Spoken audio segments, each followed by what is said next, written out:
have literally been that good. It's exciting to see just great Halo, and man, the SSG fans, they're loud. They are very They're loud. proud. I love how you said, you know, the Halo's been that good. I truly believe the first two events this season have made the Halo that good, because you're going against teams, yes, they're not the normal teams to be in the top 4 or maybe top 6, but because of the past 2 events and upside down brackets and the upsets, it's made things a lot more interesting coming into this event because everyone is incredibly competitive and very, very good at the game.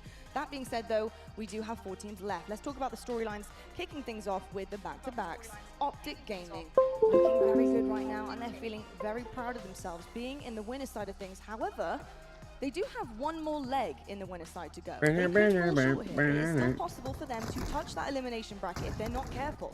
They're meeting Shopify Rebellion. They're looking really good right now, but Shopify also looked very clean yesterday too. I didn't see too many trip-ups, too many mistakes from Shopify Rebellion, and it was a very clear-cut plan based on what Bestman had said, on what they've been working on. They've really analyzed how they need to start performing and playing to take a dub. So they're going to come up to Optic here on set. They're going to be ready for him. Yeah, they certainly are going to be ready for them. A lot of focus, understandably, yesterday on the likes of Royal 2 and Cycle for the statistics they put on the board. But when we get to Sunday, it can't be about 1 or 2 players. Every single player possibly can. And for Shopify Rebellion, this series is so important because we've seen that Optic have the ability to beat Shopify in 2 series. If Shopify want to win this event, I believe that they have to win this match, go into that grand finals with a series advantage just to have that little bit of pressure taken off their shoulders. If they get there, they can get through Optic now. I believe they can lift a trophy. I will say, of all of the times that we have and find themselves in matchups, these are 2 very different play styles. I think Shopify are very calm, collected, and they're a little bit more strategic about what they're doing. The way that they move around a map and honestly are able to kind of collapse, control things very well and very easily. You don't really know or understand how they've got there, but the comms clearly are on point. Optic, I feel like they're a little bit more free-flowing at times, especially when they get going. Brav, how do you feel about the stylistic comparison between these 2 teams? And do you think Shopify Rebellion have needed to adjust slightly? Sorry, one sec. I heard Jersey in my ear. I think give me the last bit of I actually heard him for a second. To be honest, it's like it's nightmare fuel because I feel like that happens to me on my own anyway. Give me the last bit of the question again. I was just wondering, stylistically, the comparison between Shopify Rebellion and Optic, and do you feel like Shopify need to adjust to kind of meet this here and hopefully take a win in the series? Yeah, I think it's a really great question and a really great way to look at the series. It's a fantastic lens into what this matchup will look like. They were already challenging you in about 1 to 2 seconds faster than you thought they would. And I think that's when Optic Gaming is at their best. And I think Shopify needs to not just kind of rest on their, okay, let's get damage and then we push. I think Cycle and Last Shot need to make sure they're matching the pace of Bound and Legend and equally being annoying, right? They're getting across the map. All of a sudden, there's someone in loop, there's someone in glass, and how did they get to yard already? That's what needs to be happening for the Shopify side. I also love the growth from Optic there because, look, it's obviously clearly been there all season long. They've been great. They've been the top of the charts every single time, picking up trophies. But I love the fact that I'm seeing some of these guys know what they need to do to adjust to make things better. A couple of times we've said, you know, I think what's caught them off guard, particularly in the first 2 events, heading to the elimination bracket, is those very moments that can make it or break it, like you mentioned, pushing forward, Bound and Legend. If they haven't got the timing there and one goes a lot sooner than the other, or there is a delay or a miscommunication, it completely annihilates everything they're trying to do. Control is completely gone. But the fact that they have managed to kind of adjust here, and it's looking really, really good for Optic Gaming right now. I'm loving to see some of the young guns, some of the ones you know are hungry for the slay, they're hungry for that kill, but they are being patient, they're being disciplined. That's pretty scary, Tony. It really is, and both teams talked about both Optic and Shopify Rebellion. Bestman during one of the interviews, and I was listening to the Optic podcast, and they said the exact same things. They wanted to widen their game mode and map pool. They had their strengths, but they also had their weaknesses. So coming into this event, it was about just getting better. And for example, Shopify Rebellion, they had a glaring need to improve their King of the Hill and their oddball. Well, look at them now. I'm not gonna lie. They're undefeated right now. I literally, that's incredible. This tells the story. Insane. Yeah, I was looking out thinking, is that what it really is? They're first in every single category from this weekend. Damn, that is crazy. That's absolutely wild. I think Optic fans are seeing this graphic and they're like, what? No, let's go. No, I don't think we're good. I think we're all right. And then I think they're realizing, wait a second, this series might even be more intense than they had realized. That's quite a graphic there. All right, well, I'll tell you what, on the flip side of things, I will say it's great to be perfect. but sometimes you can't learn from perfect. You need to make some mistakes along the way and make sure that you're bouncing back in the right way, because if you do find an opponent who starts to throw you off your game, you don't know how to adjust to that. So we'll see with the Pitch Perfect versus Optic, who have had a couple of stumbles here and there, but have pretty much been roughly up there with Shopify Rebellion. Another team looking to make a massive run here. And again, brand new roster additions for them too is FaZe. Now this one is a pretty personal story, especially against the guys they're going up on the main stage with, and that's Space Station Gaming. But FaZe, they have found themselves pretty much Optic Gaming from past, minus Formal, but with the addition of Snakebite. And personally, I couldn't think of a better addition. If you're going to not have Formal on your team, Snakebite is certainly the one you want to pick up here. Tony, how are you feeling about FaZe, their run so far on the tourney, and of course, unfortunately, a shortfall with Optic Gaming. They didn't quite get it done. Sorry, excuse me, not Optic, Shopify Rebellion. They didn't quite get it done, but they have a chance to bounce back, and they did last night with Nemesis. Yo, TBS, how's it going, dog? My day is going good. I'm just uploading some clips on YouTube on one screen while having the shit up on the other. So sorry if I'm not paying as much attention as I normally would. I think they have a lot to prove, and they're going to prove a lot of people wrong. Think about the roster. But how you doing, homie? Just chilling like a villain, as always. You better be. If you're not, I'm gonna be upset. But don't you be out there diddying people. It is not time to diddy. No diddy times. No. It's never time to diddy. Anytime you think it's diddy time, no. Shows that they are valuing staying alive. Maybe the aggression isn't there, but I think we can take away what FaZe's game plan has been, not just from those statistics. When in doubt, never diddy it out, dog. So good at setting traps. If 4 are alive, they will always bait you in to that first kill, that first death. And from there, that's where they start to progress on the map. Their map control, when they have 4 alive, is superb. My question always for FaZe is what happens when you start to die? When 3 or 4 dead are happening consecutively, how do you bounce back from that? Indeed, I will say, looking at the Slayer stats and considering how good they have been, and to be honest, it saved their kind of bacon in most series, I actually somehow ran into Snakebite yesterday. Did you? Don't know. I had a run-in with him, and he actually mentioned how they. I don't know how I did, but I did. I had a run-in with him. Even though they I happened to run into my husband they yesterday. had a lot to work on with them. They were not happy with how they were actually handling them, and he said, "But that is testament to how good we are when we are not on." And they did not feel on yesterday whatsoever. That they're still up there with the best of the best naturally. And he said, that to me is everything I need to know to have full and utter belief in this team. But anyway, it was a great chat with Snakebite. Hopefully I'll see him at some point in time. But yeah, Space Station Gaming, let's talk about the hometown teams, because they are going to do this in front of their home crowd. And you, boy, oh boy, do you think that they're going to go out without a fight? Because Stellar is on point, Eco is showing up. And I will say the roster changes of Foul and Suppress are looking incredibly good right now. I think there were a lot of question marks online coming into LAN. I think you said LAN is king, right, Tony? And there's looking like 4 kings on the stage, so. LAN is definitely king, and let me tell you, SSG, when they have that LAN and home field advantage, man, they just take it up in the It's crazy. FaZe versus SSG, literally the matchup we want. The 2 teams that just swap the 2 doubles and see which team's gonna be better now. Like, it's so crazy. SSG, their weakness right now is Slayer. Can they bounce back? That's a big question. Big question. Onset, do you think we're going to get some answers on that? Have they adjusted overnight? I mean, they would have gone away and done the work. You would expect that of a team with the established veterans that we do have on this roster, but it is a concern, and especially the fact that we're not in the best of 7s yet. That's save for the grand final. We are still best of 5 territory in these games, so it's an interesting one. It's a tight one. Those Slayers are still going to. And then, yo, I'm doing good, just feeling like a villain. I never diddle. No, you never diddle. You just think about it. All of a sudden, you start to think, hey, we could win a trophy here, because if you can win the game type that you've been struggling with on day 1 and 2, then all of a sudden the objectives are taking care of themselves. Indeed. I will talk about this a little bit more as we get into I guess thinking about diddling is alright, but to actually diddle is a little over the line. This series is fresh, it's on their minds, it's raw, and both teams have something to prove here. This is going to mean a lot, not just, of course, for the placement to move on, but it is very, very personal, and if I know anything about personal series, it's going to be a banger. It's going to be incredible. You're going to see these guys hit a whole other level of Halo Infinite, so I hope you're ready for it. But I will say I love what Foul and Suppress are bringing to the team. I'm seeing a lot of comfortability, just not from them alone. Honestly, I think they're better than they were on FaZe in the last event, and they had a great placing. But Stella and Nico, what it's doing for them, opening them up, and I really think it's meeting in the middle, whether it be Stella's playstyle, Nico's, or whether it's suppressed and fouls. Something is happening, the adjustments are there, and I'm really excited to see what they bring to Championship Sunday. Well, with that being said, I just quickly want to get a thought from you guys about how our players have been performing, because we know we like to make sure the players know how well of a job they're doing. Tony, has there been standout players for you this tournament so far? Yeah, on one side of things, you have both Lucid and Snakebite dropping a 1.15 KD, which is really impressive to me. And then on the other side, Falcated and Suppressed have been not only doing in the KD department, but also objective efficient as well. Want to give a shout out to them, both of the new players going to the respective teams and really showing off, being valuable for each org. Love to hear that. Let's take a look at the bracket, shall we, Tony? Because a lot of these players that you're mentioning have a big hand in where their teams have ended up. Upper finals, we've got Optic Gaming versus Shopify Rebellion. On the winner's side of things, Optic are looking to keep this one close and get into the grand finals finally this time, doing it with only one series having to go their way. Or do I?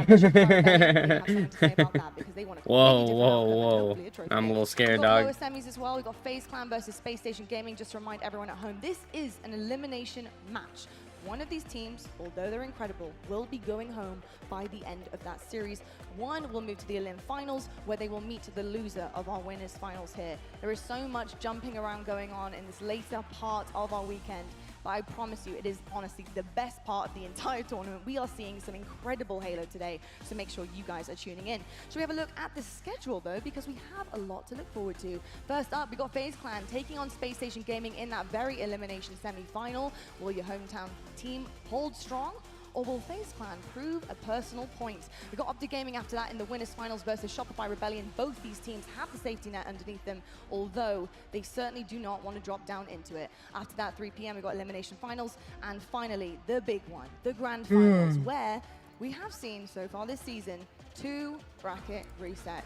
I'm going to say I'm here for it. I love more Halo. Yeah, Sign us up. I'm here. Sign us up with that. Yep. Sign me up, please. I would love to see it. If we could guarantee it, I certainly would, with all my buttons under here that start the game and do all sorts of other things like that as well. You got to get faster with that one. I really do. You know, I can't help it. I'm a yapper, professional yapper, of course. But we also have a very special guest, of course. This is Space Station Gaming's event, and they always put on the most incredible show. We love Salt Lake City. We love Utah as well. And there is a very special individual behind this org as well, and we love to hear from him, of course, every single event. It's Shonduras, and he's on the main stage right now. Let's hear from the man himself and get this crowd going. I agree, Lottie, and don't worry, you're not the only professional yapper. I'm in the building as well. Salt Lake City, you guys ready to get this Championship Sunday started? We love that. But before we do, we want to bring Shonduras to the main stage, the owner of SSG, as he has something that he wants to say to you guys. So everyone give him a round of applause for Shonduras. He's like, we're putting on our own league next year. We're not letting Halo die. All right, we have seen some good Halo this event. I've really enjoyed it. We've also met a lot of really good people. Thank you guys for coming out to Salt Lake City, Utah. We also have some he's Mormon as fuck. players who've been performing at the highest levels. Seriously, He seems like a goofy guy. He's got 3 kids and a white woman who's pregnant with a 4th. I'm so excited for Championship Sunday! Yeah! What do you think, bro? You can say whatever you want. Woo! What do you want to say? I don't know. Names, what do you want to say? SSG. Oh, she wants SSG to win. Mama, what do you think? Good luck to all the teams out there. We're excited. Woo! Enjoy This is corny. event. Go hit the carnival, all the booths, and let's see some Halo. Let's go. Let's get some Championship SSGs out Sunday. there, everybody. Oh, and some free foam fingers for everyone. Let's see if we can get these out here. All right, if you want a foam finger, they're coming at you.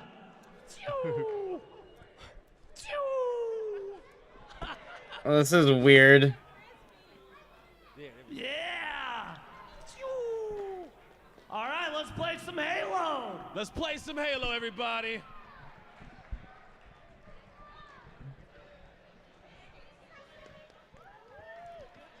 All right, there we have it. We got the SSG family on the main stage. I've got to say, the kids are my favorite. Sean, I love you. I think you're an amazing person, and you do a great job hyping everyone up. But I've got to say, the kids, It's true. They're just the best. And also, I'm with him. I don't know. Sometimes I don't know, and I think that's totally valid, Sometimes I especially when it comes don't to know. Especially when it comes When you to want to say, season. I don't know. Because if you have noticed predictions from talent, I'm never on there, and because my response is, I don't know. Same. And I think it's truly the most, I think, on-point response, to be perfectly honest, with predictions. That being said, though, we have some special players, of course, in our HCS. They are all amazing, and you may have noticed every single Championship Sunday we have commendations. And it's hard to choose who really deserves it because it does chop and change as we get through the weekend. Sometimes players have the most exceptional day one or a day two that's really saved it for their team. But what we're looking for is consistency across the board. On set, what is consistency for an individual player, whether it be objectives, slayer, coaching, or support, give to a team truly when you're battling for a trophy here? Consistency equals trust. That's how I see it in a teammate. If you've got a consistent teammate, you're going to trust him in the big situations of big games. In game 5s, when it's 49-49, if you have a consistent player alongside, you know they're going to win that battle that other players might not. They might feel those nerves in those big situations. So consistency is what everyone looks for. And if you're playing at a consistent level that is elite, well, you're going to be in the grand finals most of the time. Very, very true. Well, I'm sure a lot of these players on the stage in just a moment will be. Let's look at your event commendation players. Blaze, take it away. Thank you so much, Lottie. As you know, everybody, every event we have to honor the 4 best players of our tournament who gave everything in which they have on this stage to put on a show for you guys and to be able to hoist this trophy. And to help me present those medals, I got the one and only Richie Hines coming to the stage. Make some noise for him, everybody. All right, now get even louder because now it is time for our players to come out. Get loud for our accommodation winners.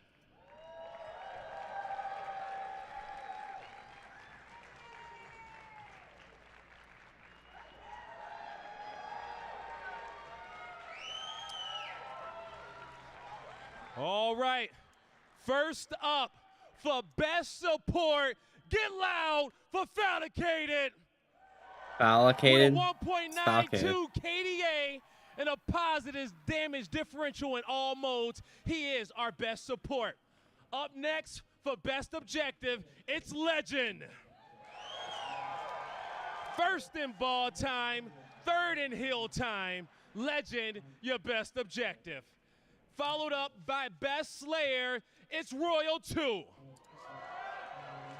With a 1.35 KD and a 2.05 KDA, Royal 2 has been slaying out of his mind. And last but definitely not least, get loud for Coach Lunchbox. Coach Lunchbox with a 15-3 map count record and a reverse sweep over the home team will get him the Best Coach Award. Now, one more time, Salt Lake City, for all of our finalists, one more round of applause.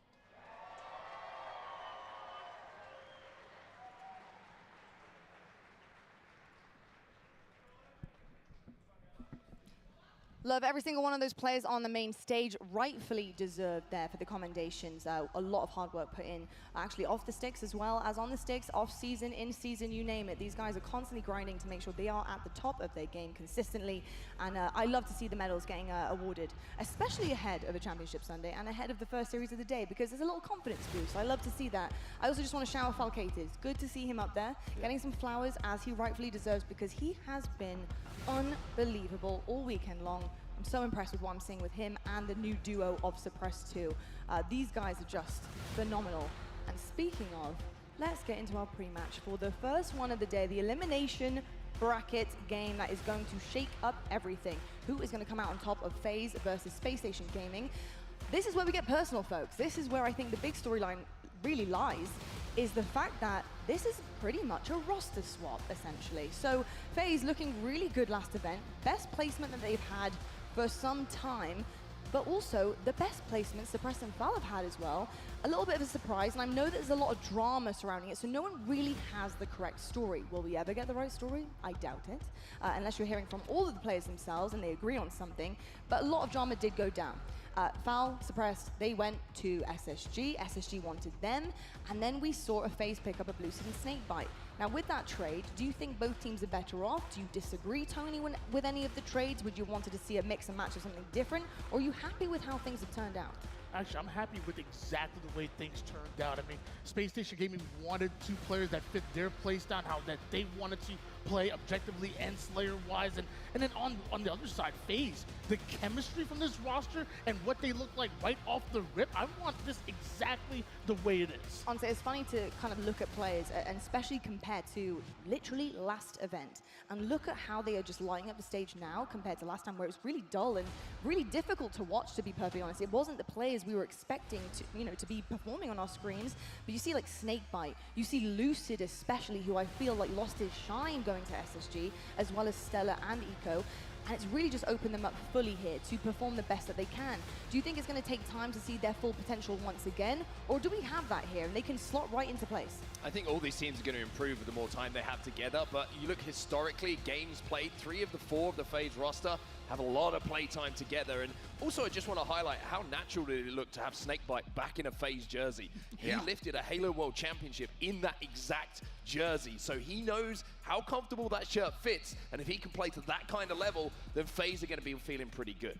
We can see right now with the stats, some overview, some results, there's lots to take in here, and of course the Slayers is a big one for FaZe. They're 6-0 in Slayers, although with that tiny little bit of information of the fact that they're not actually happy with how they've been performing in Slayers and how they're approaching it, although they're getting away with it, and honestly significantly well, because they're not close scores. They've been close to steak dinners in some cases for other teams against them, and others honestly not even reaching the 40 mark as well. So looking good, but they're perfectionists, I guess. Map count's looking pretty clean too, 16 and 6, and then a very similar story on the side of SSG. Honestly, these 2 teams right now couldn't be closer, Rob. It's insane. Yeah, this paints the picture perfectly to have both teams 5 and 1, to have both teams with perfect pools. As you said, 17 and 7 and 16 and 6 respectively so far. Unsurprisingly, nothing separating these 2, and that's exactly how we'd want it. However, it's only going to be a best of 5 that decides who gets to keep playing today. Indeed, Tony, I think one of the big things that came from the roster swaps was play styles, right? It's all we were talking about. They don't want to play like this. This is too slow. We need to get fast. There's lots of memes flying around in Twitch chats. Or you name it. It was happening, right? What do you think about the play styles here on the stage? The clash, who's got the better play style? Because right now they're looking comfortable, but really, who's going to take the dub based on how they want to play? And that's one of the things that makes this the best rivalry in Halo right now, is that stylistically they got exactly what they wanted. I want to see great objective efficiency and coordination coming out of FaZe, but SSG, they thrive in a bit of chaos. I want to see them get a little muddy, get a little down and dirty, especially with players like Suppressed, who are going to hit you with these crazy angles and these crazy routes. I think stylistically they match up against each other, and it's going to be really fun to watch. I think it's really interesting to talk about stylistically how these 2 teams are going to approach it, because FaZe, I think, when I look at this FaZe roster and the way they want to play the game, they don't mind giving you a little bit of extra map if they can bait you into a position where they're going to pick up a first kill. The other side of it, they'll take the map. SSG want to take the space and take the fight. So it's going to be this wonderful kind of chess match on some of these maps that we're going to see of who's going to take the space and win that first fight, or is it going to be the trap that's set for FaZe and they're going to win that engagement and get that first kill. Love chess, love the analogy. What you don't want is to sacrifice yourself on that stage to make sure that you guys are getting through that series with a dub. Well, this is it, folks. First one of the day, a big, big series, and they're going to be like that all day long. Space Station Gaming, your hometown team. Space Station fans, you better get loud. Those boys need to hear you. And FaZe fans, if you're also rivaling, you better scream your lungs out, because you're going to need them.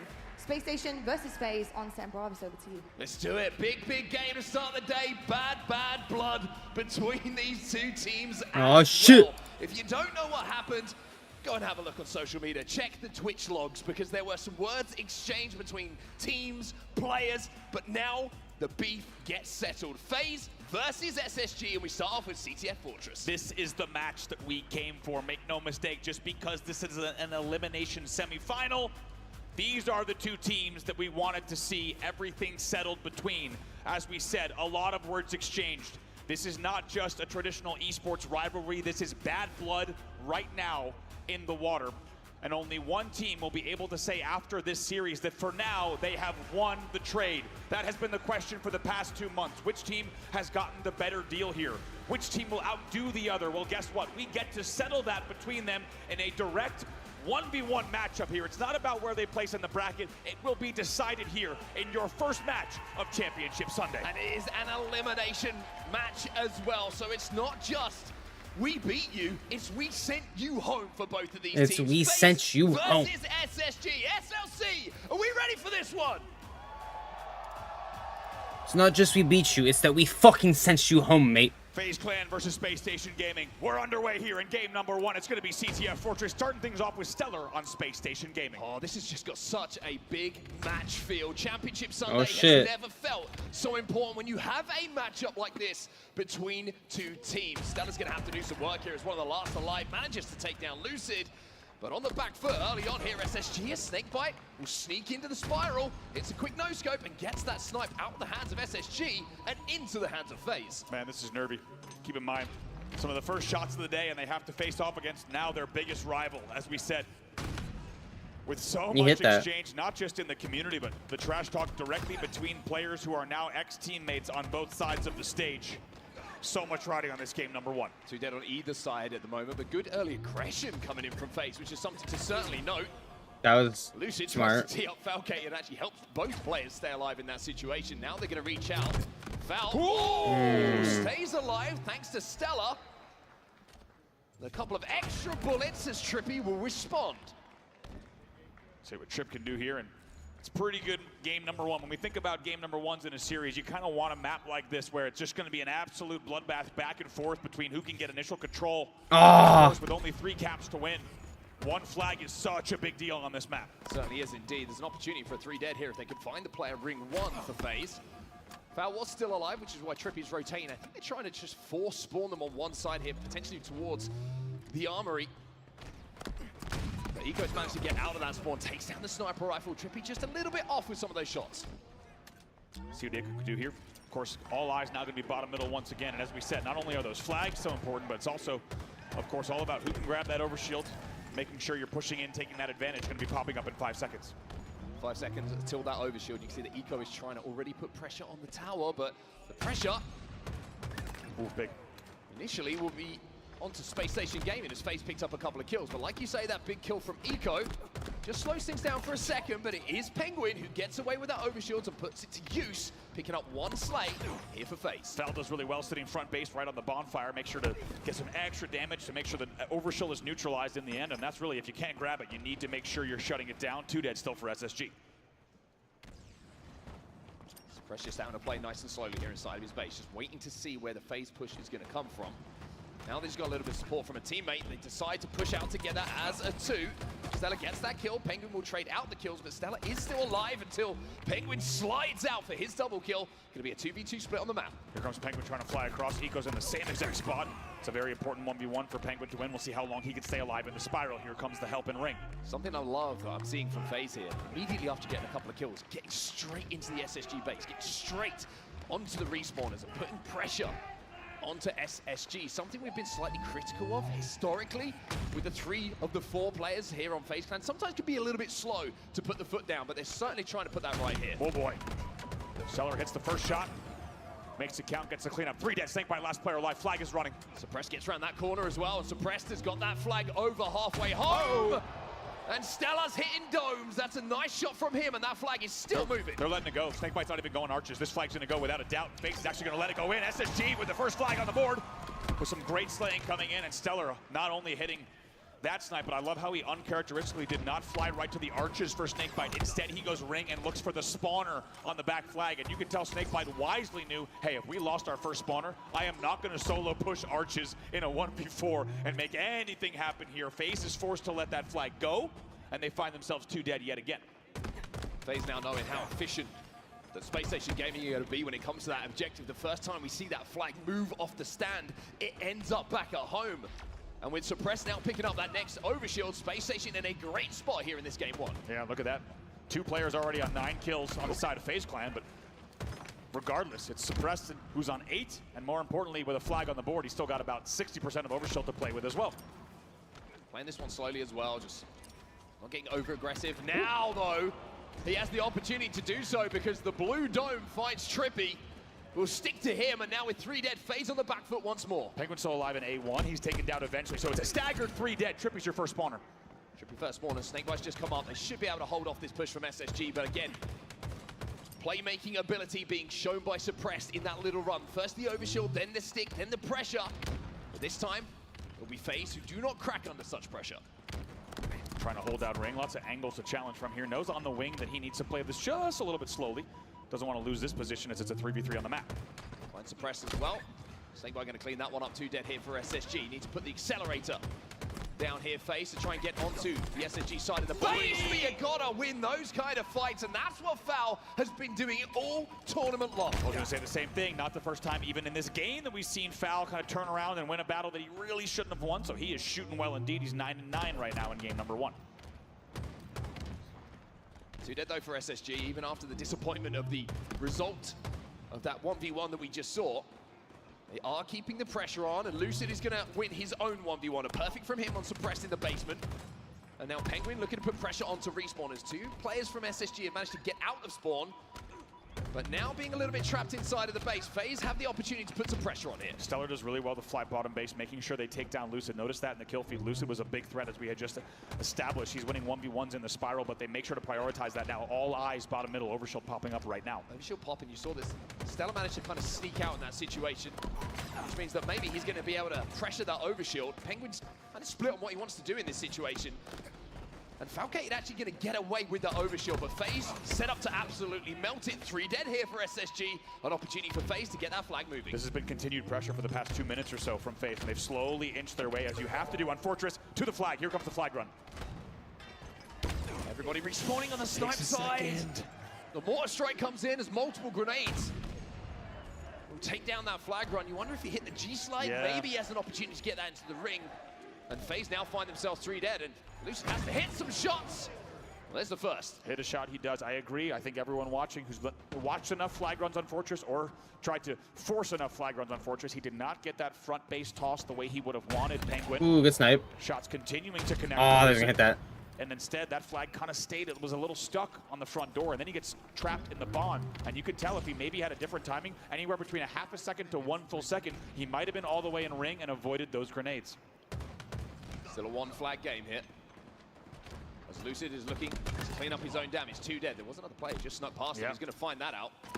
Luckily, he has a route which just, I thought for a second, was going to be enough to keep him alive. But Stella now is last player alive for SSG. It's a big kill. Has to think about what's next. There is a huge kill from him onto Penguin. Big pair of kills for Stellar as the last player alive. And it feels like with every single 1v1 here, with the history between these few over the last few months, every single 1v1 has a lot more, as 3 will fall for FaZe Clan. Yeah, FaZe looking like they were going to pull a flag, and now they're having to defend their own.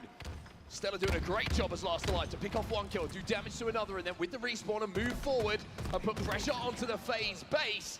Stella, who came back to life yesterday, it felt like. Well, he's looking like he's found a way to pressurize the spawns here of FaZe. And his last alive is now going to be the first to move that flag. There's the tree slide you want. He's already in ring. We'll see if he can continue this run, but it was 3 dead. He's finally taken down. They will need to continue slaying. It's a 3v3. Overshield is up as well. Suppressed is going to grab it, and now he can force this flag. He could go brute force if he wants to. Get that one back to the courtyard, but FaZe Assigners around him. It's 3 dead now for SSG. Wow. Stella and Foul quickly off the spawn here. FaZe have not got that return. Stellar going arches. We'll see if they can double stack this return. It looks like they will have the timing on it. And my, oh my, Suppressed kind of just ran into a whole lot of trouble there with the Overshield. That was wild. Really make up his mind on how he wanted to engage. Absolutely wild. And runs into a whole lot of resistance. As a result, 3 dead for SSG. 3 dead. Keep the game at 1-0, but also let's not forget 3:24 on the game clock. Game clock starting to be an issue here for FaZe. Have to keep an eye on that. How many pushes can they put together in that time to try and tie this game up? 3 minutes is looming on that game clock now for them. And with the speed that this game has been played at, it feels like they might have maybe 1, 2 opportunities to get that flag moving. How about Penguin on your screen? 20-11 in a game they are still trailing by 1 flag. He's got to be thinking, okay, what exactly do we need to do? As their numbers look so strong and they are out slaying, what do they need to do to get a flag in? They're trying to figure out that piece of the puzzle right now. Penguin's done everything right in this game so far. A couple of players are going to catch him off guard potentially here as Foul will try and chase him down, but look at the movement from Penguin. He stays alive long enough to allow the rest of his teammates now to move up into the base. Sniper in the hands of Trippy. He's getting aggressive here. They're blocking quite a few spawns though, FaZe. How do they run this one? Eco has a big 1v1 opportunity. That's a big win, but Trippy takes too much damage. 3 dead for SSG. 3 dead for SSG. Where are the spawns going to come in? Snakebite is blocking some of those spawns, but he's got a sniper rifle, and SB is going to work. It doesn't matter where you spawn if you've got Snakebite looking at you with that sniper rifle. Those shots will secure the flag. It goes in, and FaZe Clan looked like they were in trouble, but Oh! down his snake bite, ensuring that flag comes home. We're tied up here. That was fucking dirty. On a run here is 3 dead for SSG. It's 4 dead for Space Station Gaming. And for 1 down, FaZe Clan look like they're going for a double cap here. In a game that they had trailed for the past 9 minutes. What can Trippy do here with the flag? Trippy's got overshield. Trippy wins that fight against Stellar with still 2 dead. They have an opportunity to continue running it, but it looks like they want to just take a second here. They're running. All 8 players up, though. They start the run, they continue the run, but they delay yet again. Watch the kill feed here. Game on a knife edge. If the kills go the way of FaZe, the game could go the way of FaZe. Stellar's down.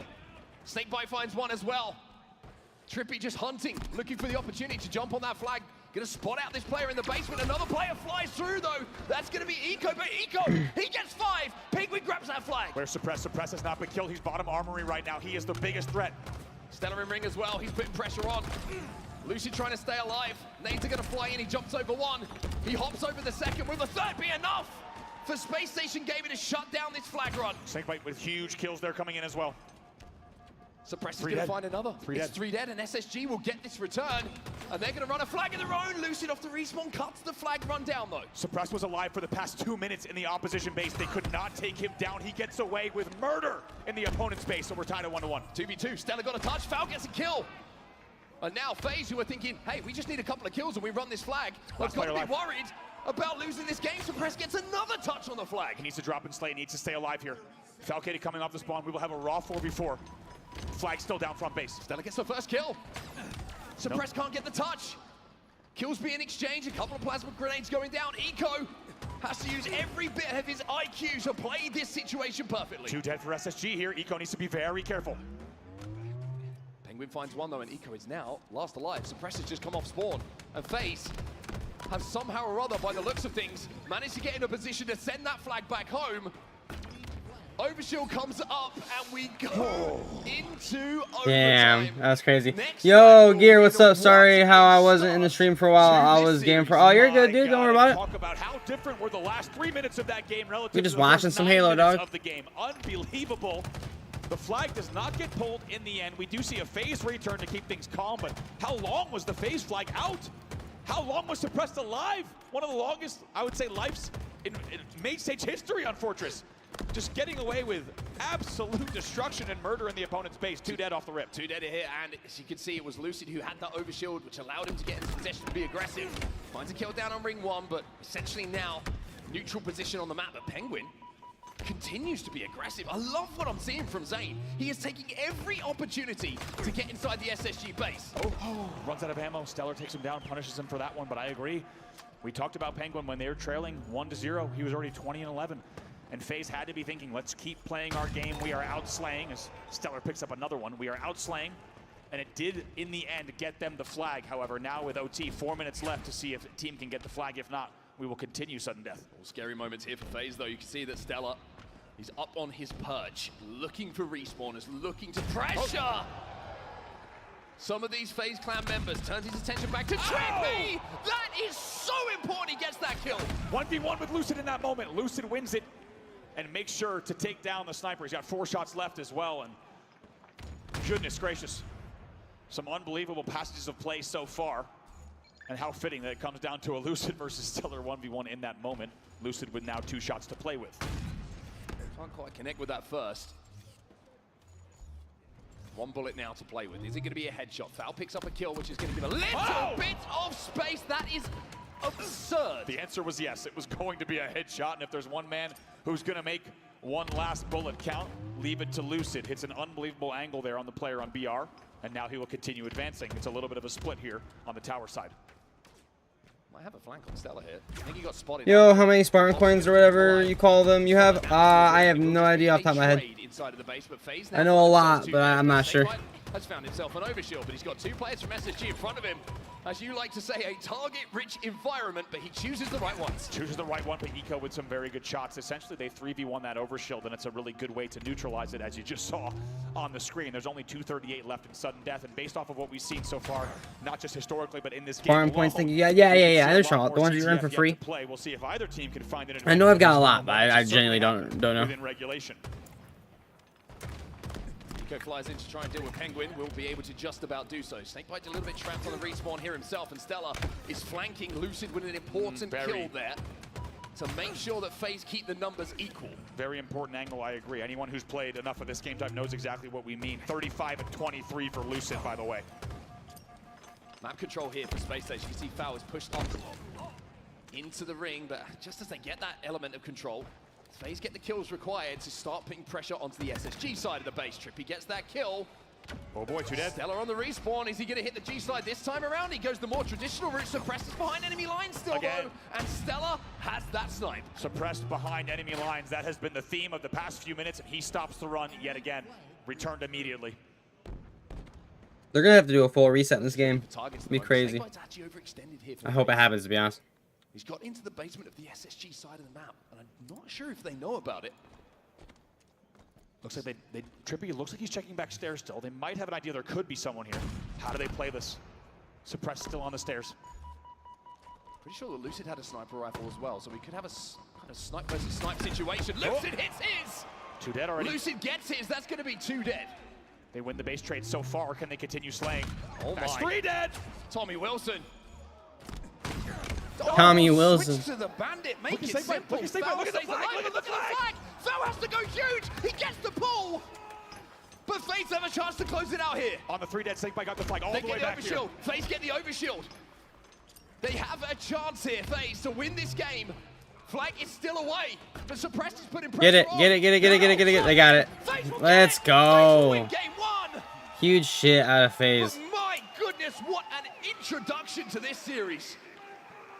Huge shit. Lucid with the 1v1 sniper battle. Of course it was going to come down to a Lucid versus Stellar 1v1 to see if the map would break Revenge wide tour. open. Hell yeah, dude. And it's getting 3 dead. And even though Falcated was not finished on the BR and gets a pull, FaZe keeps calm. As you say, they grab the overshield as well. And then they're able to get the kills they need to get the quick return and escort that flag home. It's a 2-1 win in overtime, and Mark, I could not agree more. That is a non-traditional CTF, the way that was played specifically, with bursts of energy and momentum from both sides. Let's take a look at the stats, because Lucid just dropped a 37 and 25. Yes, he did indeed. One thing that stands out to me when you're looking at teamwork, assists column. Look at the assists coming in on the side of FaZe compared to SSG. Now, I will say that Stella might look a little bit lower on the assist, but of course, most of the shots he was hitting with that sniper rifle were headshots, so they're not going to be body shots that get cleaned up. But it just felt like in the big moments of that game,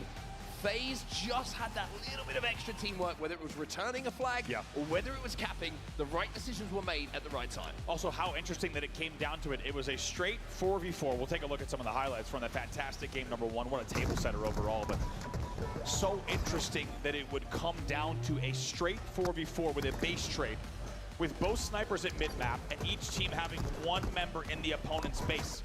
And FaZe just so clearly wins it. They get the first 2 picks.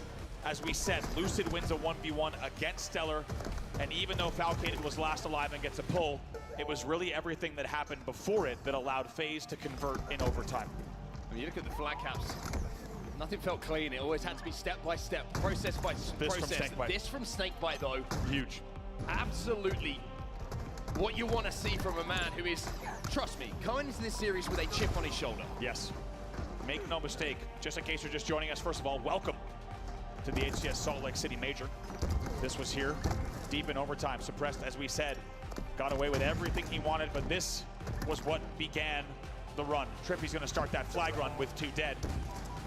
That's the flag all the way to ring. And wasn't this something here when we were still with only 1 minute left? Fouls the last. Look at Snakebite, just wasting no time. He knows he's gonna bring that flag all the way in, and he gets the kill on Foul as well. I mean, Foul does everything he can in that situation as well. But it is that last second overshield pickup that's the difference of the few extra bullets being eaten and that flag going home in comparison to SSG maybe keeping that game alive. But Fortress, CTF, we close the book on that one. 2-1, FaZe now 1 up in the series. As we head towards game number 2, Streets is gonna be the map, Slayer is gonna be the game type, and it's a game type of 2 very different stories for both of these squads. And how about the leading Slayers here? Lucid and Snakebite, not only the new additions on FaZe Clan, but also, let's not forget, the ex-teammates on the SSG side for this season so far.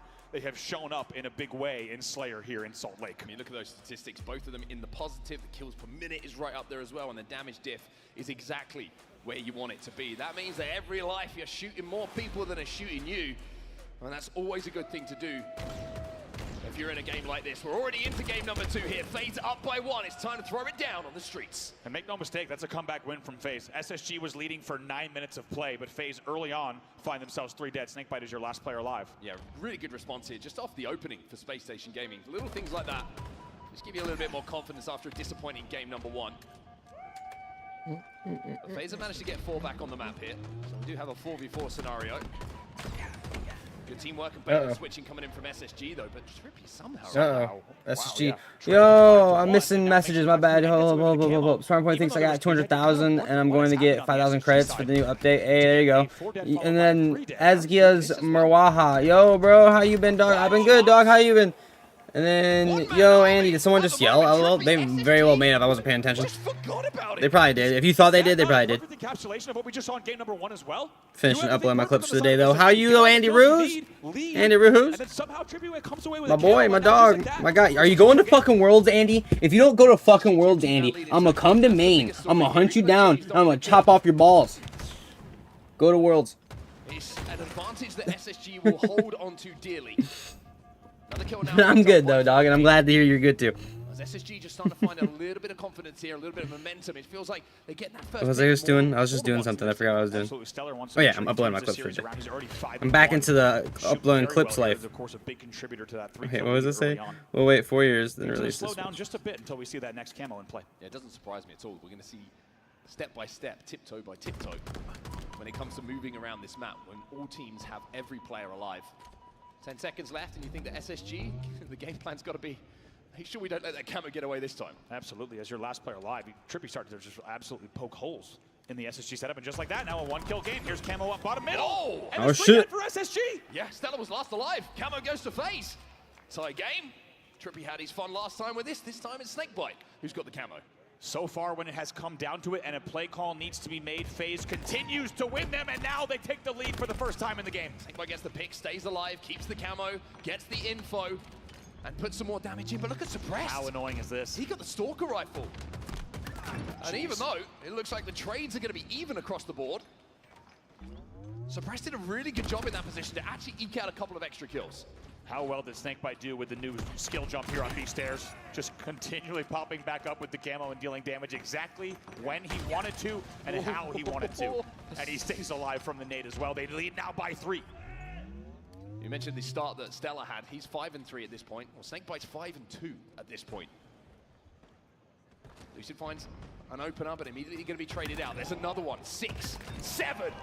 As a double kill is picked up here for Snakebite, and you bet he's challenging foul. 3 dead. Falcata stays alive in the L. He also has pink spawners. But most importantly for the side of FaZe, they take advantage of not just the camo, but they now lead by 4. On me. Watch out. There's 2 guys. Let's get into it listening. Let's get into listening. He says it after they're already in it. But haha, go to Maine, huh? Isn't that what you said? Or isn't that you said you lived in Maine? Am I wrong about that? I could have sworn that's what you said. 30 seconds. 30 seconds. Am I wrong? Did I get the state wrong? Am I remembering things wrong? I'm sorry. Turn around. I don't see him. Camo's in 20 seconds. 20 seconds, camo. I see him. He's close. I see him. He's just hiding. Camo's in 15 seconds.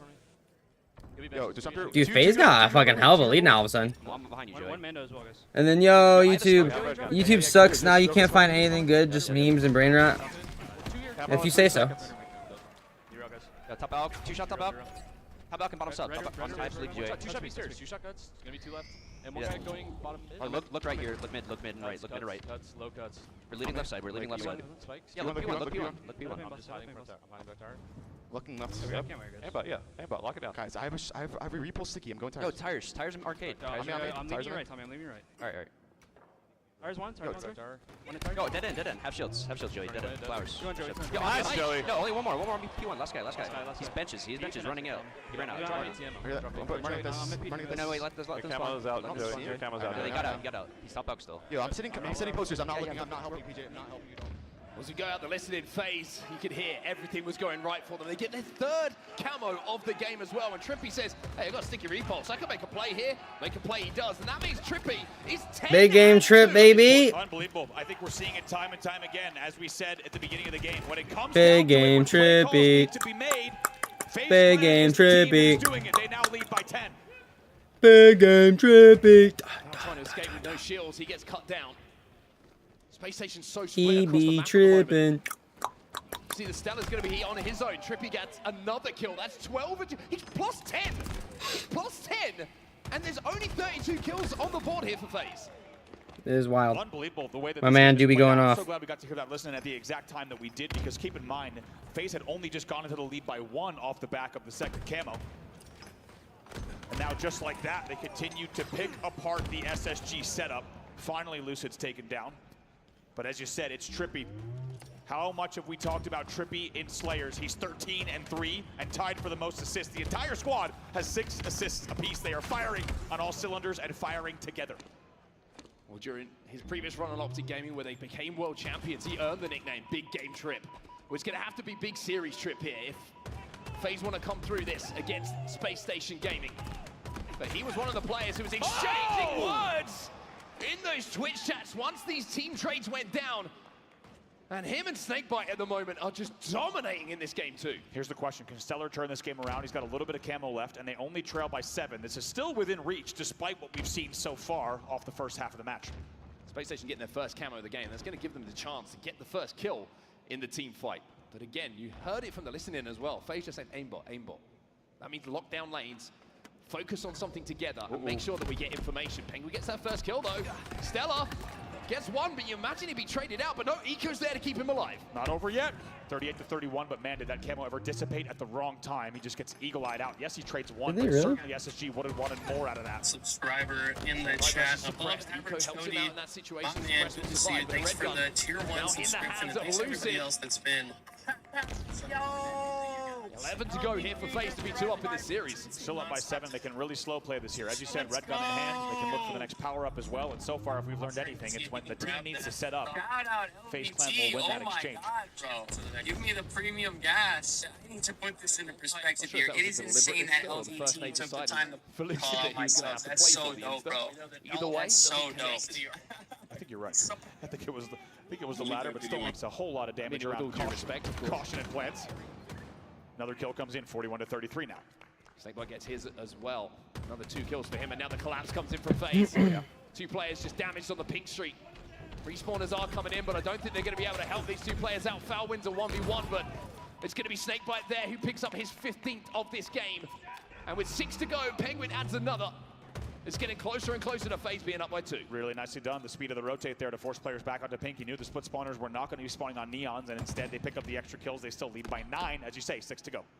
Difficult situation now for SSG as that camo has just popped, and SSG can't allow FaZe to just walk up and grab that power up. They need to contest it.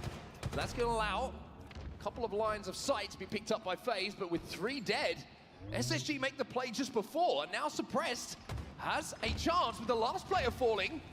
This is not over. To formulate the start of a comeback here for Space Station Gaming. Not done yet. 3:36 on the game clock. That is an eternity. A lot of time to play with. They're only down by 6 here. Can they find what they need to get the kills on the board? They already lose 2. Penguin gets a double though. And maybe it might be too little too late here. FaZe have done so much of the heavy lifting in this game already that even a comeback at this point, it has to be without trades. Suppress gets behind Snakebite.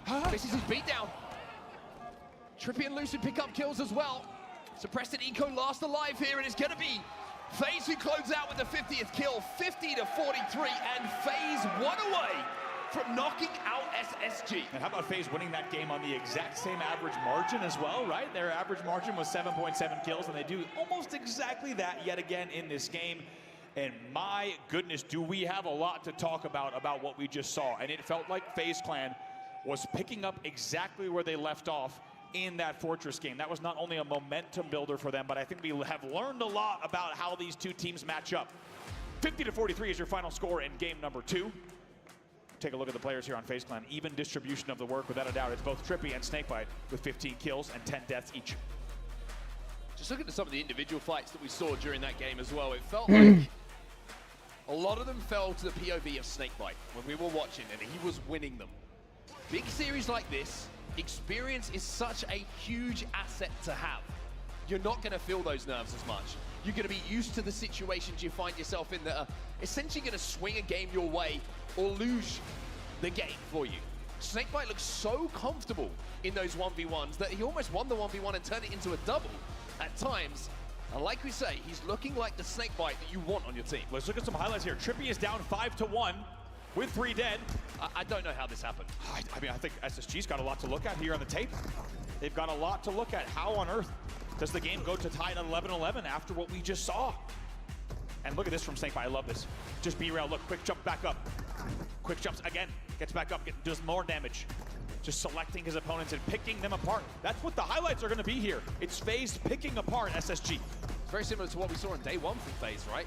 It's not Snakebite at times, you know, doing something ridiculous. It's him being able to contribute to work already done and making sure that that work is turned into success, turned into kills, turned into leads. The teamwork for FaZe here is looking so good. And Space Station, to be honest, in that game just felt like they didn't have an answer. Really, really interesting to see this play out because this has not been a back and forth where both teams are besting one another in different scenarios with a final score of 50-43. And you saw it based on the rotations. This has been FaZe Clan simply being the better team when any power-up or power weapon presents itself. FaZe Clan finds a way to not just get control of the map, but turn it into a significant lead and opportunity. Now, this is back-to-back games where SSG has led off the opening and lost the game in the end.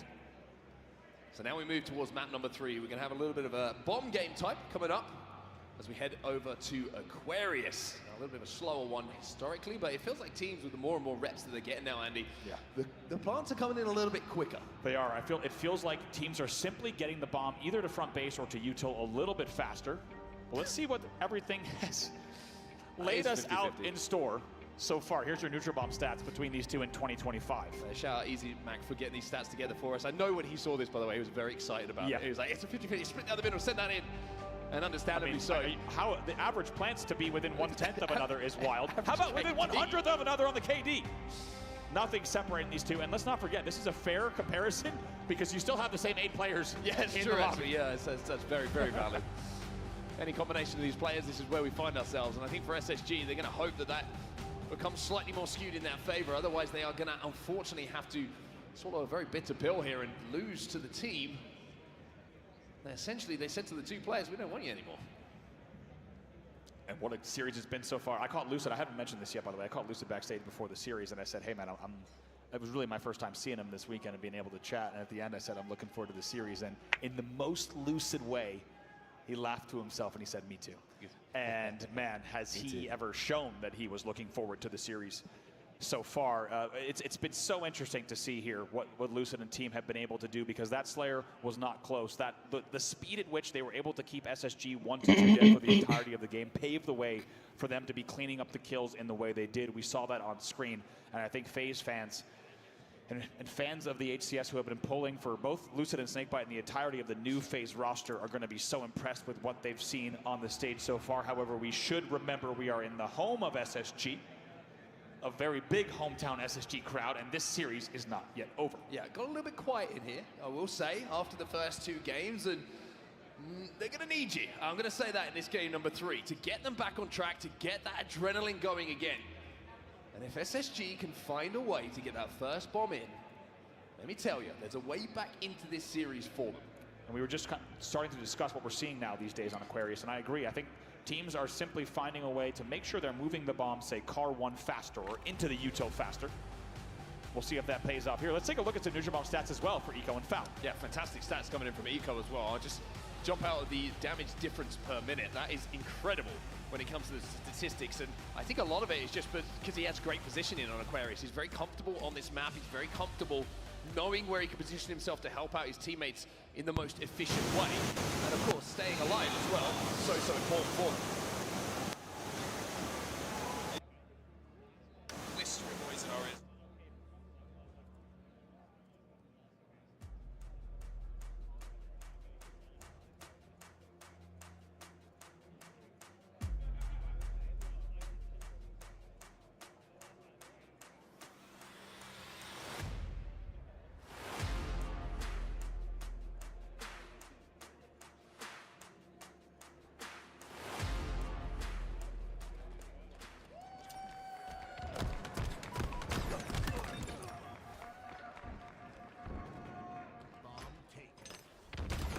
they like lost the caster somehow.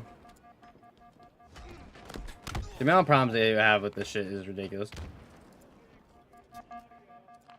Fix the audio.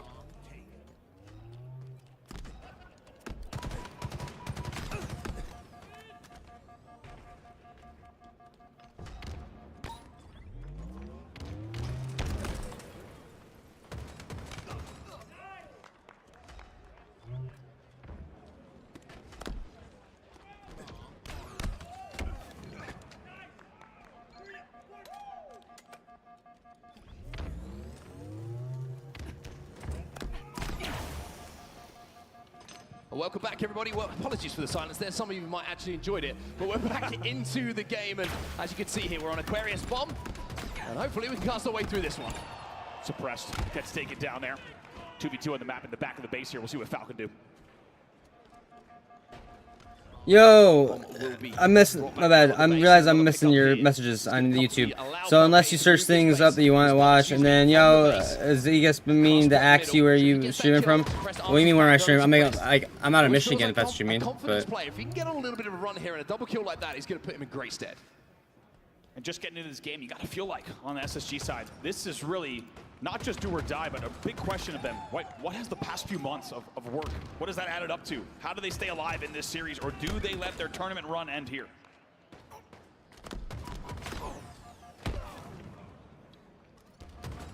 Stella top pink at the moment. You can see the camo is about to pop. And Stella just continuing to put pressure onto the face side of the map at the moment. Bomb still down bottom middle. Nobody making any progress on that. As Snakebite flies back out and wins his individual fight. Penguin already here at 7-3 in this game to already come out with that many kills, and FaZe Clan already showing that in the slaying department. And keep in mind, let's not forget, when did we last see this? It was game number 1 when Penguin was 20-11 before they had got that flag on the board. So if we use the comparison of the similarities between a flag and a bomb game, Penguin already being 7-4 is dangerous territory for SSG. Certainly is indeed. Still 0-0 at the moment on the score overall. 9 minutes 20 left on that game clock. Eco picking up a perfect though. That's going to get him going a little bit. Slow start in this as he now finds himself at 3-6 in this game. Stella just searching for targets at the moment as the camo is coming up. He's got a good position top pink to at least fight for this, but look at the angles that FaZe have onto him. He's struggling to stay alive. Let's go, FaZe Clan. Yeah, yet again. Let's go, FaZe Clan. Do we see it here? It has played out time and time again. If there is a power-up or a specific power weapon in play, especially at mid-map, FaZe has figured out how to get there early and how to take the steps as a team to secure these items. They do it yet again here with this second camo. Another camo here for FaZe. Well, later, bro. Keep at it. Hey, take it easy.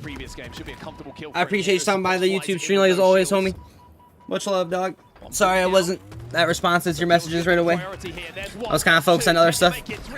But now I'm locked into just the games. But much love, brother man. Much love. Falcade, your last player alive, and in the end, he gets the trade. However, this time, it's a little bit of a different circumstance. He stays alive long enough for his spawners to help, and now Suppressed will start to move the bomb. He's also leading on the team with 8 kills. Suppressed having to move it, though, in a position which is away from the base, just a mid-map. Someone say Let's Crab. I swear to God, I heard someone say Let's Crab. Heat wave. That's going to be Snakebite. It will be back flag or gen spawns here. For FaZe, Suppress is going to be flushed out though. It's such an important kill, but the trades are coming in. But where is that bomb? Have they got it progressing towards the base? 3 dead, Lucid last player alive. There is one spawner in play. It could be Snakebite now, who's a staggered last player. Now 4 dead yet again, and it will be a camo for SSG as the SSG fans start getting loud. I don't think Eco really wanted to move that bomb in himself though. He has the camo, and I think he was waiting for someone else to take that responsibility. Unfortunately for him, nobody did. So he had to drop down with that horrible nade throw. Bomb, and now he's lost alive. FaZe defense. Glad to see even the pros fuck up their nades every now and then. Just a hint of inefficiency from SSG. Really well done. Also, all the way back to Lucid, staying alive on stairs just long enough for Snakebite to enter the fray, and they keep things chaotic enough where Eco is forced to, as you say, be the last player alive with the camo. He will convert on the Lucid 1v1. Trippy, by the way, also 12-9 on the other side as he takes the lead in the game in kills. Damn. Lucid's 3-9. That bomb is Lucid's kind of in a blender. I mean, he's got a decent amount of assists, but... And it's going to be Penguin who wins an individual again against Eco. Falcated now on the car side trying to stay alive. Penguin's going to get some help from Lucid in that bomb. Even though it's been repositioned down bottom middle, pressure is on the SSG base. You'd put your money on Eco to win that one with the thrust in the back pocket, but in the end, as you say, goes the other way. 2 dead here for SSG. Here comes Penguin. 3 dead. Really good shots. He should win this one. He does win this one. It's a 4 dead, and the bomb is moving in. The bomb is being planted, and FaZe might be close here in a second or so to going up by 1. They get the plant, and FaZe in a great spot in this game now. And how about the fashion? FaZe about to 3-0 SSG to send them home on their own event after Eco's like, we won't let you down. We won't let you down. To get the first bomb on the board. And Trippy's still inside of your base, which is a problem, especially when you're still 2 dead. Falcate tries to fight his way back in. The defensive back nade comes in, but oh my, Trippy! He is feeling himself in this Big game, Trippy! Continuous X-teammate 1v1s happening in this. I love how much you can hear the fans yelling in the background. So far, FaZe has, as you see on the scoreboard, both on the series and the game, had the upper hand. The obnoxious thing here that FaZe are doing as well, they're keeping that bomb moving towards the SSG side of the map. They're forcing SSG to turn around, even if they get kills. Trippy's which so is looking good. tough at the moment with the way that Trippy is shooting. They have to be so aware of that position of the bomb. You rightly made the comment that it needs to not only be big game Trip, but big series Trip. How about him being 17 and 11? That'll do it. He's just hitting all those shots, making that person to piss off, back up. 2 players trapped to the Not allow them to push forward. Or not allowing them to push forward. Lucid finds one. Finally, SSG will double up onto him. As Lucid will now be last alive, but he's inside of the SSG base again. And look how frustrating this is.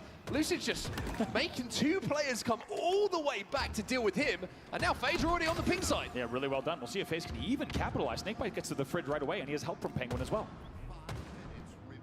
5 minutes left for SSG to find some rhythm, find an opportunity, find a way to get that bomb across the map, but they're being so heavily outslayed at the moment. It feels, from the POVs that you're watching, it feels impossible to get across the map.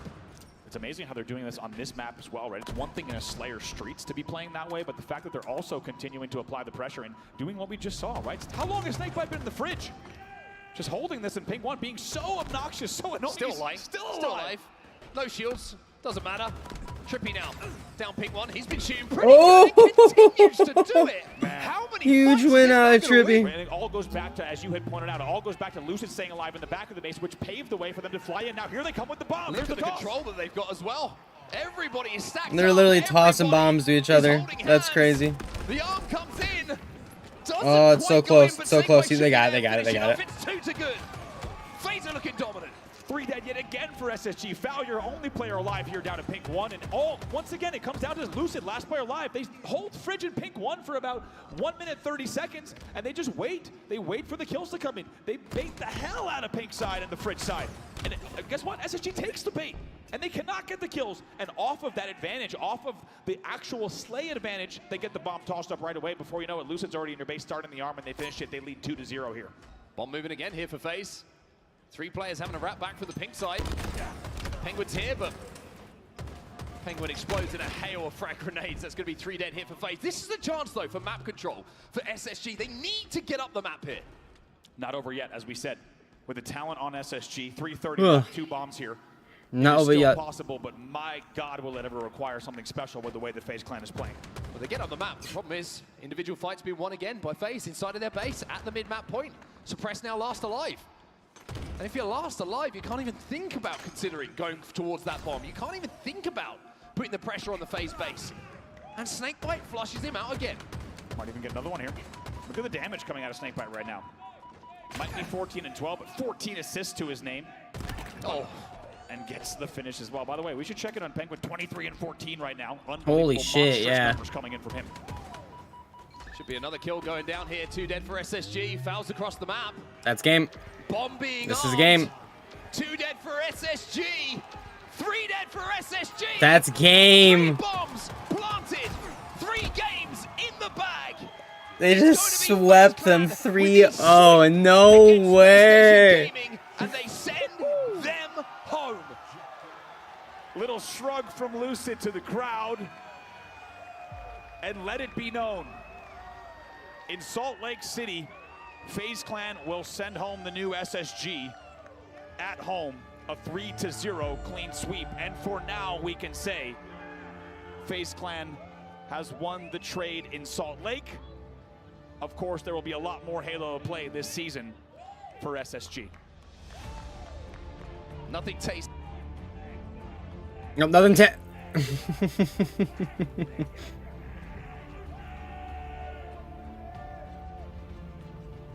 Fucking dominant.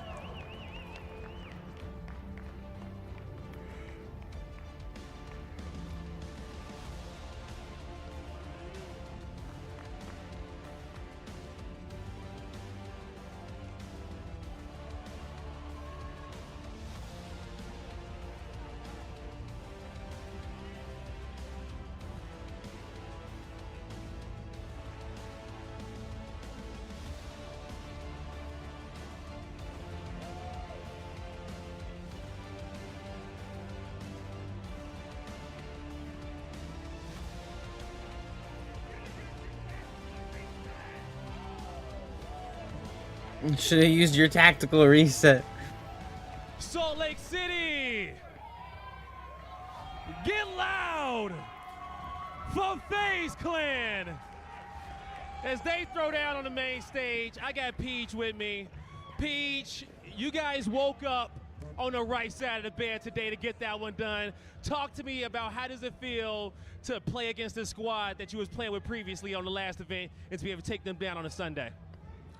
Yeah, I'm not gonna lie, it's a sweet win. You know, it's gonna be a long year. They're a great team, obviously.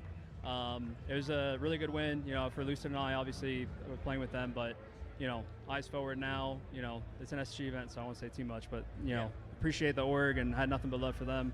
And yeah, just looking forward to the next series. There you go, okay? You guys hear Peach out there in the crowd, everybody? He's like, I appreciate the org, nothing but love for them, but the other 4 on that team can get Let's fucked. go to a quick break. When we come back, we're gonna get the next series going. Like, Elmite, you're cool, but the other 4, eat my dick, bitch. Halo action? Subscribe to the Halo Esports channel for official HCS highlights, behind-the-scenes content, and player spotlights that take you closer to the pros. Is LVT live? Stay in the LVT loop ain't with live? official updates. LVT's not live? Oh, there you go. Don't Okay. miss a I was about to second. say. Subscribe now.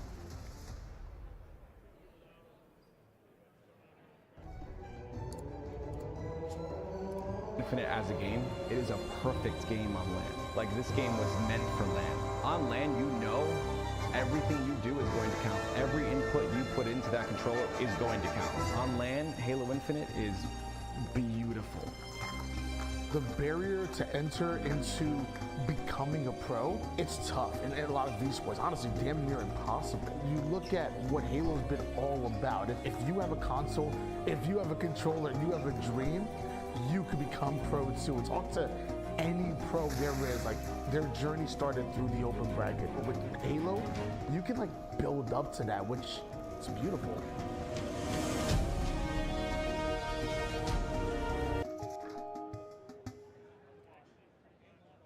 It's beautiful.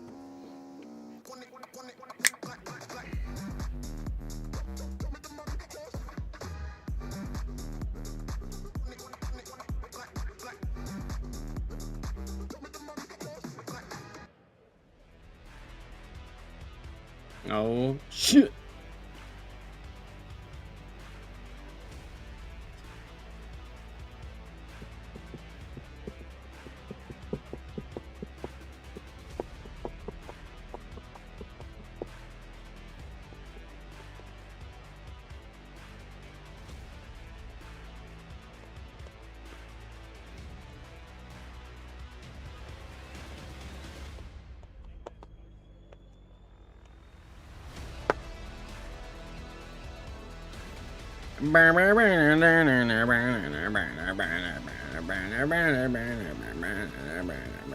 Alright, I always root for the upsets. So I guess I want Shopify to win. But that means Optic and FaZe to play in the losers. It'd be nice to see Optic versus FaZe for the winners. But either way. Either way.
Cookie done did crumble.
Salt Lake City. Mic check 1 2 1 2. You guys got me out there? If so, I'm gonna talk loud for y'all. All right? It's Sunday. We're about to get the show started yet again. About to get the show started yet again. We gotta figure out some audio issues we're having real quick.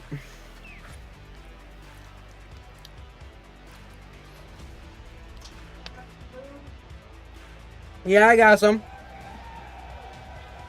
You hear me? Okay.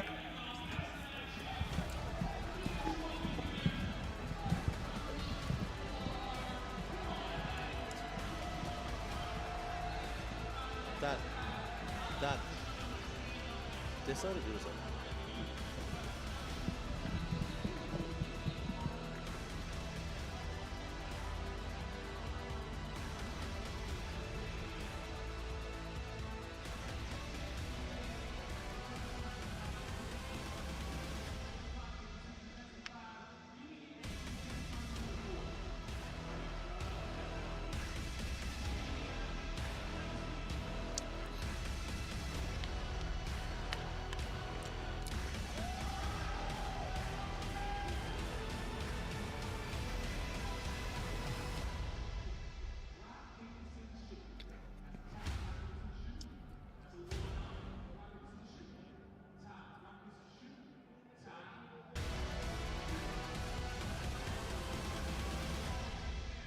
They're doing rock, paper, scissors. You can hear it.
just soon. Can't give you like an estimated time. Can't show you anything on the screen that's any more entertaining. Just a graphic. I go back and forth.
I'm definitely have to cop that.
That's dumb.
Nice! Good shot! Nice! God! God!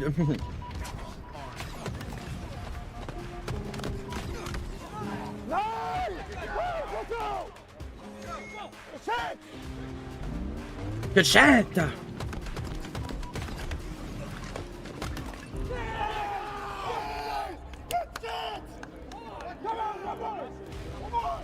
Look at that shit! Look at fucking 5K, bro! Look at that shit!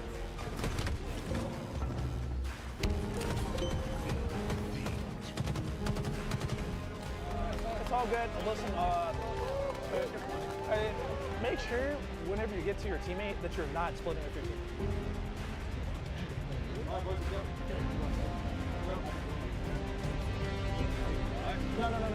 I forgot where A side. Yeah, we can go.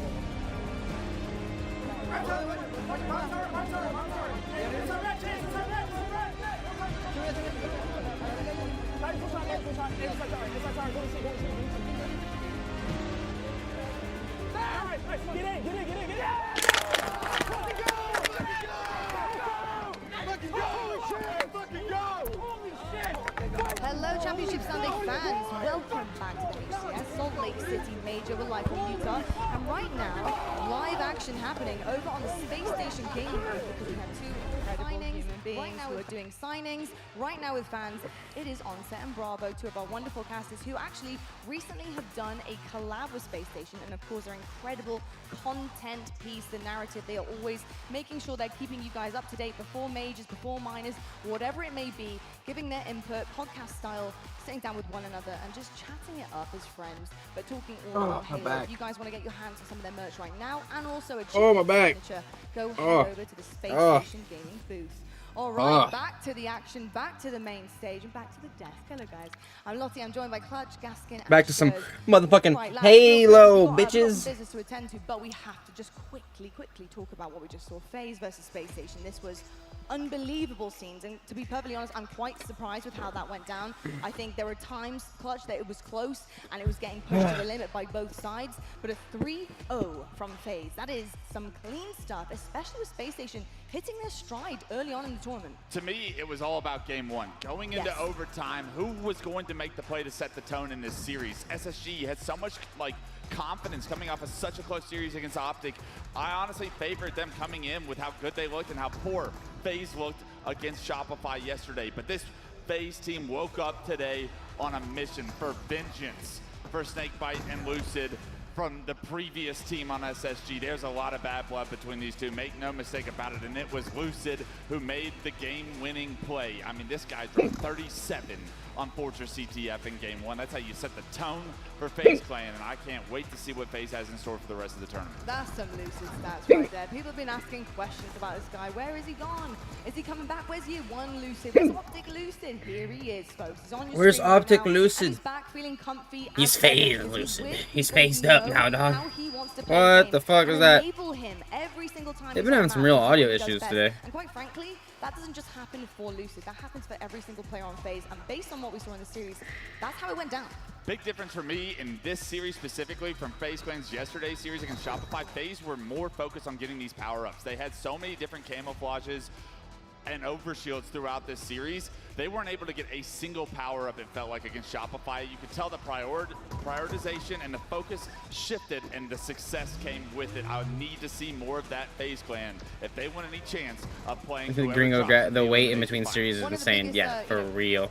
Stats that we had actually heading into the series, because it was very even scores across the board there for kind of the pre-game, was the Slayers, right? And we talked about the Slayers. FaZe looking great in Slayers, Space Station not so much, but actually with what I had in my inside information somehow was that the Slayers actually weren't being played the way that they wanted to, although they were squeaking them out. How did you feel like FaZe had adjusted overnight based on the VOD review they'd clearly been doing? I think they found what was working for Space Station as well, and if you look at the key differences in where Space Station was succeeding yesterday, I mean, we saw Eco, we saw Stella both looking a lot more comfortable than usual, but when Stella didn't have a sniper rifle, he wasn't really doing as much on the map as usual. Eco also looked a little bit lost at times, and I feel like they were being exposed a little bit, which meant that Falcated wasn't able to do what he was doing previously. He didn't have the same support, and FaZe, I feel like, took full advantage of that. Yeah, quickly, just looking at these stats, look how even the damage is across all of FaZe Clan, how close the KD ratio is. Usually you see a little bit more of an outlier on success and individual performances, but this FaZe Clan is built to play together, and when they are doing so, you're going to see a lot of series look like this. Close in damage, close in KDs, and a dominant win. Let's go FaZe Clan. I love seeing stats like Let's go FaZe Clan. Brilliance from one person. I'm not gonna lie, Shurs, Oh, shit. I've never seen stats on a team that close before. That is the closest I have ever seen the KD ratio, and like you said, damage. That actually could be a first, so the teamwork is clearly there. Team chemistry definitely on point, and revenge is an incredible motivator, it must be said. You know this one meant more than just a typical win. Bragging right. Oh.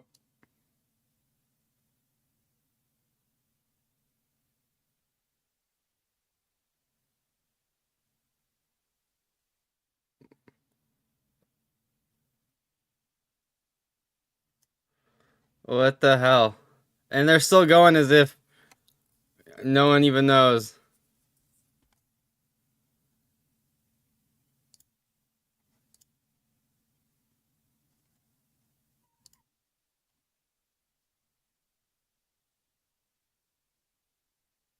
see some scrappiness where Optic can really inject themselves into the situations and make Shopify feel really uncomfortable, I think that's where it starts to get really interesting, because I think structure over chaos works unless you just absolutely lose it.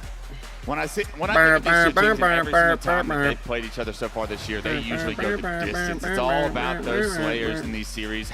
Who's winning those? I think, depending on map layout, I'm sure, Dan, you have a hell of a lot of stats to be able to present, but map layout is going to be important because there are strengths and weaknesses for Shopify and Optic, and those will trip up along the way. These teams are too familiar with each other. There's so much bad blood between these two because they know they are the top dogs in this league. It is about damn time we saw them in the winners bracket finals, and I can't wait to see the fireworks. Well, I'm feeling really generous, so I'm going to push the red button under the desk that starts the game, and 3, 2, 1, over to Gaskin and Shurs. Let's get the winners final underway. Thank you so much, Lottie. We are excited to see this one. Like Wes says, it's the first time these two teams have met up in the winners bracket finals. We've been robbed for too long, but not today. Championship Sunday wouldn't be the same without these two teams. Well, I will say, in best of fives, it usually goes in favor of Shopify Rebellion. And we'll have to see whether that trend will carry on, or can Optic Gaming find themselves in a grand final here. Shields up, weapons up, underway, Optic Gaming, Shopify Rebellion. It's the biggest game that there has been in the HCS this year. And the real question is, who's going to take this game by the scruff of the neck? Who's going to show up big and prove that they are the biggest superstar in the league? We've seen the combinations been handed out, the best support player, the best KD, the best coach. It all comes down to who is playing well when it comes to Championship Sunday.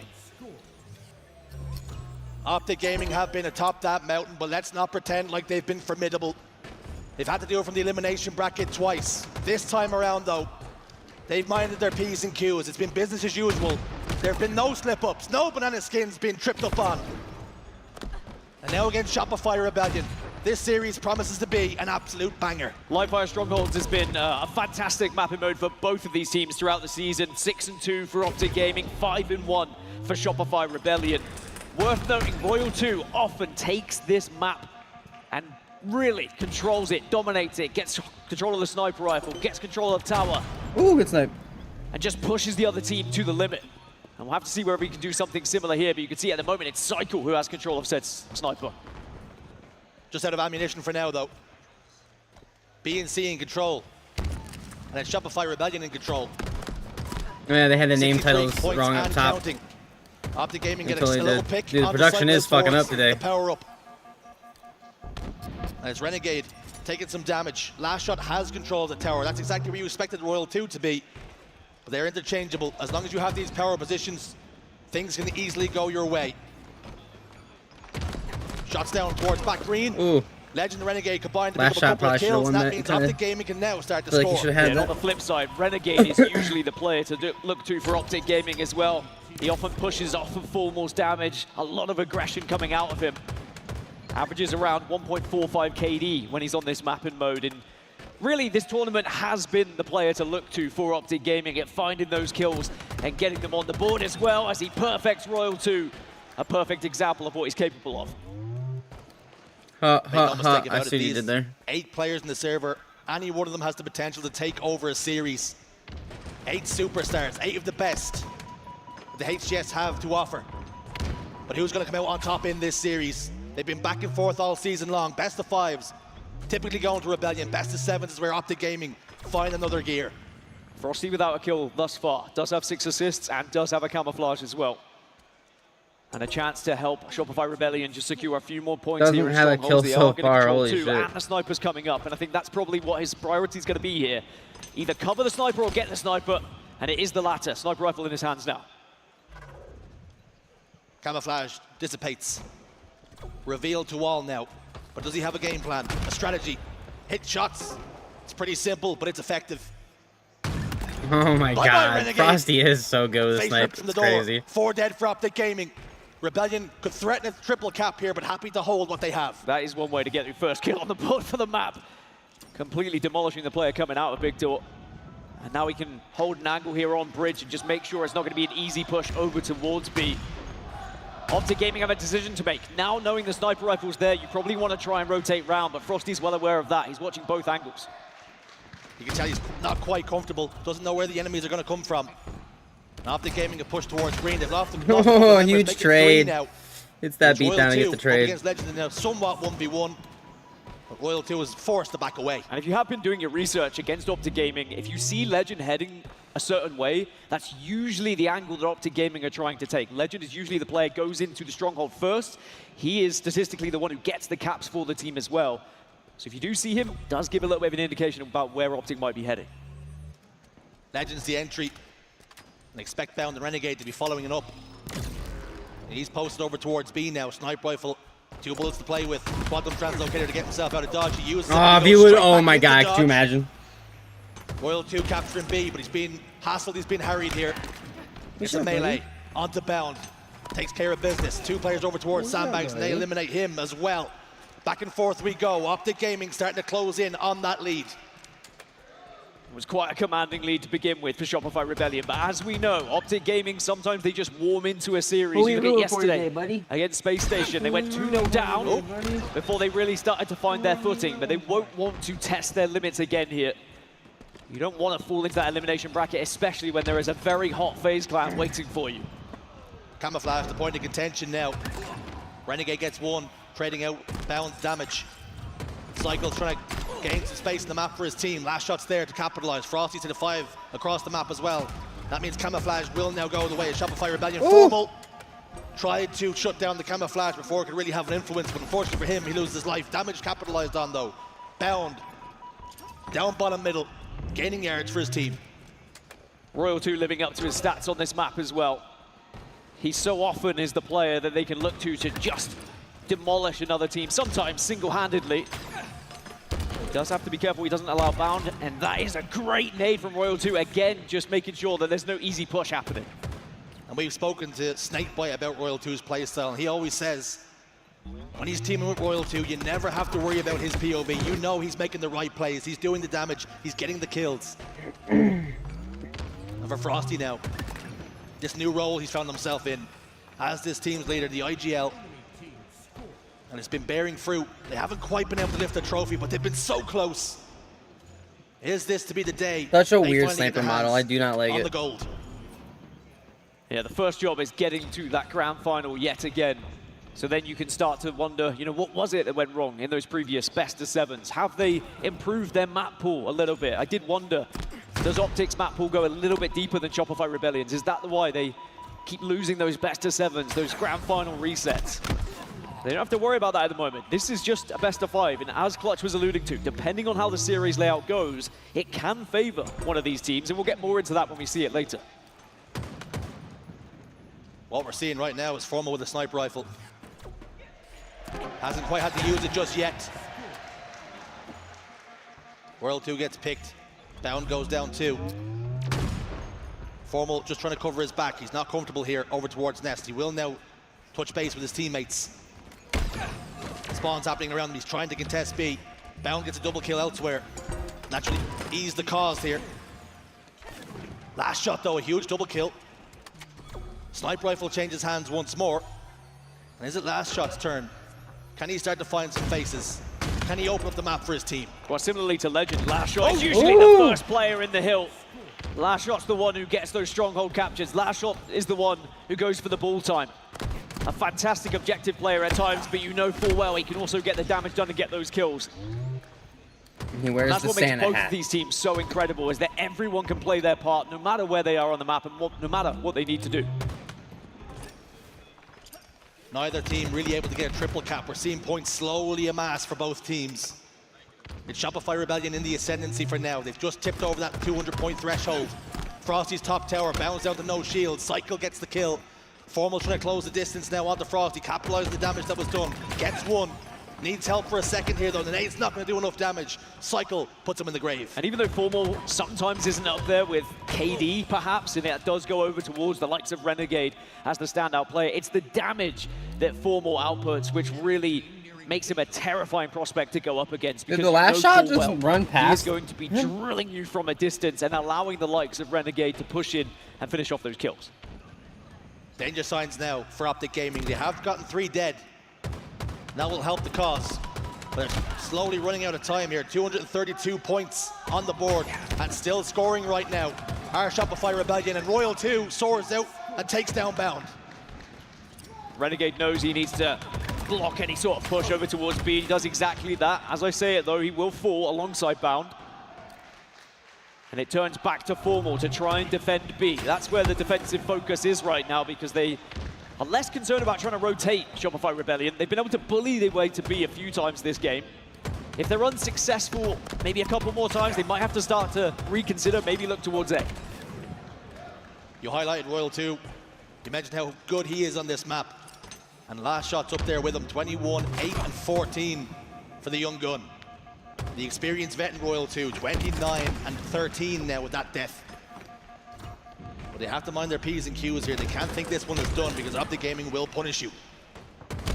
Shopify Rebellion did reposition, they did change strategy, and they have headed over towards A, but of course that opens up then a natural rotation towards C for Optic Gaming, but all the meanwhile, they've sent someone over towards B as well. It's the perfect distraction.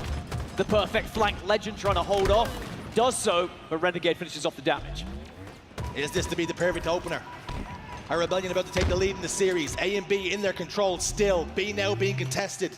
Cycle's decision is going to be huge. Opt to try and go for a flank, gets one top middle. Turns his attentions towards C. Legend is coming back to try and contest it. He just needs to stay alive here. Be a nuisance, be a menace. And he's doing just that here. Optic go towards A, and again, Cycle is forced to rotate. Bound's getting kills. And this is where you can start to panic. If you're Shopify Rebellion, you cannot give up too many easy deaths. They're inside B. They're trying to capitalize on it. B and C in Rebellion's control. That's game. Time dwindling down, ticking away. They're starting to contest C once more. That's game. It's going to be there. Just a few more points now required. Optic have to send it somewhere. Do not! And Shopify Rebellion open us up here in the winners finals with a victory. Yeah, man, whose wallet is just sitting there on the table? What's to come? Both teams so evenly Is that matched, not a wallet? It but definitely it's looks like someone's Shopify wallet. Rebellion Definitely who looks like just eke out Cycle the took his lead wallet out and and just put take his the wallet series down on the table. advantage. It was a map one that realistically could have gone either way, but it was the start from Shopify Rebellion that was so hot, gave them that huge chunk of a lead, to be honest, at the beginning, that Optic were never really able to wrestle back, because even when there was structure, there was always a just plan won, B and he's for Shopify vibing, Rebellion laughing to at around and least shit. stop any sort of bleeding when Optic got the control. And that deficit that they lost right at the beginning, sadly, never was able to be closed, and Optic Gaming find themselves 0-1. But not the end of the world. And that will be because the series layout does somewhat favor Optic Gaming when we go into map 2, and I'll talk about that afterwards. But right now, the statistics, I said Royal 2 is the man to watch, but last shot, he stepped up to the plate. Not only was he the one getting in those strongholds, taking it to Optic Gaming, but he was also following up with the kills too. And these are the series that last shot and Cycle. We spoke about getting experience, getting reps on Championship Sunday, and their performances maybe taking a tick up, maybe increasing, making fewer mistakes, making better plays. Last shot in game 1, he was formidable. He really was, and I think if he can carry on playing that way, then maybe, just maybe, Shopify Rebellion can start to think about another grand final from the winners bracket. It is surprising that we've not seen Shopify Rebellion hoist a trophy yet, but at the same time, when you see this Optic Gaming start to catch fire, I think you'll realize why there has not been a trophy lifted thus far. If he would have hit that, that would have Rebellion. been so Exactly fucking the same insane. against SSG yesterday. Optic maybe lost out a map or two, where perhaps they felt like they could have done a little bit better, but as long as they answer back, as long as they do have that response, it won't matter. That was They'll a just nasty be focusing on no-scope. how that Well, quick scoreline scope, reads whatever. when we get to Move the forward. end of this series. There was a very messy game at times, a lot of individual battles that would go one way or another, and then the trade would come through as well. That's something that both teams are going to do. Always trade out those kills, not allow any easy 1v1s to be engaged in. When we talked about the series layout, we actually had an opportunity to talk to Frosty a little earlier on today in the back, and we asked him how did he feel about the series layout. He said good. Now the issue is he has to say that before the match, right? He says good, but we look at Slayer Streets, and it is Shopify Rebellion's worst Slayer. They have never won Slayer Streets. They are 0-5. And I don't want to say Frosty is the problem, but it is Frosty's worst Slayer as well. Statistically, he's amazing at every other Slayer, but for some reason, Slayer Streets is not quite his. And I feel like that's lack of structure on Slayer Streets. Quite sporadic, very aggressive at times, very difficult to set up because then someone can grab a camo and suddenly they're behind you. And this Shopify Rebellion roster, Man's being led best by friend got an Frosty, upgrade. sometimes is all about structure. And maybe Optic Gaming can take advantage of this here, because Optic Gaming, it is a very good Street Slayer. They're 5-2 throughout the season. Renegade dominates when it comes to this map, thanks to that camouflage in particular. So maybe this could be the perfect game 2 for Optic to get back into this series. The Iceman on one side, Frosty, one to watch. Will his performances see improvement on Street Slayer? For Renegade, stark contrasts in performance levels. This is one of his best. Frosty opens us up, as does Cycle. 3 dead for the green wall. Optic Gaming will not be fazed by being down by 1 down. We've seen them come back from worse. And if Shopify Rebellion can find that structure here on Streets, if they can slow it down where they need to, do not allow Optic Gaming to be able to just flank around comfortably. Think about what Renegade was doing yesterday against Space Station, taking angles, being brave, pushing on his own and creating openings for the rest of the team. If you can suddenly take that away from Optic, you might find that structure that you desperately need here on this map, albeit difficult to do. And if Shopify Rebellion can win their worst map in the HCS, suddenly you're 2-0 up going into a far better next 3 maps here in this best of 5. Sometimes this map can lead to chaos. It's about thriving in the chaos, making decisions on the fly. Slayer's so difficult to practice for, so difficult to prepare for when the stakes are this high. An opportunity at a grand finals through the winner's side. Having that insurance policy, should you get taken down in 1 best of 7, you get to go again. 3 dead for Shopify Rebellion. Again, Renegade just looking for that opening kill, that opening sight on a player. He's so confident when he walks around this map. He's fearless. It doesn't matter which angle he takes, but he can't quite connect with it. And Frosty aware of it.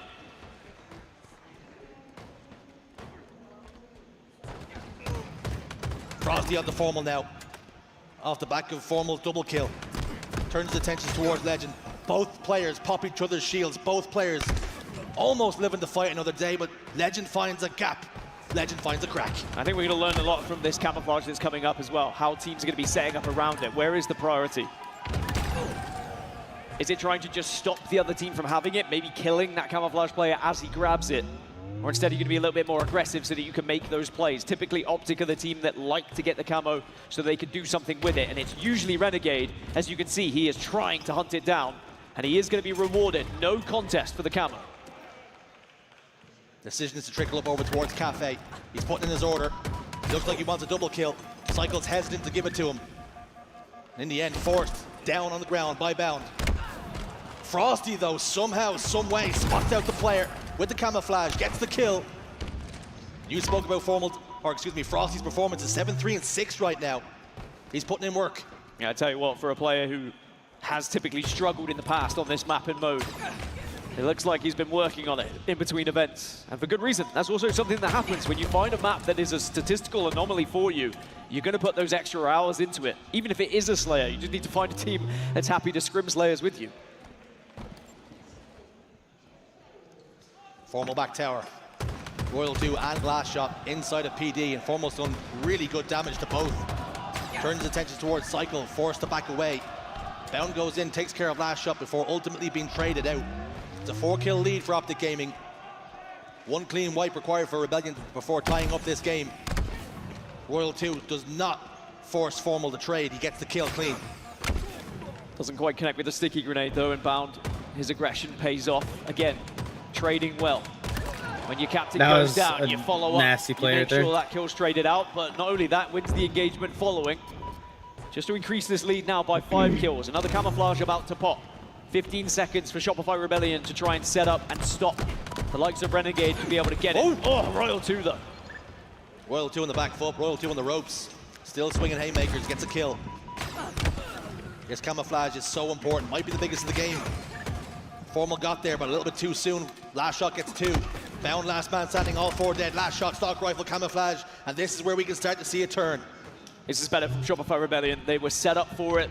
They didn't allow it to be easily grabbed by Optic Gaming, but good prediction grenades coming out of Optic to try and find that camouflage, but Last Shot will get the chance to do something with it here. Optic turtling up, recognizing the camouflage player is going to be a menace. Great movement from Last Shot, getting information for his team. Formal's got the opener though, that's going to make this push very difficult. Legend gets 1 too. In step Last Shot, doesn't try and fire that Last Shot. Bound making himself a very difficult kill here.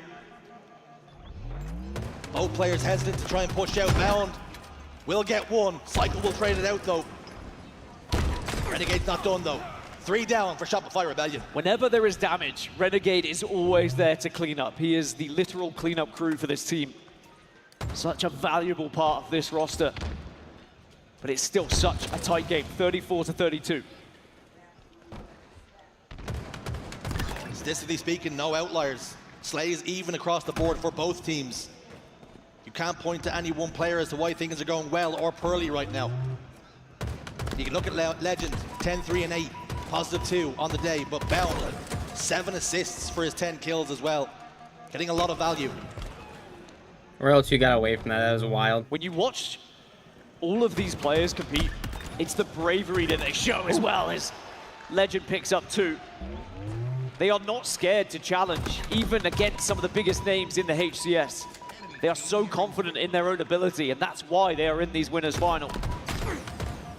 40-37, just 3 kills between it, but it is still Optic holding this very narrow lead at the moment. Camo's going to be up in 7. Cycle's trying to hold for it, it would seem. And actually, with one member of Optic going down, Rebellion might have the better chance of getting this one. We're all tied up for a moment, so 1 kill game now. Cycle takes control of Trash. Waiting patiently for his teammates to do some poke damage. He goes on a mission now. 1 tick damage into the arcade. Renegade with the stalk rifle though. Formal down to no shields. Bound did just manage to scoop up that camouflage as well. How big could that be?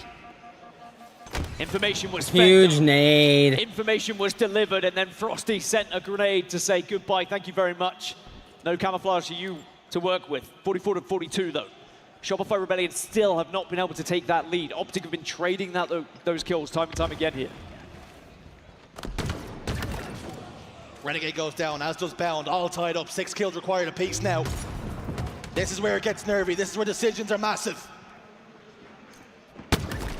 Frosty gets another, stays alive, keeps it moving, keeps it pushing. Finally, Shopify Rebellion gain the lead. 1 full wipe of Optic Gaming and they would be 2-0 up in this series. And the Stalker Rifle's definitely helping, but there is going to be a trade, 47-47. Legend trying to poke. Whatever way this one does twist, whatever way it turns, one team's going to be heartbroken. This Slayer's huge. They always are. Won and lost championships on Slayers. Frosty soars into the air, gets cut down. 1 kill required for Rebellion. Last shot pushing forward. Legend down. Let's go, shield. Shopify. Royal 2 wins the game for his team. Shopify Rebellion get their first win on Street Slayer this entire season. And how important could that be? 2-0 up in the series, 1 more to 3-0 Optic and get into that grand final, which has been a very familiar home for this Rebellion roster. But worth remembering, Optic Gaming were in this position yesterday against Space Station. They went 0-2 down. Again, 2 narrow games that didn't go their way. And then they burst back into the series to reverse sweep. Shopify Rebellion cannot afford to let their guard down here. Take a look at the stats. Leading the lobby, Legend, the Frenchman, the Phenom. He's always at it, 15, 10 deaths, 7 assists, 7.3. But he's on the losing side. You look towards the other Cycle, 15, 12, and 6. And Frosty, 15, 15, and 8, both heavily involved. And you have to give credit to Frosty, right? When you look at those stats, you look at how poorly he's performed in the past on Street Slayer, clearly has been doing his homework, clearly has been working on what is considered not just his worst game type, the whole team's worst game type, and they've turned that around, they've flipped it on its head. And that's one of the criticisms of this Rebellion roster, is maybe their map pool wasn't as deep as Optic Gaming. But suddenly, if you've just turned one of your worst game types into a victory, suddenly when you get into those best of 7s, perhaps you do have more of a chance against this Optic roster, who seem to just have that edge, especially when it came to Slayers. Rebellion in the off period, adding some pages to the playbook. No one's seen this Street Slayer going their way. Statistically, it really shouldn't have. But we've seen Space Station be put into a very similar position just 1 day ago. They were 2 to the good, and the reverse sweep came. This job is not done. It definitely isn't done, but Shopify Rebellion will certainly be confident, especially now they've got that one out of the way. They have 2 objectives in a row to try and convert this into a victory and go into that grand final. And not only go into the grand final, but of course go in with an advantage where you don't need to win 2 best-of-7s. But we will be heading to CTF Fortress, and this is good news for Shopify Rebellion. They are without a doubt the best capture the flag team in the HCS. And not just CTF in general, but CTF Fortress very strong as well. 3-1 throughout this season. Fantastic attack capture rate as well. When they do pull those flags, 60% of the time they get them back home. As for Optic Gaming, they sometimes struggle a little bit on Fortress CTF. They have a 50% win rate across this season. They're going to have to change that. They're going to have to turn the 50 into at least a 55 if they want to find themselves staying alive in this series. Shopify Rebellion, capture the flag Fortress. It works 60% of the time every time. But that's what's on the agenda. That's what's coming right up. Looking at those stats, steals per game, 4.8 versus a 5.0. There's very little to separate these two teams. Yeah, this is for the Salt Lake City stats, of course, and what they've played thus far. But across the season in general, they're both very similar with their statistics. The only difference really is Shopify Rebellion have a better attack rate, and Optic Gaming have a better defending rate when it comes to getting those flags. So again, it's just one of those stats that butts heads. Because you've got the best defending team and the best attacking team, it's naturally just going to end up being a situation where that stat gets thrown out the window. What's the saying, unstoppable force versus immovable objects? We're about to find out in this series, in this game. What a series we have on our hands already. Both games, there's very little between them. Looking at the flag cap leaders, Bound atop, Suppressed, who has just been eliminated, has his SLG. And Snakebite sitting in there, and there's our boy Frosty. Yeah, Bound and Frosty are going to be the ones to watch when it comes to capping those flags. But remember, capping the flags doesn't always mean who's running those flags. How many times have you seen Legend have a little swifty movement into that base? You don't see Legend. And that's the problem. He does find a way to sneak in, steal that flag, get it far enough so that maybe Bound can be the one to put it in at the very end. But there are often times where both Legend and Bound, especially on Fortress, work together in unison to collapse onto a base, and then one of them gains the flag, the other will then cover, whilst of course you've got Formal from a distance doing what Formal does. And he's going to be, for me, the player to watch here in this third game, because Formal isn't usually the KD outlier for this team, but on Fortress he is. Not only does he do the most damage, but he also ends up with the most kills and the least deaths. So he's going to be integral for Optic Gaming to stay alive in this series. And incredible, we're talking about Fortress CTF, a 2-sniper game.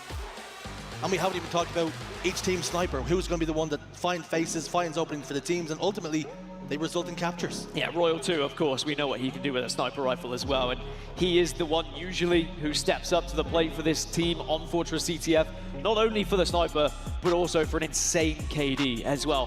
When I've written down the stats for Shopify Rebellion, Royal 2, Royal 2, Royal 2, Royal 2, Royal 2, for every single map in mode in this series layout, he is the leader for KD on this team.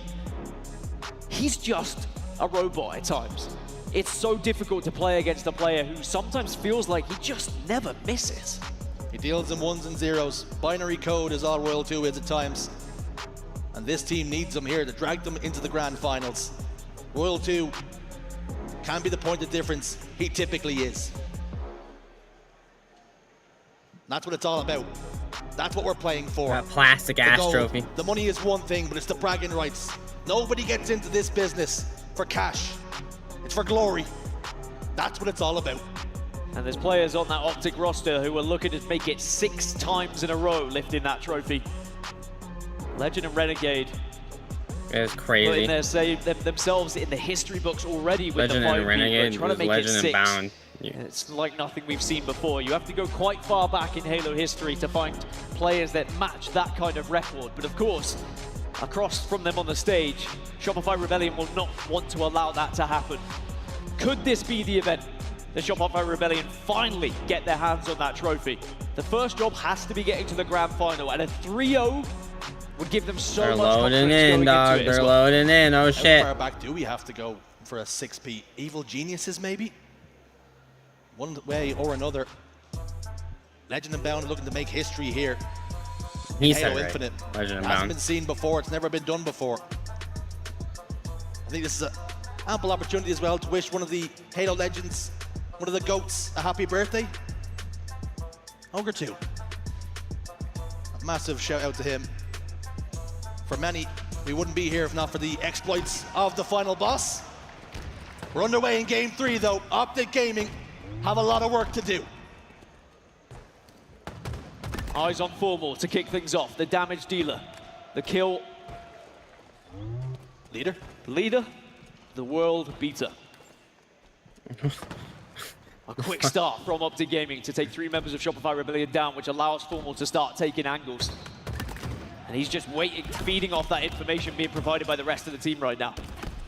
And you just feel, for this series, this first capture is going to be so important. What it can mean for each team. For Rebellion, one step closer to the grand finals, but for Optic Gaming, perhaps a lifeline. And it's them applying pressure to the base. Formal gets one. Will he have to play the flag? He will not. Frosty cuts him down.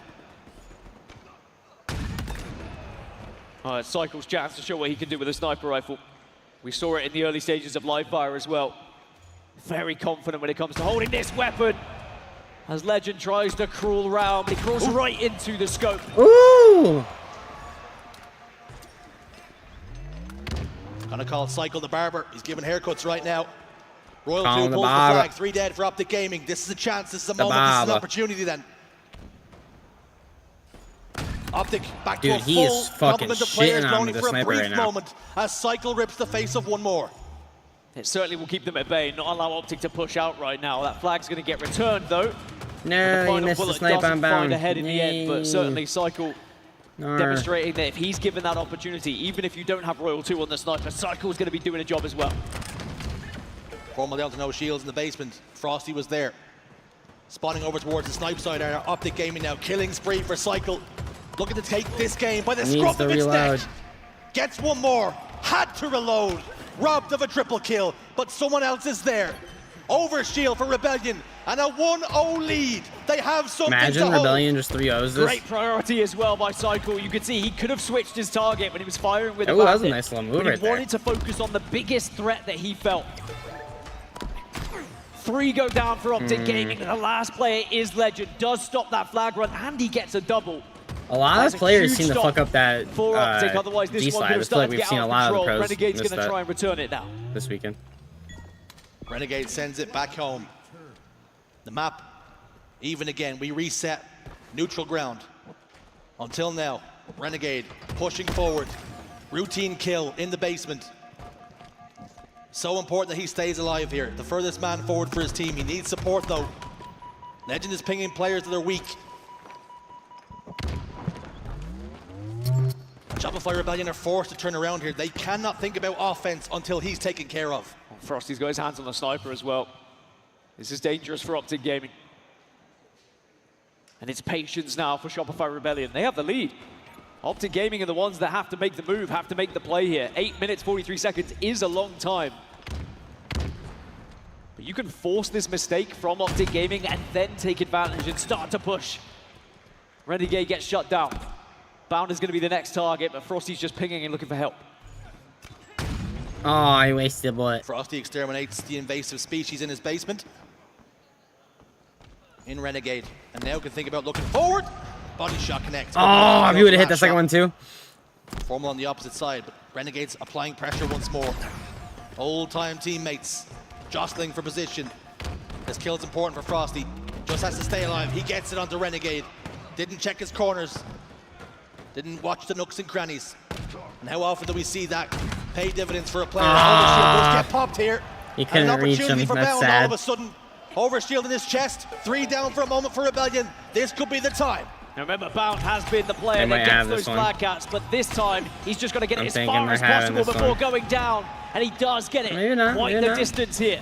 But we do see 2 members of Optic fall. Rebellion have been able to perhaps stop this one, Alright, especially I with guess they Formal stopped going it. down as well. This flag may well get returned. Flag might go home, but it might go from bad to worse. A big trade for Renegade. Ooh, they got a touch Far on more it though. valuable for him to get that kill. Someone got a touch. And it was in reverse. 3 dead for Optic once more. And it's Rebellion again laying siege to the Optic Gaming base. Greenwall forced to hold the line, but they're looking shaky right now. Does anyone from Optic feel brave enough to go for a touch here? I think this is going to be one you have to just let go. You did get it one heck of a distance, but sadly not quite far enough, as Shopify Rebellion will hold.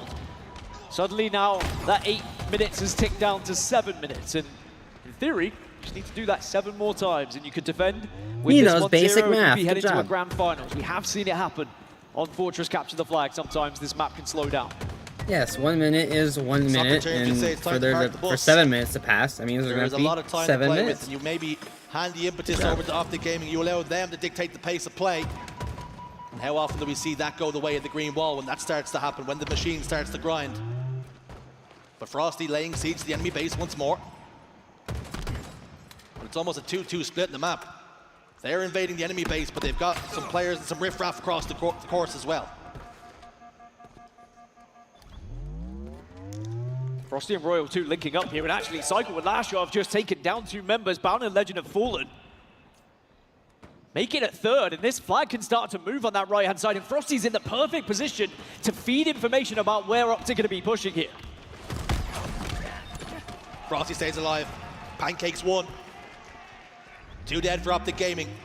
And he's actually looking to go towards hit that? Optic Gaming Sniper as well. 3 dead here. But the flag's being pulled. Double kill for Cycle. They could be about to double their advantage here. Royal 2 on position. Royal 2 slams home. Royal 2 doubles the lead. Shopify Rebellion now just a flag away from the grand finals then. And it's not something that's unheard of for this team. We've seen it time and time again throughout the HCS. But it certainly would be a statement of intent against Optic Gaming to say, you've done it twice, but can you do it thrice? And remember, it is a very dangerous FaZe clan that are waiting in those elimination finals, chomping at the bit to have a go at both of these rosters. This shit's wild right now, dog. But there is still 5 minutes left in this game for Optic to try and bring this one back. I am conflicted because I do like Optic's roster too, and like if they won 6 or 3 in a row, it would be pretty wild. And there's part of me that actually would like to see them win literally the entire season, and then Formal just goes out on top. But another part of me is like, Optic Gaming just haven't found their feet. They haven't been able to play the way they want to. Looking at Bound on our screens, 7, 5, and 14. How often do you see that? It's a unicorn performance. Usually he's the player doing the damage, getting the kills. It's 3 dead now, though, for Rebellion. They know exactly where the last player is positioned. This is the moment to go. What was I saying earlier? They thrive off structure, do Shopify Rebellion. And this map sometimes is just the perfect foundation for that. But Legend has snuck one away.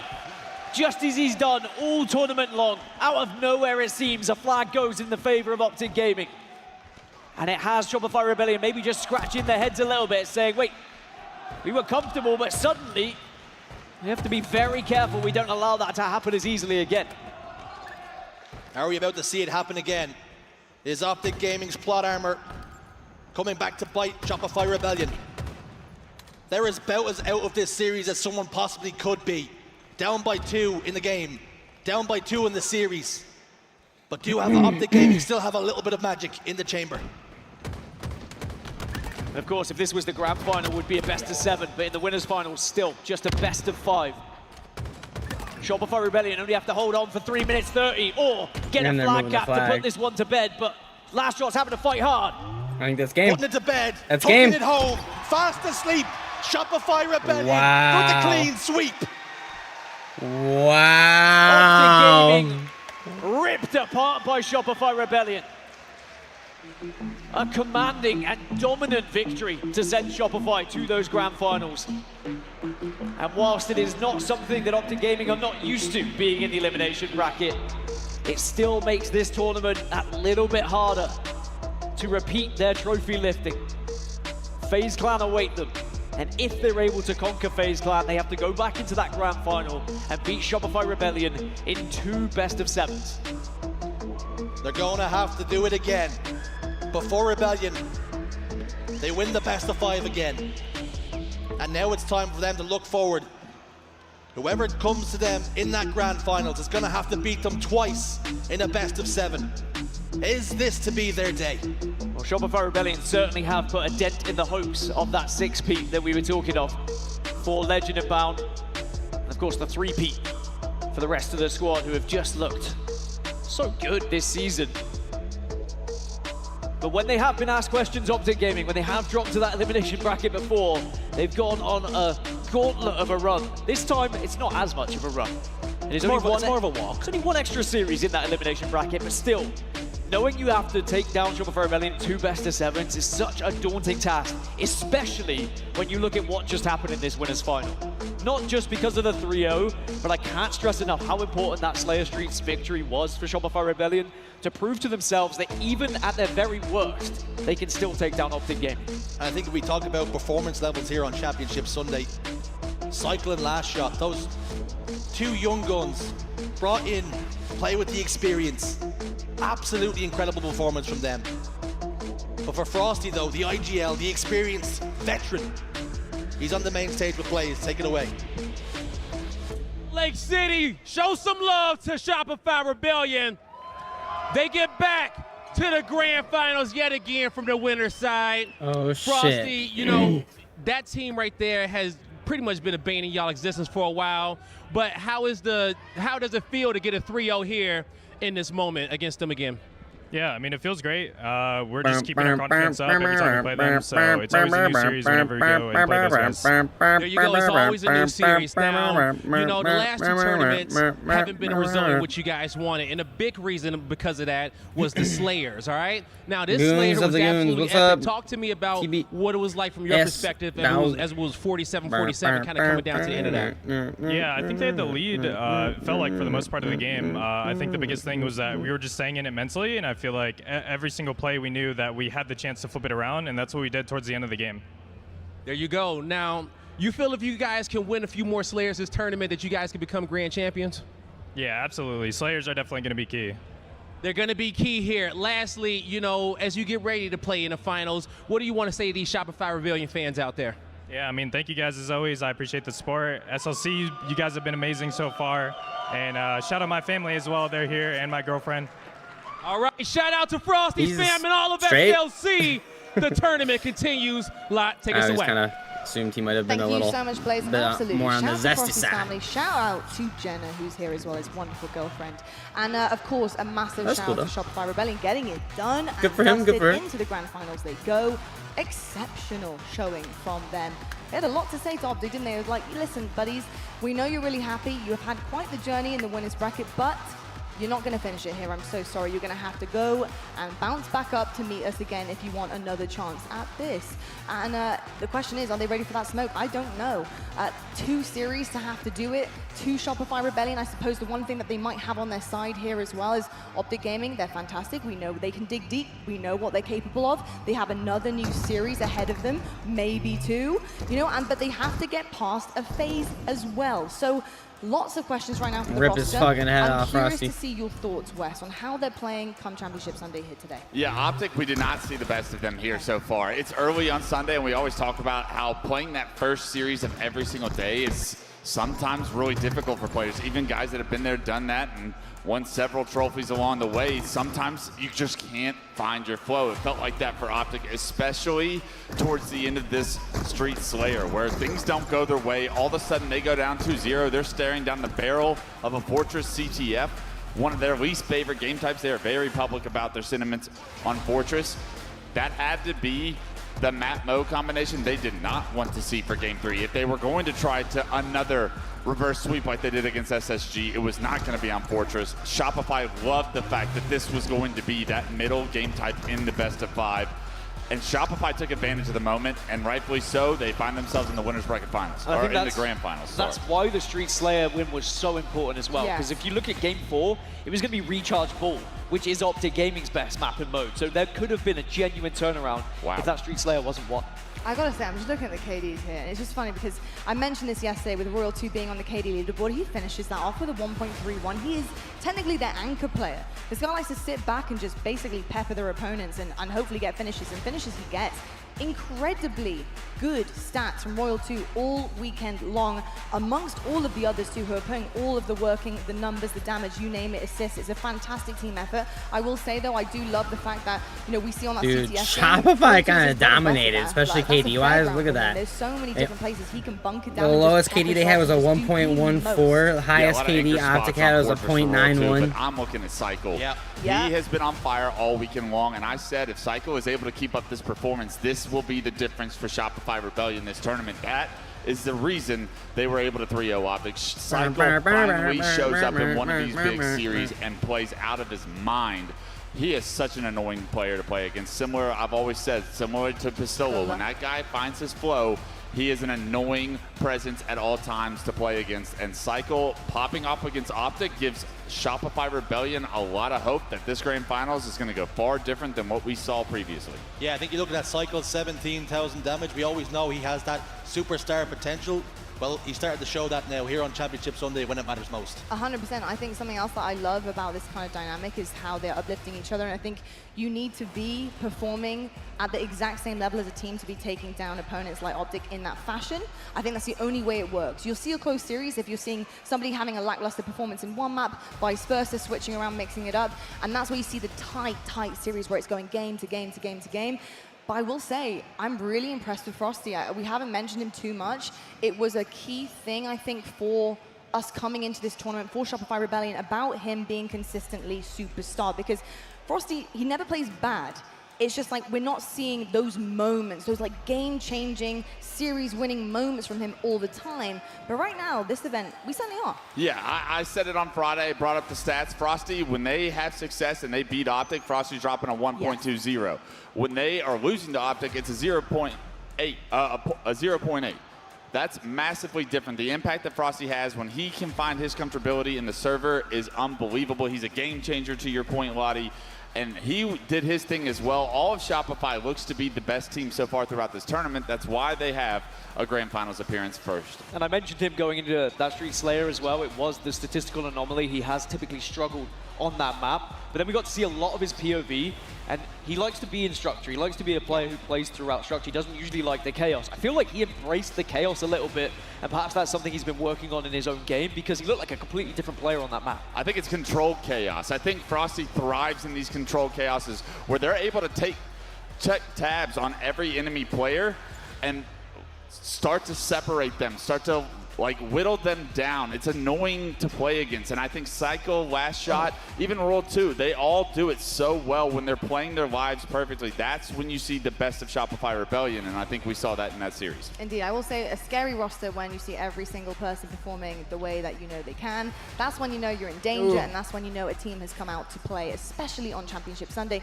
Something we also saw with FaZe. That's exactly what happened. Incredible KDs across the board. Teamwork was stellar. So I'm excited to see what those two teams have in store for us. And of course, FaZe is still in the running. Let's take a look at the bracket because they will now meet Optic Gaming. And of course, we go down to that safety net, which has actually been cradling FaZe Clan for a couple of rounds now. And Optic Gaming, they are first to touch that rope currently here going up against FaZe. This lower finals, this is really an El Clasico, obviously a little bit of a different kind of frame system when it comes to the rosters here, but we always see the green and red somehow, some way on that main stage in one of the biggest series we can see in the season, because I think this is very much season defining. We're at a point now in this season, in the HCS, where roster changes are going to be very, very tricky to then now kind of push forward. You want to start to really make some adjustments, really approach some growth with a team, and consistency is so big. So this is going to tell us a lot. Yeah, I think that we've got, I think we've got the three best teams in the top three as well. Yep. No disrespect to TSM last event, but I think that they had a bracket that allowed them just kind of sneak through the top three. Whereas we've got someone who can truly test this Optic roster in this lower finals. I mean, especially the way that it's going to go down, because FaZe woke up this morning and hot 3-0'd SSG. They looked fantastic earlier this morning. Optic have to stay on that main stage and play back-to-back series after kind of letting that series go by without having anything to say about it. That's going to be a conversation. I would love to be a fly on the wall in that Optic circle back there on how they're going to regroup and get ready for a FaZe clan that looks prime and ready to compete. Yeah, these two teams look destined to collide pretty early on. I have to say, I'm almost worried about Optic Gaming. Where are their heads at now? They're going to play against FaZe Clan. This isn't a FaZe Clan of before. This is the kind of team that have dominated against SSG, one of their biggest games. And I think coming up against Optic Gaming now, are Optic going to be back to their best? Because they've just had a pretty devastating defeat against Shopify Rebellion. They were dominated against, and I'd like to see them bounce back here. You're right. There's definitely a balance there, though. I think Optic, they have done this multiple times, although they've done it earlier on. This time, they've had a really cushy kind of system going through the winners bracket. Yes, they fall short just at the finish line here, but they have a chance to redeem themselves once again for the third time, by the way, which they picked up trophies twice before at the end of it. So we'll see what they can do. I know they're resilient. I know they can bounce back, but you're right. Against the FaZe that's looking really hot right now, we'll have to wait and see.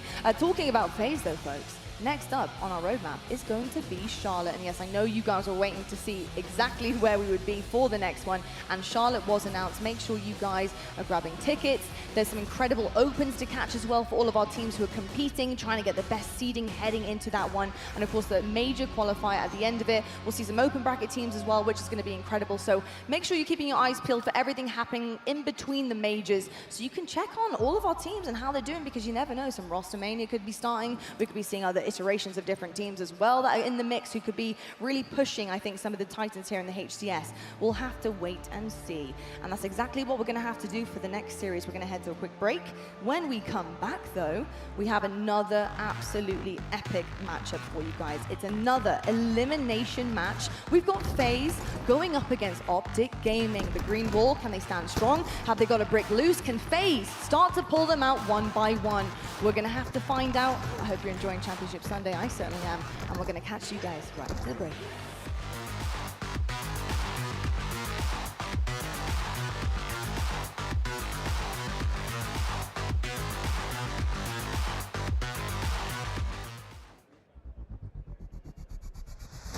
Want more Halo action?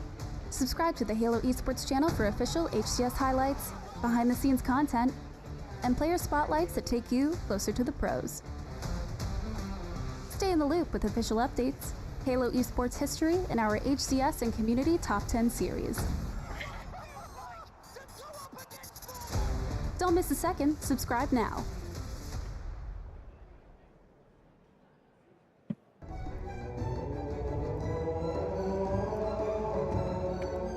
Wait, hold up.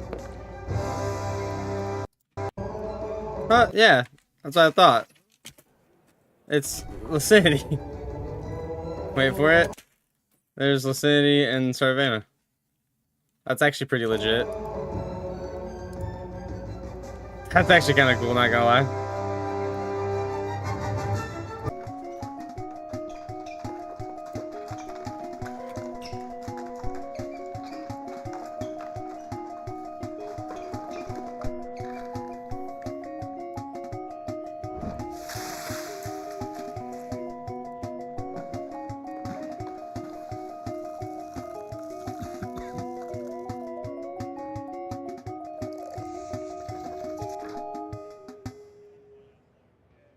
Oh, it's overnight.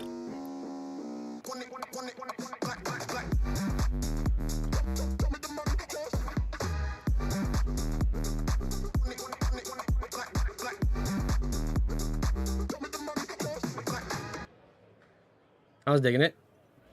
They took it away from me. See what LVT has to say about what's going on. Oh, I don't have LVT up anymore? Why did I close off LVT? Let's do a shit.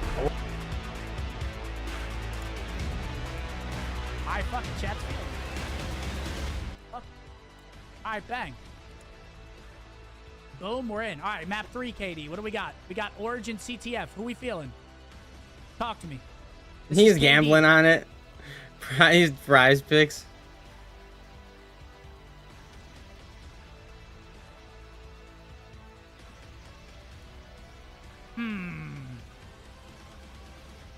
Matt, formal? All right, fuck it. I'll throw money on Matt. All right, now who's gonna go? We're gonna go double That's more. That's crazy that you can even do this. I'm gonna go over a 0.97 for loose. Entry fee $200, and then so we're fucking in. I'll keep y'all updated. We need a big bounce back. We just went 0 for 2 in the last one. Need a huge bounce back here.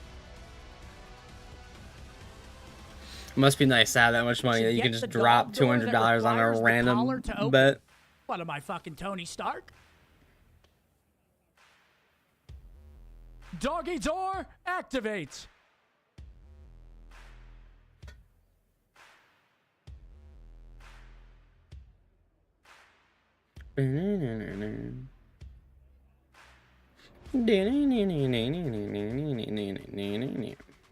Mr. Stark, I'm not feeling so good. Oh, I made a hilarious joke, but you guys wouldn't get it because it's about Hilton, and not as many people know Hilton like we do. Oh, it was great. Oh, it was great. As he says hundo all the time. I wish you guys got it. Have I been watching any good shows or movies lately? No, I haven't, actually. Again, I've been heavily addicted to League, so my nighttime typically consists of I go downstairs and dirty grind League while my wife throws on whatever she's feeling. Yo, actually, now that you mentioned that, when we were at the Battlefield 6 after party on Thursday night, the host of Love Island was there. The girl, I don't know her name. Yeah, I don't know her name. Ariana Maddox. That sounds right. That sounds right. That sounds right. But yeah, she was there. We think Brie Larson was there. Fucking Captain Marvel. We think she was there. It was pretty crazy. It was a W after party, bro. That shit was fun. Zinny's dumbass. Zinny stayed out. I went back at like midnight because I was smart. We had a 9:30 flight on the way back home. I went back at like 11:30. Zinny stayed out, and oh, that Uber was hilarious. Oh, Zinny was down.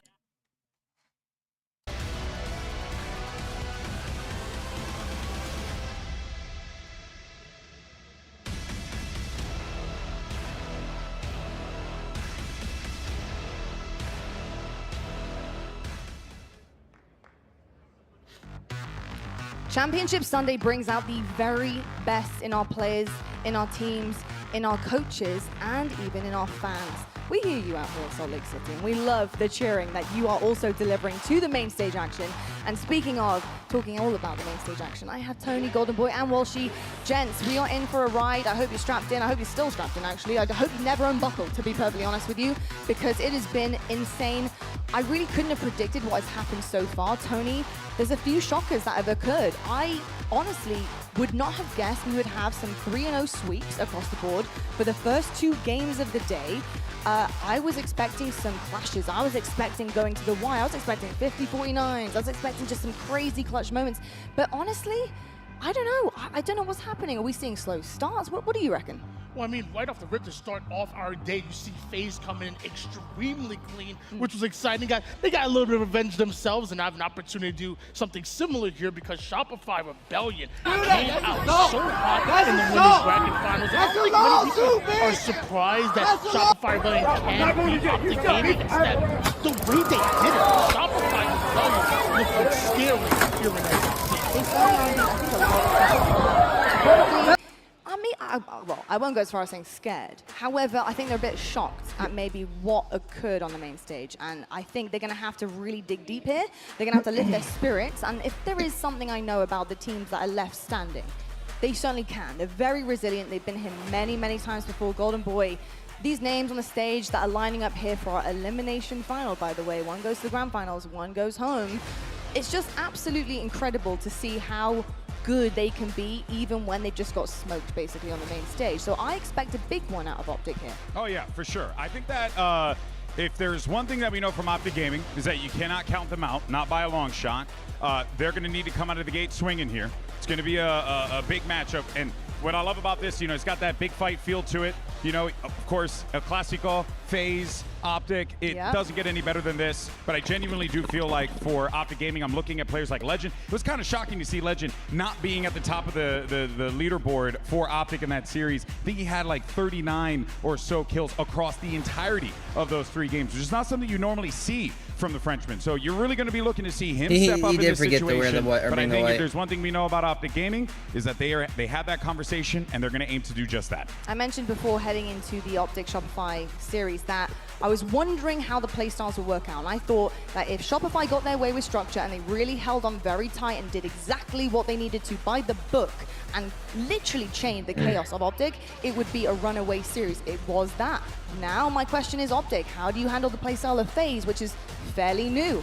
It's also similar to what Formal knows, but we have a different teammate here. We have Snakebite. How does that work? So many questions. Only one series to decide this, but who's going home, who's going forward. The game is getting ready. Golden Boy, Walshy on the hand mics. Off you go, lads. Come on, here we go. Let's go, baby. Feels like I'm working a PAX event again. You know what I'm saying? That's what's up. All right, folks. We're getting ready to start this thing.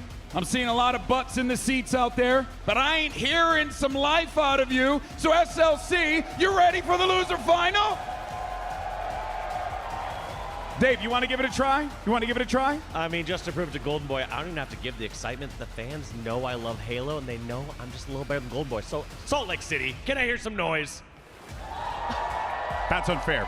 It would actually be nice if they didn't do anything. There's like, we ain't flying with that. You didn't have to do anything there, Dave. You absolute menace. All right, well, here's your series layout. If necessary, of course, you got Live Fire and Streets to close it out, but we're going to be kicking things off with Solitude King of the Hill, followed by Recharge Slayer, Origin, CTF for map number 3. This is a interesting series layout for sure. We'll see how this all plays out.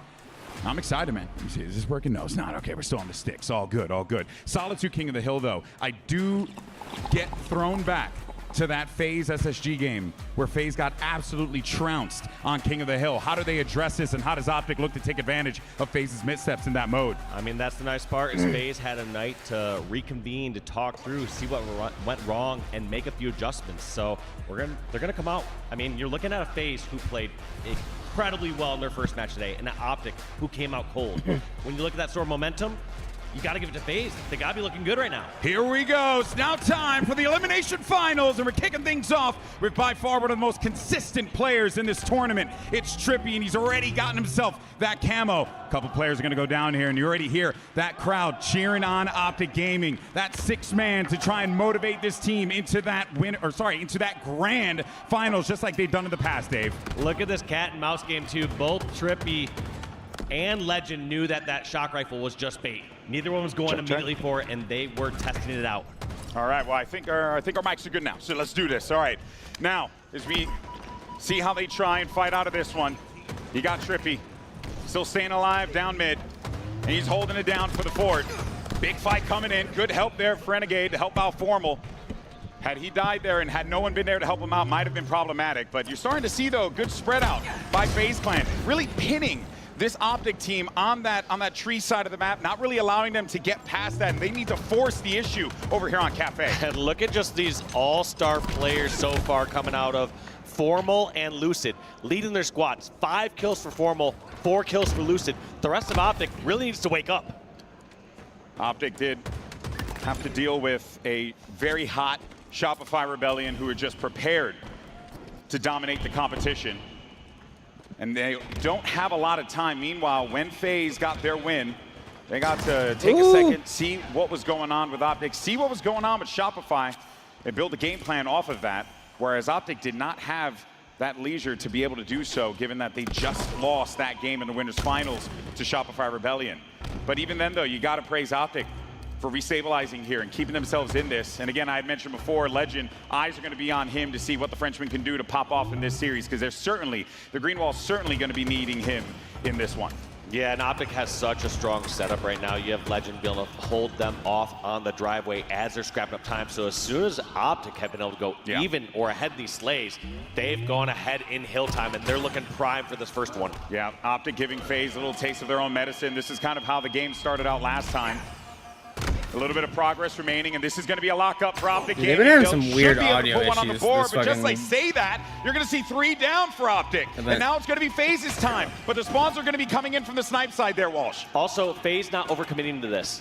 They are still holding the yard side of the map, forcing the spawns for Optic over towards the shock rifle. So even if FaZe lose this, they're still in an okay spot for the second hill. Yeah, this is a great spot for Lucid to be in here, but a better read from Formal to prevent him from running rough shot all over them there.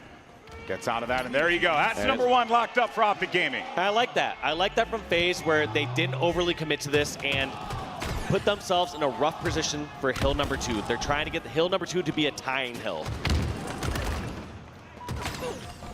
Renegade now trying to play his life, but Lucid was wise to it there. You do have 3 players down for Optic, for FaZe on the other side. Similar situation here.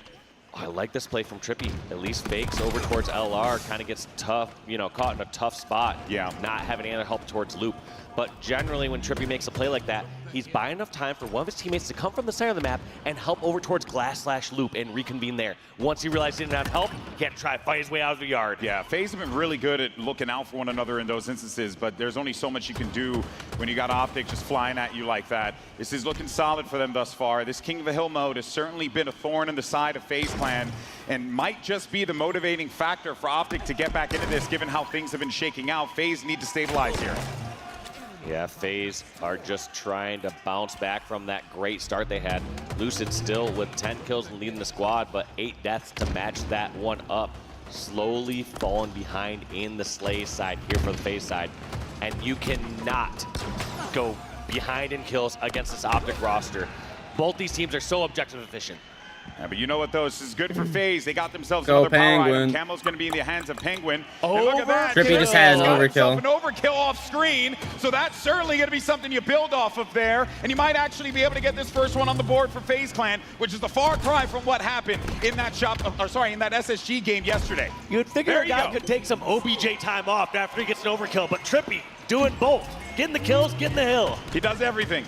Trippy's a man of the people. Love to see it. Trippy kind of got fucked right No, there. he does not. Formal stays alive in that fight, but this is going to knot things up 1-1 here. Penguin, he has been so elusive all day. Seeing him in that SSG game, the way he plays his life, unreal. Yeah, he was playing immaculate during that SSG side. However, so far throughout this set, you got to argue, he's getting a little shut down. For 2 real, and 8. So many other times throughout the earlier series today, he was able to get some damage in, hide away, poke out. I probably got that finish stick another for a player. second. This time it feels like anytime he's re-entering the battle, he's taken out and eliminated right away by Optic. Meanwhile, for Trippy, he seems to be heating up. Last man standing here, but he's going to be running around this, just trying to get away from the action, draw some fire over there so his teammates can back him up. That's what Lucid does.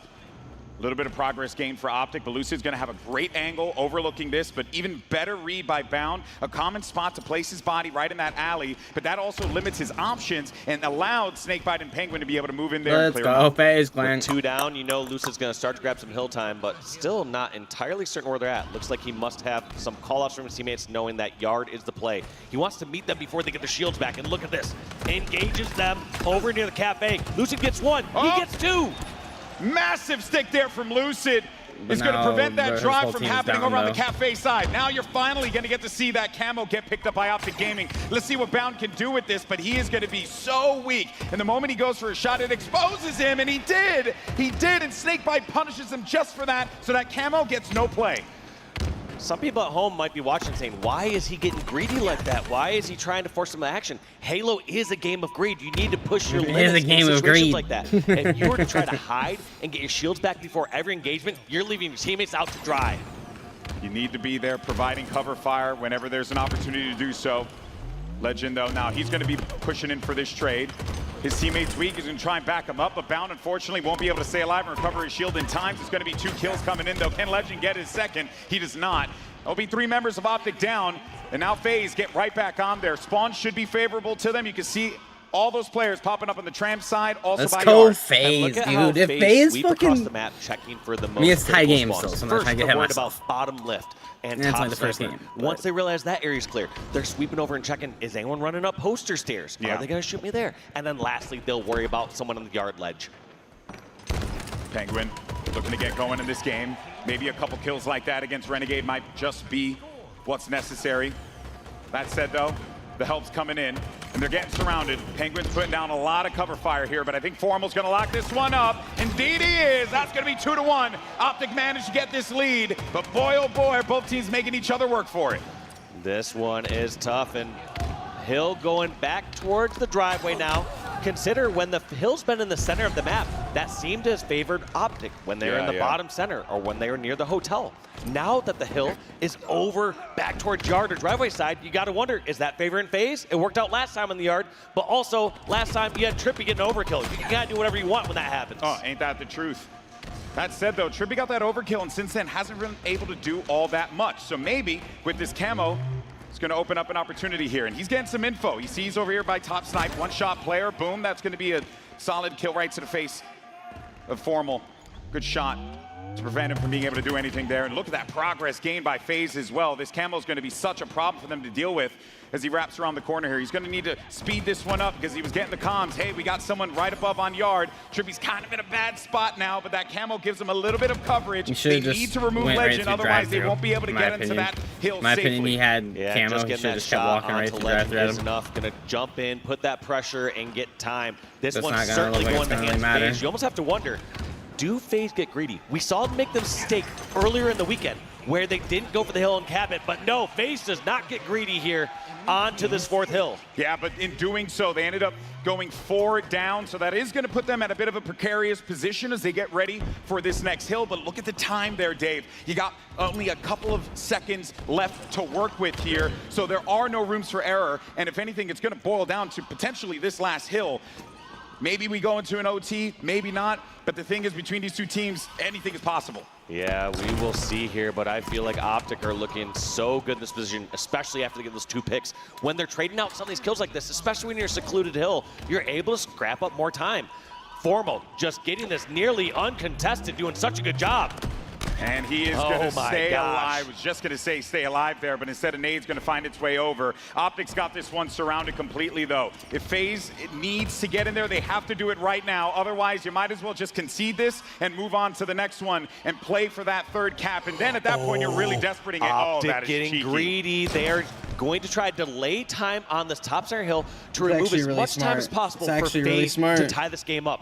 That's why they're barely tiptoeing into it. They If decided I was them, not I to would have. pressure Oh, too dude, far I would now have that waited even longer. Formal and Bound were taken out. They didn't want to put themselves in some sort of reverse sweep scenario on that shot. I don't know, dude. You literally all they needed was a tap, like literally a tap on it, and fucking FaZe needed the entire hill. In my opinion, able to pick you up wait that even first longer. hill, as we noted earlier. But maybe this time around they could do so. He doesn't even get the kill there? What? Looking to stand tall, but instead it's going to be 4 down. And Optic Gaming, they know that they got this 1-1. 5 seconds remaining. They don't got to put bodies inside of that hill. They know it's going to be a GG. FaZe have to make a desperate attempt, and they cannot do it. So Optic Gaming go up on the board here in this elimination final. And what a back and forth game. Every other hill just traded out from these two teams. You got to wonder, FaZe coming in hot from their last 3-0 series. Optic reversing the momentum from their 0-3 loss against Shopify Rebellion. We're gonna have to see what they do here on this game number 2, but taking a quick look at the stats. Lucid keeping up that pace that we saw off the rip. 25, 18, and 9 for the only positive performance from a member of FaZe. King of the Hill seems to be a little bit of a thorn in the side of FaZe every time we've been covering them. So maybe that's just the pattern here. But still got The name plenty of the more Observer series to player go in the bottom as we right get ready corner, for the Slayer cleaner matchup. HD. I do got to say, it is a bit shocking to see Optic in this, well, previously in that position. I know that this is something that they have done in the past, right? They've lost in these elimination finals, and then out of nowhere, they just start leveling up. They start hitting these shots. They start doing the things that you expect of Optic Gaming. But I do feel like at this event, we've been seeing that parity between our top 4 teams, and most notably, Poor between our Trippy. top 3 teams. Trippy got an getting a lot overkill closer, that which didn't even means get that shown, those and then in moments the where you game think, where oh, his team maybe that's loses. exactly how it could play out. I don't know, man. In Halo, anything is possible. Yeah, at this point, I've kind of given up, like, really strongly predicting and believing in that. I'm just like, yeah, here's what I think could happen, but let's be real. You have some of the best players in the world slugging it out. Someone can have the game of their life and just flip that on its head completely. Ain't that the truth? But a great showing from Optic, and they needed that. Most importantly, they needed it. Because after what happened, a 3-0 sweep in that winter bracket finals, you know that they would have to be so frustrated. And this is just what they needed. Optic, they're not making it easy for themselves if they're trying to win a tournament. They are giving themselves some rough roads, but that is the right start on this path with that 2-3 victory here on King of the Hill Solitude. Up next, though, we're going to see them slaying it out on Recharge.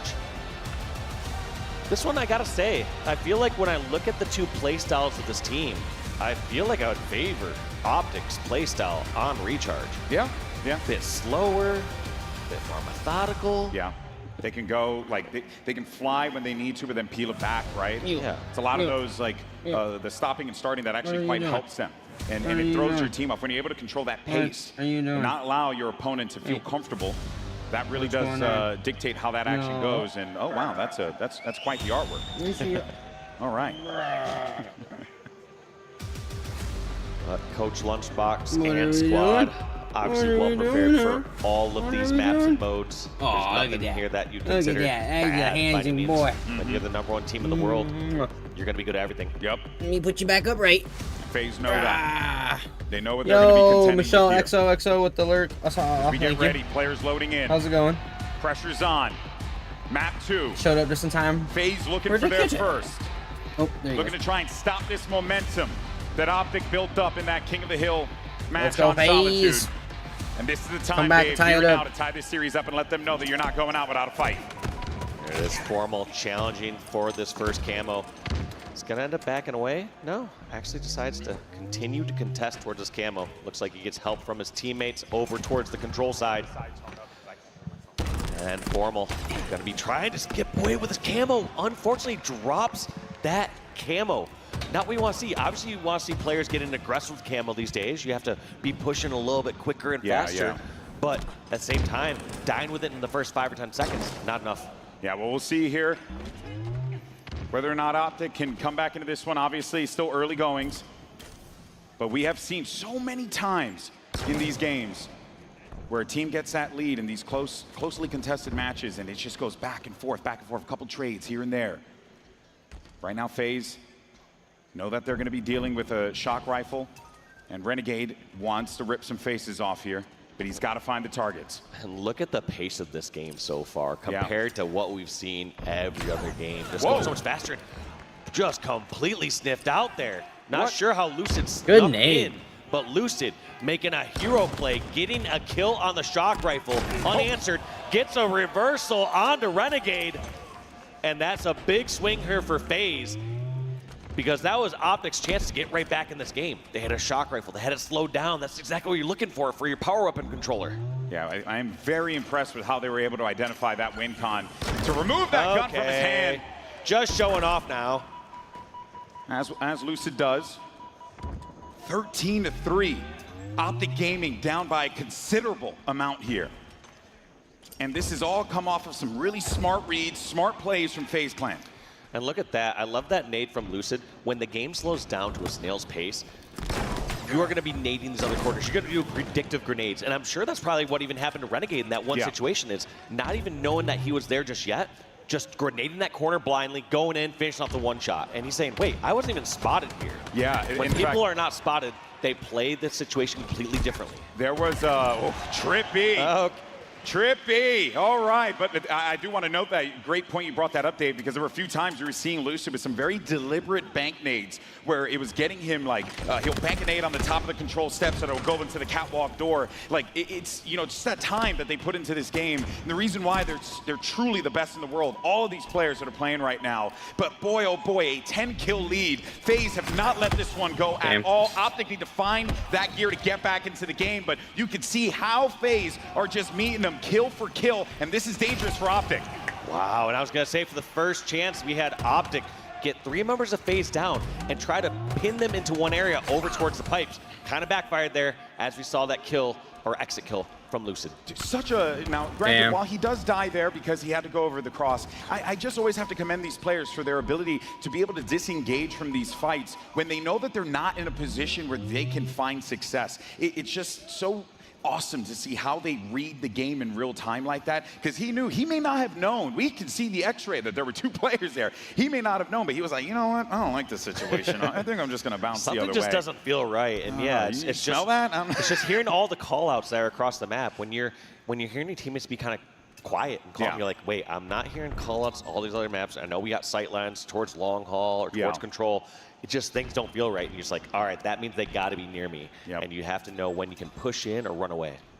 This does feel very reminiscent to what happened just a few minutes ago, except on the other side of the map. So let's just say this is the multiversal situation here. As Renegade now looking to find those shots, but they have identified where that shock rifle is, and they're not letting him have the opportunity to be able to have impact with that weapon.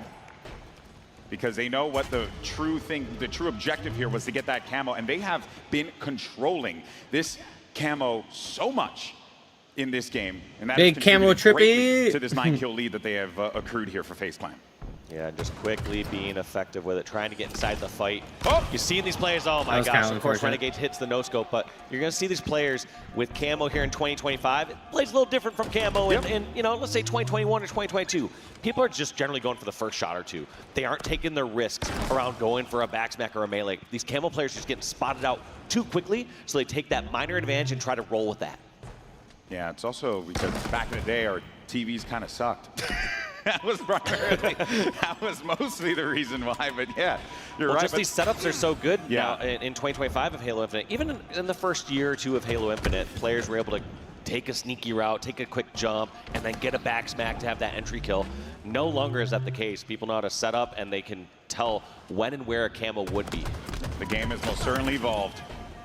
Renegade now gets a big kill onto Snakebite there, but just as that kill comes in, another one is brought across the board there from Penguin. This is what they need, though. For every one that FaZe gets, Optic needs to be able to get at least one extra.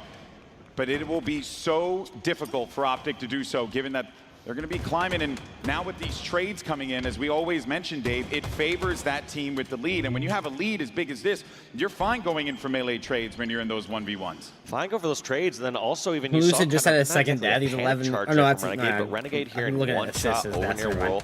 He says, I'm going to go try to finish this off and try to get some more damage after that. But he just trades a full life Renegade for a one-shot Snakebite. Good teamwork here from FaZe Clan. This game is definitely slowed down in a very unique way. Oh, Snakebite, though, the captain able to navigate that shot right to the face of Bound. And this is another camo pickup. My God, Dave, they have just owned this. This is theirs. It might as well just have a little FaZe logo on there, and then they can pick it up. You know, do we have skins for camouflage? I'm not sure. They have been on top of that every single time, and it's not as much of having the timing down as much, but they have just either better control across the map and a consistent way to grab that power up and get away with it. Oh dear. Undoubtedly, Optic could jump on that thing right as it pops up, but they would just get melted from FaZe's presence around the map. Brilliant job from FaZe, spreading out their resources. Ooh, a couple nades flying in. That was a team nade too. You'd love to take that one back. You're the member of Optic who threw that, but this is 10 kills that just does not seem to be going away. And every single time Optic thinks, okay, maybe we get one or two, FaZe are so quick to respond with 2 of their own, 3 of their own. And they've just only continued to add on to this lead. It's 11 kills now. And FaZe Clan are looking poised to take this. FaZe aren't playing like it's an 11-kill lead. They're playing like this is a 1-kill game. Damn. And I think that's actually a very healthy way to approach it, because it just constantly keeps you on edge. You're always looking around for one another, and most importantly, you're not putting your foot off of the pedal. You're keeping the intensity going, and that is what you need against Optic Gaming. Otherwise, they will find those openings and take advantage. Yeah, but as you get to the later 40 marks, I like to implement a strategy called charge because you can't lose, because once you have a big enough lead, you get those games done a little quicker. Okay, but sometimes we've seen that charge and can't lose backfire, but you're so right. It's 48 to 34, 49. They're looking for the last kill here, and FaZe want to tie this one up because they want to give these people in Salt Lake City a show. We want to go to 5. I think everyone wants that as well. At the very least, we're going to be going to game 4 if it keeps happening like this. Now, imagine if they manage to come back 35 to 49. I would. That's why you implement the strategy I'm talking about, GB. Well, you know what? Looks like they listened to you. Hold hands, run together. It's only 1 kill. We're all tied up in the series 1-1. They finally find a way to stabilize here. Well, that's a dominant deficit on the Slayer game. You know, I think back in the day in other Halos, we'd be like, all right, you know, a dominant score is like a 50 to 30 or 50 to 25 or something like that. Yeah. Halo Infinite, I feel like it's like a 50-35 and lower. If I'm seeing you a significant margin. Yeah, below 35 around that area, then I'm like, oh yeah, because that is a big one. You're right, so right. And look, taking a look at some of the stars of that game there, Lucid, who's been great, finds that success in this one. Snakebite as well with 15 kills of his own. And this is, if you're FaZe, it couldn't have gone any better than that, honestly. Strong start, established the lead. I don't even think they ever gave up the lead when they got it. Correct me if I'm wrong. I don't think I don't saw believe him. so. Even though Optic got the very first kill and the very first camo, even after that first exchange or that first piece of turmoil, it was FaZe up 5-2. Yeah. And there was no lead exchange after that. It was just FaZe in the lead, in a comfortable lead the entire game. Yeah, you're looking at this here, right? As we take a look at some of these replays. Yeah, I mean, they were sitting at 12-3 at one point. Credit to Optic for being able to bring this one as back as they possibly could, but not back enough to even have much of a chance to win this Slayer. But yeah, they never gave up that lead. So this was a FaZe dominant Slayer through and through, which I did not expect, given, well, actually no, because I think even at the King of the Hill game, that one too was also like a bit of a scrappy, like back and forth until the end. Well, you know what? Looks like they let. I like the sound of my own voice. I can only deal with one of them. Excuse me, sir? Production, just only 1 GB at most. I'm gonna introduce that in my next contract. Gonna put it on your rider? No GB loop replays. All right, Origin CTF now, tied up in this series. Yeah, man, I kind of, my eyes get drawn to how close that first one was, and then how much of a blowout that Solitude Slayer was. The Recharge Slayer was. Interesting. I will say though that for Origin, I think that this is where we're probably going to see Optic really establish their map presence a bit more and not allow FaZe to do what they did on Recharge, because FaZe had everything, all angles covered, everywhere, all at once. Yeah, doing absolutely everything perfect on that one. We're gonna have to see, how these teams played on Origin. One thing we've seen consistently from squads here, though, as they're pushing across Origin, yes, you'll take control of sniper area or catwalk, but a dominating spot when you're pushing the opposing base has been their elbow. You've seen players just be so ratty around that area, laying down shots, and then they're in the perfect position as they get damage or as they get a kill to pull that flag instantly. And here are some very interesting stats going into this. What I get drawn to is the success rate, 54% to 41%. So that's actually quite nice for FaZe there, right? Because they're averaging around the same amount of steals per game, but that success rate for FaZe being over that 50% threshold tells me that, they have in more ways than one found that success, whereas Optic have that tendency to get stopped despite the amount of times that they're in there, which is 5.8 may not seem like a considerable amount more, but yeah, I mean, that's like 0.6. We're talking only 0.2 cap difference per game, so yeah, these margins, you're seeing just a larger percentage of flag grabs per game from Optic. Also, you have to take into consideration, we have to look in the stats and see what maps are they playing. There are certain maps that you are getting less effective flag captures and grabs on. There you see FaZe Clan. An intense series. Poised to try and get this Come third on, map, FaZe. but Optic Gaming do not want to let them get back into this. Optic have been in this Let's position go, before FaZe Clan. in this elimination final, where they've had to dig deep to get back to championship glory, and they've done just that in the past.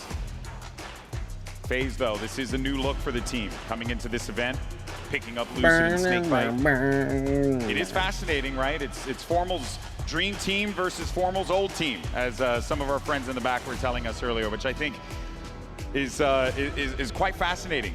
How much that guy right there has had such an impact on the way that the makeup of the league has kind of played out in this season. It's like, oh, dude, don't look up. My exes are on the other side of the stage here. Dude, oh, this is so embarrassing. This is so awkward. Oh, hey guys, how's it going? Nice Hey, are you happy? Are you happy? Oh, you got a new job? That's great. So happy for you. Been seeing your Katie stats. They've been looking good. You look happy for you. How's your mom? Oh, man. How's your mom? But what I also like about this dynamic is for Snakebite being the lone replacement, if you will, for that original World Championship winning Optic Core. I mean, you can't really ask for a better situation, team situation to jump in on than saying, hey, this was the #2 team in the world and you're replacing one member. Yeah. Like, you're just like, okay, I have a chance to be that X factor. Bring what I know about this game, what you built over the decades, into this roster and bring it to a championship team. And look, I'll be honest, one thing that I've always praised and appreciated so much about Snakebite is I like how their coach, he like Hunter approaches JJX, is wearing a the Pierre game. shirt. He's a student of it. He's constantly reviewing VOD, constantly improving his game. He takes this seriously. He knows exactly what's necessary to get those wins. He tries to, he's a type of player as well, and the reason why I really like him on this particular team is because Snakebite's the guy who he can clutch up and give you a dominant slaying performance, but at the same time, he'll take a step back and play the objective. He'll take a step back and support whenever those roles are needed. Oh And shit, that what's just be seems to CTF on be Origin? Exactly. Oh what, god. You know, former Optic core of Lucid, Trippy, and Penguin. Optic might have this one needed though, to be honest. I as feel like they got more H5 reunited kids together than here for Salt Lake City. Kicking this one off into CTF Origin. I mean, we're going to see a lot of people going up high off the start, and then a lot of people dropping down low into the bottom center as they're pinned back. People just want to get down there for the Royal Rumble, man. That's it. Watch out, though. John Cena might come in at number 30 and ruin it all. Spoilers. Snakebite. Don't care. How dare you? You know what that means to me. Oh, okay. From downtown, he manages to get almost going gave on him the legend. fire and that is frustrating to say the least. And that's another one locked in. Ooh, but then he gets sniped. Got caught by Forma on the side there, so good way to stop that one from happening. Yeah, and even though you got a good couple rocket kills Good there perfect from kill out Snakebite, of you Penguin. still got to give it to Optic Huge, up until they actually. lost that sniper. Now that sniper's in the hand of Penguin. Needs to Optic fucking on the reload back this foot. goddamn snipe though. Things are going to get a little interesting here. Good support. He does have eyes down low. That's going to be 2 players down now. Sniper's Yeah, going he to go should back have into the stayed hands up of top Optic Gaming and here. loaded Bound. that snipe. I think, did he Kept scoop power up? I don't weapon, know kept if he power did, but he's position. looking for where this player's located. He heard the footsteps, but he's going to be a little weak. Like That's a big literally, kill this is from CTF. Trippy. Getting that one kill, I feel like isn't a big deal. Keep Yo, also Repentancy, how's it going, man? It's going good, dog. How's it going for you? I saw you guys fucking won the H2 tourney at the event. That's fucking awesome, dog. 3 down now. Congrats, Might just be an opportunity homie G. here for FaZe Clan to get this flag moving. But it's going And that's good, what dude. They're How you doing. They're doing? starting to make the move happen. You're seeing where those spawns are coming in. A few of them are going to be down low. That's Legend. He's weak. That must be pretty Two more epic. You players go to the coming event, up come out home of with a cave. little That's bit big of shot a there for little Snakebite. paycheck, you We were know? talking about before. Make a He few can run the dollars. objective, but he can also give you That's the pretty- supporting that's slaves pretty, to bring that pretty flag across the field. And Let's go, FaZe. Clan put the first one on the board. Yeah, FaZe getting that first cap. They know Renegades. Who you weak rooting for? You over at want the maze, Optic gets to him win? taken You want care of. FaZe to win? And FaZe aren't satisfied with I like just one. the Look org at of this Optic more than I do perfect FaZe, position but I setup. like the Once again, FaZe squad This elbow spot I more was than I talking do about. Optic, to be honest. You have this player supporting as Be your rooting. teammates push in from snipe side. Be rooting for Snakebite.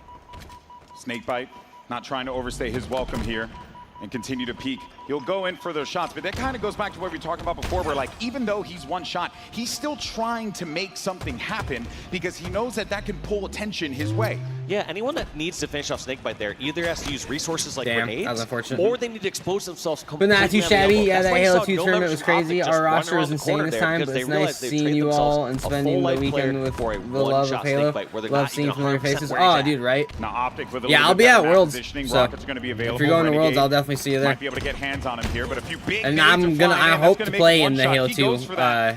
He's going to tourney at die and Worlds more than likely again. drop those rockets. And this time I down want to mid, actually so do a little bit it of will practice FaZe before to I just go. swoop So on that in and way, grab him like, potentially. what was So it? That one, wisely enough, I waits it forget out. the name of the And game mode now, even was, but there was one see where bomb mode Snakebite's last year kinda that I didn't know how to landing there, fucking waiting to see play. if anyone pushes through. We He were does literally manage trying to get the learn kill how on to Trippy, play but at not mid-match before against you guys. He does the same to him.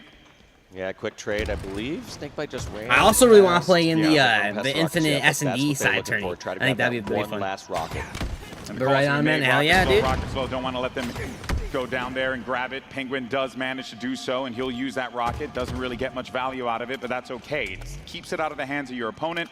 They don't get a Oh, chance shit, to Bounds use it. got You the saw snipe. how impactful that rocket Oh, was in shit. the hands of Snakebite at the beginning of this game, and how those cascading things, like that happened, that then let the other situation happen, that then let that Penguin's incredible plays with the snipe happen, and then they pulled that flag for that first cap. So it really is a ripple effect in Halo. 3 down for FaZe. But the same setup that we saw previously from FaZe, I thought we were about to see from Optic. You see Bound I over agree. towards elbow side. Instead, he decides to go towards front bridge. And you gotta Ooh. wonder, is this the right position or not? Now he's back towards the elbow. like we've seen before. This is consistently where teams have been setting up one of their players to get that flagpole after slays. Gets the kills and runs it rocket side. All right, and he's got the support as well. Renegade manages to take out Penguin, but he can't move it quite yet. I think he needs to keep moving that. But yo, that yeah, is, that is a while of game mode. Would love worrisome to see play Rocks here. with different stuff, man. Since he's Hey, I'm uncertain, he's definitely just gonna, go for sure. back to Slane and try to And find some then time I for think teammates we to are come help eventually him gonna out. be selling some team Found jerseys one soon. shot, Oh, dude, has that's to bail sick. from this fight. Snakebite knows Let that me he's know when. here. I'll definitely Does cop he one. have resources to be able to take him out? No, he's going to do it the You know old-fashioned I like way, to but support. it's all good for him. They are going to remove Bound, and that flag is back in their base. I'm not gonna lie, So it looked like an I didn't know opportunity who the here fuck you guys were until for losing Optic you guys Gaming at Worlds. fizzled very quickly. But since then, I'll support. But Optic still in a strong position. Even though they're down I'll a be cap, rooting for they you guys, that's have for sure. more map control. It's going to be tough for FaZe to break out of this position. The reasons that's so difficult here on this map is you don't really have any good ways to get Yeah, I'm gonna try high to up play in as power much shit as I can besides at flanking Worlds. down low. And people are going to see those predictable paths. They're going to know you're either going courtyard or going down your I don't wonder expect to get that far. but Big we'll kills see. might be happening here for FaZe. Now they're doing what you had mentioned before, how It's probably the difficult wrong it is attitude to fight have out of going that. in, They right? weren't prepared for that player in Cave, which was Lucid. So because he gets that kill, because that happens, Ooh, didn't this even need to leads use the Penguin rocket. getting the rockets. For a And second now there, I thought he was about to potentially waste they one can just for make one this kill. flagpole reality for them. Does this rocket give them what they need? Oh, okay, so he's just at going to least use waste that one it. That's out. good. That's but that smart. is going to be 2 players down, and FaZe Clan trying to get in their face, but well done by Optic Gaming to playing that defense. 3 down apiece. Kind of anyone's map Yeah, right yeah, now. what'd you say? You see Snakebite For trying people to who take really up want as to much support ground Cold as he Zodiac, can. we have a lot of people who have been really Unfortunately spotted, supportive as a and now smaller he's gonna esports be org. It ratted has been down amazing to have support. towards the Optic We have been base. growing slowly. This is gonna be a Top crucial 3 one-on-one. always in You Halo can 2, win this top and spot placements this. and You can consistent. run Now this that we flag. are growing, we are getting better rosters. Oh yeah, I can imagine. His teammates are left in a 3v4. imagine. 3 members down. They know where Snakebite's at. This is going to be Optic moving the flag across the map and killing Snakebite on their way back. Snakebite. Like I said, you guys shit on me and my buddies This at one is World last likely gonna year, be it and for then Mission just meeting you guys, accomplished, like removing meeting that you player and from Goatman their side Jaro of the was field. pretty Now cool. You guys Renegade seemed like gets the cool kill dudes. onto an unsuspecting You're Penguin an down low. easy team to That root should be for. the flag cap. Here's some shots coming in. One player at the front. Ooh, so and they close. stop it. How the hell And did they that got a counter happen? pull. Lucid manages to Huge, get inside no the way. base. No And freaking it's about to shot. He's gonna return. get the re. He's right there He to was it. so close, but it got stopped. man. Lucid Damn. almost had Damn. a hero play, getting That was so close. mockery. But Sad to see Orc get point disband, Optic, but just still a too blessing to good, see too all of you still coordinated. competing They're across the gonna rosters. escort their flags Yeah, back. because see, you're calling it harder because not only did one second. Lucid get the flag kill at the last moment. technically Orca Point is still a thing. Like we still have our Discord, but so there was like 6 of us that were like the quote unquote like founders, and we just had different different views on how to go about it. You know, I looked at it like the 6 of us need to be grinding our asses off. Like the 6 of us need to be like competing in as much shit as we could be competing in, posting as much content as possible, like literally just doing the most. And then as we're doing the most, you try to like recruit more people to the group to also help out and to, you know, grow it, you know, and then you just grow it slowly and you grow it over time by putting on like different little community nights, FFA nights, 8s nights, all that different shit. And you just gotta do it consistently over time. They wanted just to kind of like recruit people to come do it for us. And it's like, well, first off, who are you recruiting? And then secondly, what are people gonna come, like, they're gonna come represent us for what? Like, I don't know. To me, you gotta build it first, then you recruit people. They wanted to build it by recruiting people. It seemed a little weird, but either way. Make it chaos. And somehow, throughout this crazy time, Renegade gets us all the way towards bottom center. All Optic have to Me do and is that just Rip get a couple Lazy guy, plays though, and are still rally this pretty cool. back, but kills being traded in FaZe's favor. We would play Optic aren't together going to more desperate often, that but we're on flag. different coasts. And that's going to be all 4 down for a moment. Renegade's the only one. But honestly, I'll probably still play with him at Worlds, because last year it was me and him and his buddies that played in that H2 event at Worlds. And if they go, I'll probably play with them again. But don't go either, bro, because ultimately it's still for the love of the game, even if it is lower placements on the occasion. I have a heap of respect for even players like you still running the esport. Hey, well, thanks, Doc. I appreciate that. From being able to do whatever they wanted inside of the base here, and they'll hold FaZe back for the time being. Because yeah, I don't really care. Don't get me wrong. Like obviously, I do care like what I place if I go and participate in something. Like obviously, I want to do good. But like, I'm not going there to be the best. I'm just going there to have a good time. Just misexecuted. Couple missed shots, couple mispositioned players. But yeah, that is how we have done it, growing it slowly. The issue with being a smaller team is you gotta earn your way up the ranks, even Overwatch 2 never won their first, right? Yeah, for real. And not only do you gotta work your way up the ranks in terms of like actual like tourneys and getting rosters, but I just looked at it also like in terms of just like growing your name. Like people like Okay, I was about to say, he does get the read, but that player... If you have an org and your org doesn't go to many events and they don't post much content and they don't do a whole lot of anything, how do people know you're a fucking org? You know what I mean? They're worried about the map. It's all about challenging yourself no matter your place. Oh yeah, no, for sure. Players Definitely. dropping like flies every single time we jump over to a POV. But now this is a chance for Optic. Big fight now if Bound can stay alive, but Trippy, wise to it, gets what they need. A double kill though for Formal on their side. But I appreciate of the kind field. words though, I really do. He's gonna at the very least not allow FaZe to march further. Yeah, familiar faces like I see you and Lazy as the faces of Org Point is also an esports name that I myself don't forget. Right? On the snipe side, but somehow What you all were working or doing was working well. Well, thanks, dude. Thanks. Maybe Very we'll, rare I don't to know. see Renegade with that sniper and those hip fire shots missing. Because those hearing you shots, say right? that makes Especially me go, at that damn, close maybe range. we should keep it going, you know? But, We're gonna have to see if this and it's plays still a out Discord, here. and there's still people that are in that Looks Discord. like he was And a couple of the eventually guys spotted that out were as in he like the was group of us fighting, founders are still like in Formal. it and doing So it. Snakebite taking It's out just it was Formal kind of in a couple situation. guys that, in my opinion, Let's go low. So Snakebite were fucking delusional, to be honest with you. But And I think he might be in a fight right now. Yes, he is. Again, that's He's different- Actually, as a matter different of fact, his teammate Bound just got caught by a nade. That's going to be 2 players down. But no, for Lazy, Optic here. I have nothing for Renegade love for that still guy. not able to find those shots. Him, Hayes, Lord Mustang, Oh my word! While he they're was all able to cool get dudes. him You got eventually, nothing it for took a but lot of love for effort, him. Dave. That is not great there for Optic. He wants to secure that kill fast, but no longer do they have the sniper back on their half, and now you have Rockets This is a back fucking over stalemate on of a Optic match flag. right now. I think they managed to use both of them though, so that won't be a factor for right now. What a close game this is. 1 minute, 20 seconds remaining. Could very well end up in that OT. 3 players down for FaZe, 3 players down for Optic. You just got Penguin and Formal, 2 former teammates as the last player standing. And he sent him right back to the respawn screen. No fight necessary. That was so dirty. With that spotting over there. Oh. They now know the push is coming over on the So then snipe there's side. only ever Optic been have 2 4 choices. Halo 2 Do they go HCS meet, events fight so fire far, to fire on and the probably side, only or do one they more sneak if somebody you include over Halo an Worlds. I elbow? want to take Looks like home they a have to do championship, both, and I only but they had don't 2 have the opportunities numbers this on year. the snipe Glad I side. could You do see it. Bound That's falling, fucking see awesome, Renegade dude. fall. This is gonna be Formal falling. There's only been Legend, 4 the only Halo one 2 alive. HCS events so far. Huh. No one's there right now to make a flagpole happen. But they are getting these kills. 2 players I know, it's down. like and the 4. Optic have not had much of an opportunity to be able to take a fight with the full force Being of their out the team. number 1, number 2 Renegade very Arlington weak, but the H2 help team, comes in what a from way to do it. Formal. Yeah, that is pretty He sick, loses dog. it, though, That's but pretty Lucid sick. Right around the corner, that pistol close range is going to be devastating. Good and old it is. pistol duel. The fact you guys won, like, I mean, don't get me wrong, I get it. You want to win another one. You want to FaZe win Clan, 1 down for Optic Gaming, Bound playing the elbow. Worlds, I'm sure. But the fact that you guys know won that any FaZe of Clan it is love pretty to nuts. play this area and Yeah, force mostly Halo fights in 3 this and direction. H2A got the That's love. why they've been putting their Oh, bodies okay. there, putting their resources. We're only 5 seconds remaining now. Halo 3 makes Getting sense. down to the And wire, folks. H2A, We're gonna go to it's not bad, overtime but here in Origin come on now. CTF map 3, but as I say that, we got ourselves a flagpole. No shot. This is happening. Nah, nobody's in position. Whoa. Wait a minute. Wait a minute. It's still going a little bit more. Formal got a kill. Bound trade out one. Wait a minute. Formal's moved across. That's all 4 down for FaZe. Oh my I God. don't know how this happened. Oh my God. Oh FaZe my God. probably putting the brakes on, just saying, we're going to overtime anyways, guys. Don't freak out. But Optic, there's going to be no one in position to stop this. Unfreaking believable. Just when you thought you were going to go to overtime, the veteran, the legend, Formal. I think there's only been 20 plus HCS events for Halo 3, only 4 for Halo 2, only 1 for CE, and like 5 or 6 for 2A. What a play. Yeah, no, that was crazy. That was insane. That's funny, 20 plus for Halo 3. So Halo 3, they play every single one.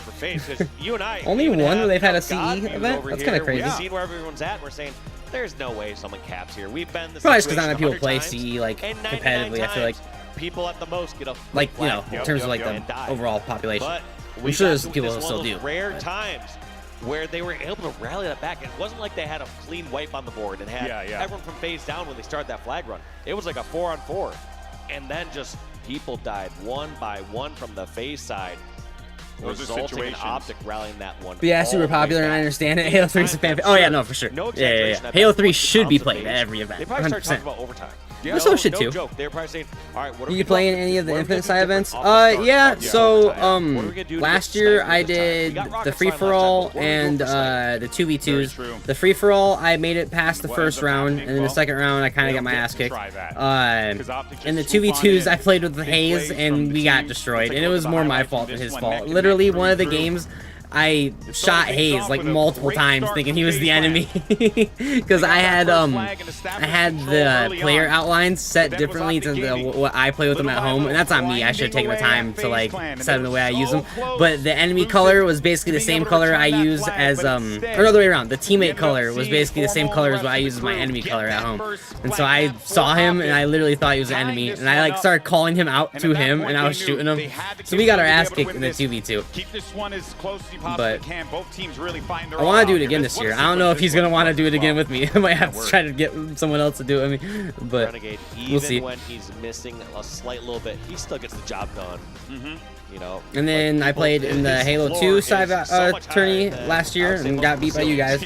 And then I also played in the Halo 3 side tourney last year, and we got beat by Complexity actually. And that was actually pretty cool. That was cool just to say that we got to play a pro team.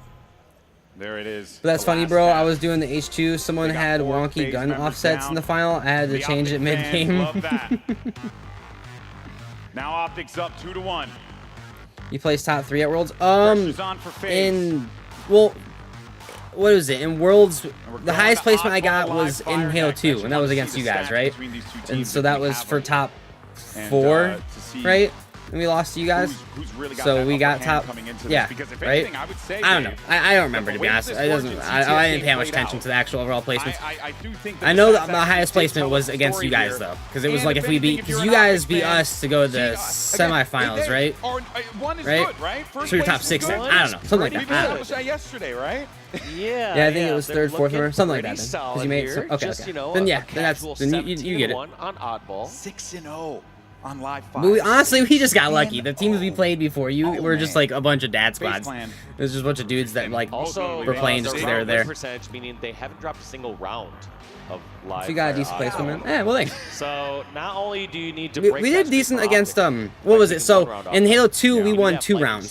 That's another better way of putting it. So yeah, we won 2 rounds against 2 other squads. You know, it was it best of 3 series. So we won 2 series. Then we got our ass kicked against you guys. And then in Halo 3 we won 1 series and then lost the next against that. Just say why not Complexity. twice? Why not twice? You know? Yeah, you got a good bracket pull. Yeah, for sure. Oh boy. So I mean, I can say that I won more rounds than I lost. To me, I won a round of Infinite FFA. I won 2 rounds at H2, a round at H3. So I won 4 rounds, but then I lost the Infinite FFA, lost the Infinite 2v2. Not a big break here we see. Oh, I guess it was even then. 4 and 4. This is a won 4 series, lost 4 series. As we saw in those or 4 matches. on. I'll take that. That snipe. Renegade on the hunt. He wants to see if he can grab that weapon. Finding a one-shot Lucid. Pushing the bracket, you got some games. Imagine there are some teams who always place that. Great Oh yeah. That's how I was the first year. I went. So this year will be my 3rd year going to Worlds in a row. The first year I went, I got outed first round in FA. I got outed first round in the 2v2s that I did. I got outed first round in we did H3 44 and H5 44. So yeah, I got absolutely dog walked my first year. At the start here, they got what they needed. They got the power weapons, they got the power items, and they have the objective. So a good start. All right, let's go FaZe Clan. Yeah, push this to a game 5. Position for FaZe. Also a crucial one-on-one. That's fine. Ooh. When you got the ball time, when you're pushing across the map, you can trade out. All about pushing your limits. Any improvements should always be. Oh yeah, no, for sure, dude. I really appreciate that that positive mindset, because I try to keep that, but I definitely don't do a good job at it. I definitely do a very good job at raging. Penguin, the only one alive. You're not wrong though. You're totally right. But now all the members here from FaZe spawning over in the garage. I'm surprised that they're picking up that ball right away, Golden Boy, because I would assume that with the sniper pressure and with these players pushing through, you don't want to just hole up on the garage and give them the setup. but they also know how good this Optic Gaming team always is people when it push comes the to limits. this game mode and Look map at in my story. particular. I went from So I third think, to Dave, second you to gotta first. scoop Just up never whatever give up. you can, because if you Absolutely, let good Optic sir. roll on this one, it's not going to be pretty. Renegade, though, looking to get in there. That's with actually it. kind of cool. You Does like not literally work climb out. Now that phase each has the placement. ball on their side. How does Optic try to get back into this one? They have no points gained thus far. Legend's going to be the first one to help them out. Let's jump in to an Optic listen in and see how they fight out of this. What's on screen? What's screen? They're going to be right heavy. Yeah, a lot right. I heard you. Nice bound. Yeah. Two dead. He's half shots. Three dead. That was great. Camo's coming. He's probably cuts, okay? They're going to be on this quick. On OB. Just ready. I just want to go back. We're towards cuts. They have camo towards cuts. Two there. Keto cut. Watch the Keto, John. They have camo somewhere. Probably in tower. We're getting time. Yeah, I'm just gonna Sniper's coming next, guys. Sniper and 10. Pillars, one shot, pillars, trippy. Scamming. Yeah, kill me. Nice. You bonus on you with camo, Matt. He's top nest. He went top. Pillars, play it. Pillars. We took an A. Fucking rotate, Sniper. Yo, Sniper's coming, guys, right now. Come on. Two watch down. Go down. Run. Easy. Secret side. Yo, go in big door. Comms, of course. Very intense there. Oh, Legend, big fight there, winning the reversal for him. Dude, Legend's so good, it's crazy. There, Dave? Yo, growth is everything in life, never giving up. You might not always get the right result, but as long as you never give up, you are a winner. Some people play dead last and never play again. That's a good point. Creates communications, nice calm, like smoothly for real. Rotating this towards A, we can bring this back. Sniper up in 10. So even throughout the chaos or small moments that they're in an intense fight, they're keeping the macro picture and vision. They're saying, where are we pushing this ball? What's the next objective that we're going for, whether that's a sniper or a camo? And what are you doing off your spawn? It's an ugly sniper, if I'm though. Legend here, I'm just focusing Not on that really matters, but healing some folks with this S7, which he has been successful in doing so. And we're seeing the reason why Optic is so good on live fire. Ooh, fuck. Headshot on the Trippy. Did you know my teammate Domandro taught Penguin how to play? Oh yeah. He was actually telling me that. I remember that at Worlds. He was talking about how he grew up down the road from him and he used to play with him a lot. I do remember that actually. He's just wrapping around. He used to go to his house play. Yeah, that's sweet. That's actually pretty legit. Yeah, and these slays and these players are getting a little out of control here for Optic. FaZe needs to reel this in quick if they want to extend this to a Small game world, 5. But right? with the pace that Optic are playing right now, outside that first minute or two, it's been He legit knows a lot of these guys. Yeah, that's wild. It does feel So like cool they to see are them on so the main stage. Oh, dude, right? To be there to support one That'd be pretty wild, another but at a like, moment's notice. yeah, you literally play Halo with a bunch of, play a bunch of Halo with some guy at his house, and then he goes on to be fucking main stage at like World Championships and shit. Gaming have been able to successfully grab. It's still not locked up yet. But even then, though, let's not forget, this is a team that when we saw those stats I never met him. Well, I met him at all Worlds, I guess, across the but I never board. knew him or met him Domination while he was a in Halo this player. mode. But FaZe know this. I'm from not that far away from where Walshy gonna get activated is from. here by Like Penguin, Walshy's keeping it out from of the Grand hands of Rapids, opponents. Michigan. Can he I'm stay like an alive? hour It's a big away fight from for there. him. He's gonna have to reload too many times. He's been caught in those positions where he's needed to reload. I wish I would have known that when I met him. Like when I met him at Worlds, I would have been like, dude, you're from Michigan. What the fuck's up, dog? To tick down, and as it gets closer here, Dave, you can't make any of these mistakes. Yeah, we haven't seen as many Penguin escapes. So is also I'm even what is it? We saw Penguin just getting away with murder. He retired this year, but Miquin is from Kalamazoo, Michigan, which that's like literally like 20-minute drive from where I'm at. FaZe Clan will, for the time being, stabilize here. Like right down the road. Pressure starting to come in from the nest. You also see another one over there back green. That's formal. Goat used to compete against Walshy and CE. That's how far he goes with Damn, that is crazy. Prompt Snakebite to make some big plays here. It blows my mind that people even competed in CE. Trying to jiggle peek around this, and Formal manages to win out on that battle. He's just as much of an OG. Down That's wild. FaZe Clan. No, Go was cool. You got to get in there right now. Because, I mean, obviously, when we played against you guys, we didn't really talk to you a whole lot, like, obviously, during the match, before the match. But when we, like, hung out with you guys, talked to you a little bit at that like, gamer bar, he was pretty cool. And, like, the way he was explaining, like, how his controller setup is and shit on, like, words are hard. The way he was explaining how he uses his controller setup, or has his controller setup, was pretty wild. They need to close this gap soon. Trip is anticipating pressure from the mud side here, but no one's there right now. You can see where all those players are positioned. Oh, needed that shot to connect. Needed that one too. Does finally find that one. Have to prompt that player to run away. But with that ball down low, is anyone around? Mount Ego that came back. That's wild. Doesn't look like it just yet, at least not from the FaZe side. But yeah, you're calling it out perfectly from Trippy. He didn't have that same comfortability on the tower, and that's just when your teammates don't have the info. The last thing you want to have happen when you have sniper on that tower is you're getting backsmacked or surprised by someone coming around the mud.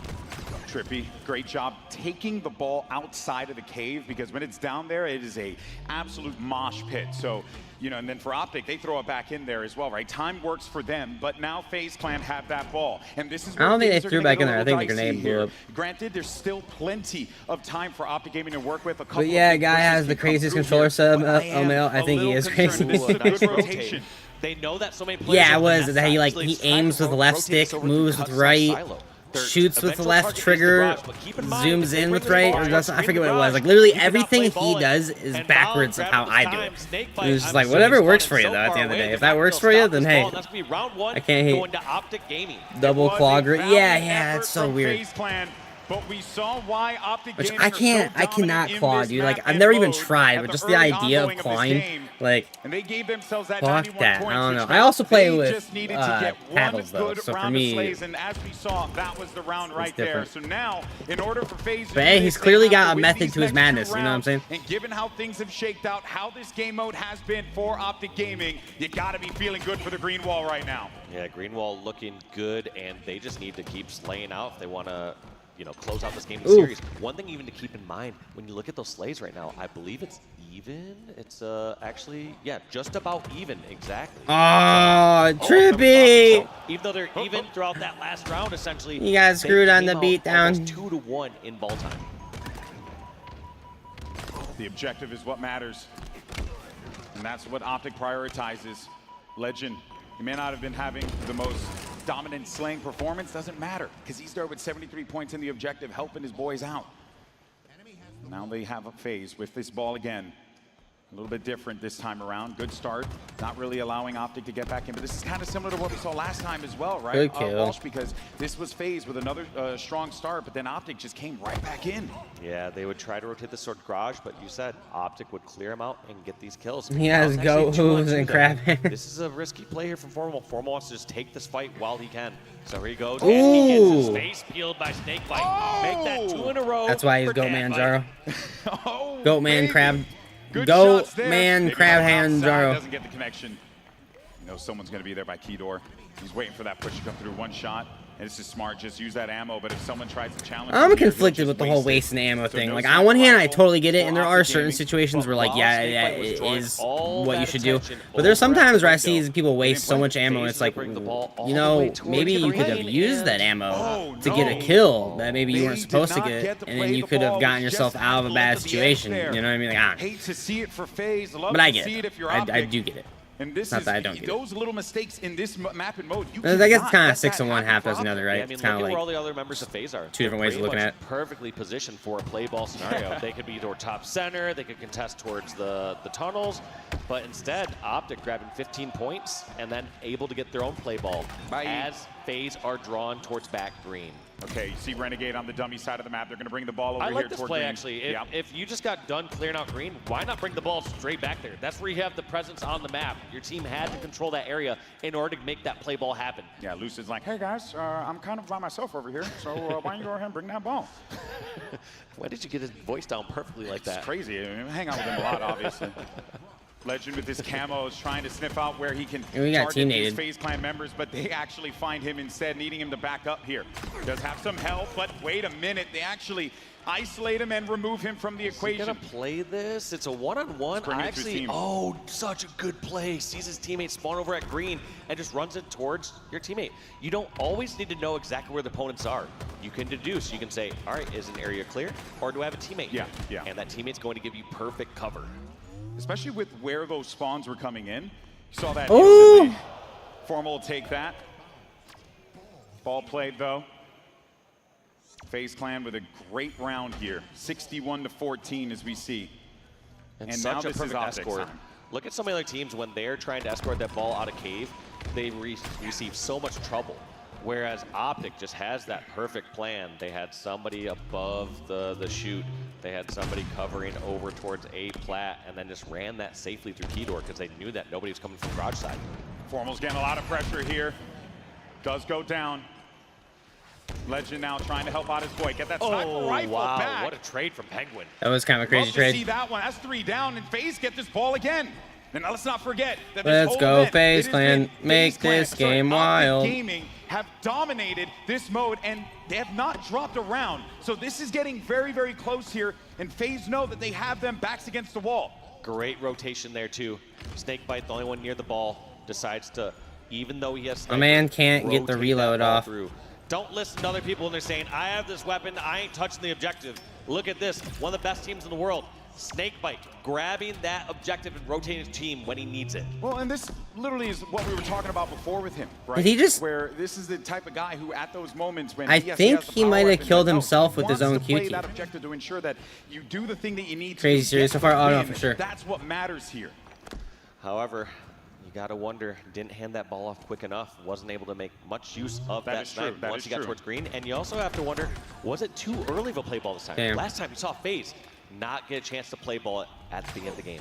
This time, FaZe play balled it so early, and Optic were not forced to put too much pressure on green. They had all their map presence, and because of it, they're rewarded now. They have the ball over towards back tower. They are safe and comfortable. They have FaZe spawning towards the garage.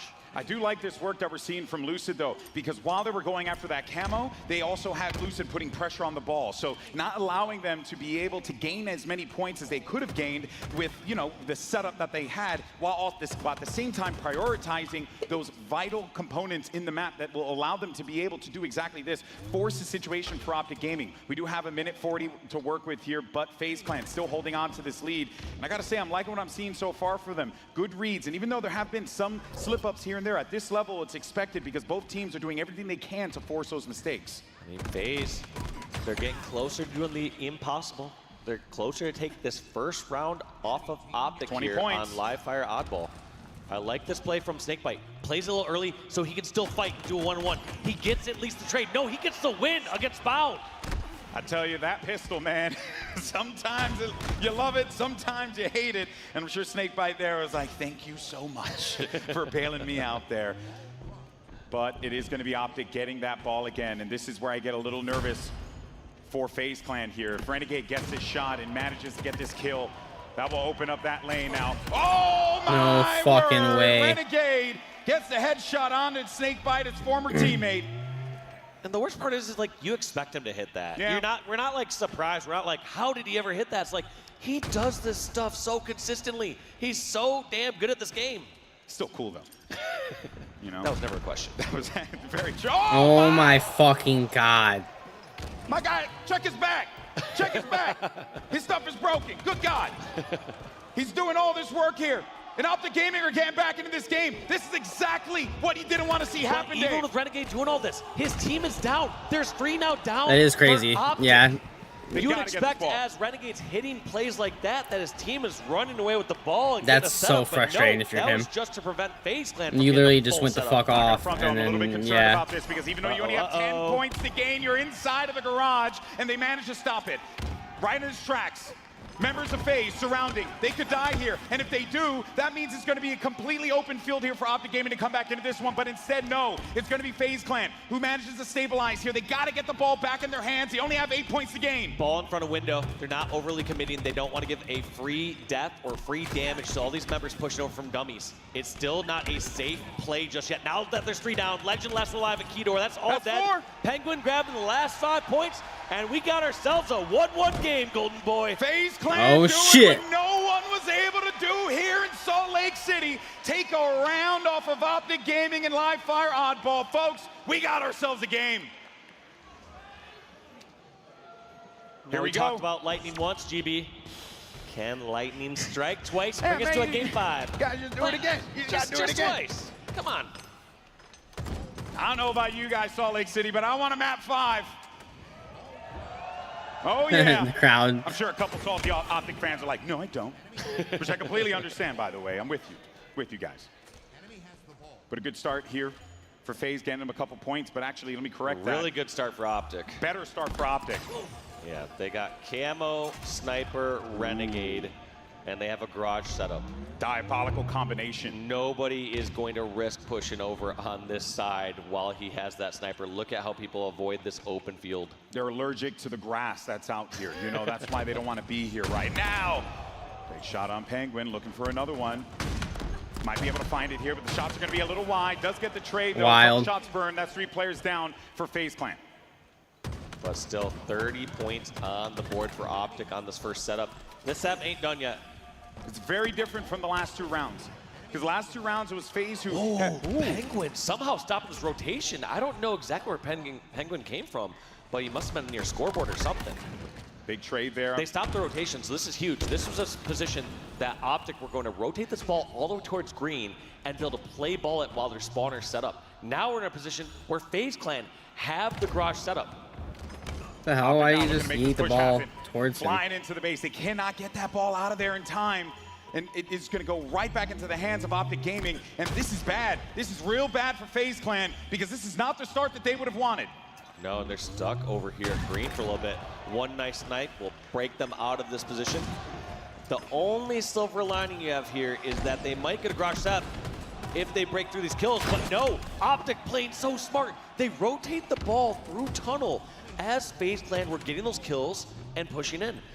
And throughout this play, either Optic had the opportunity to push that further in tunnel and essentially make it a play ball, or if they got the kills, just like you saw when they secured those against FaZe, they can rotate the ball through key door back to garage. What a brilliant rotation from Optic. Optic seem to be running away with this one. Is this how FaZe's tournament is going to end here?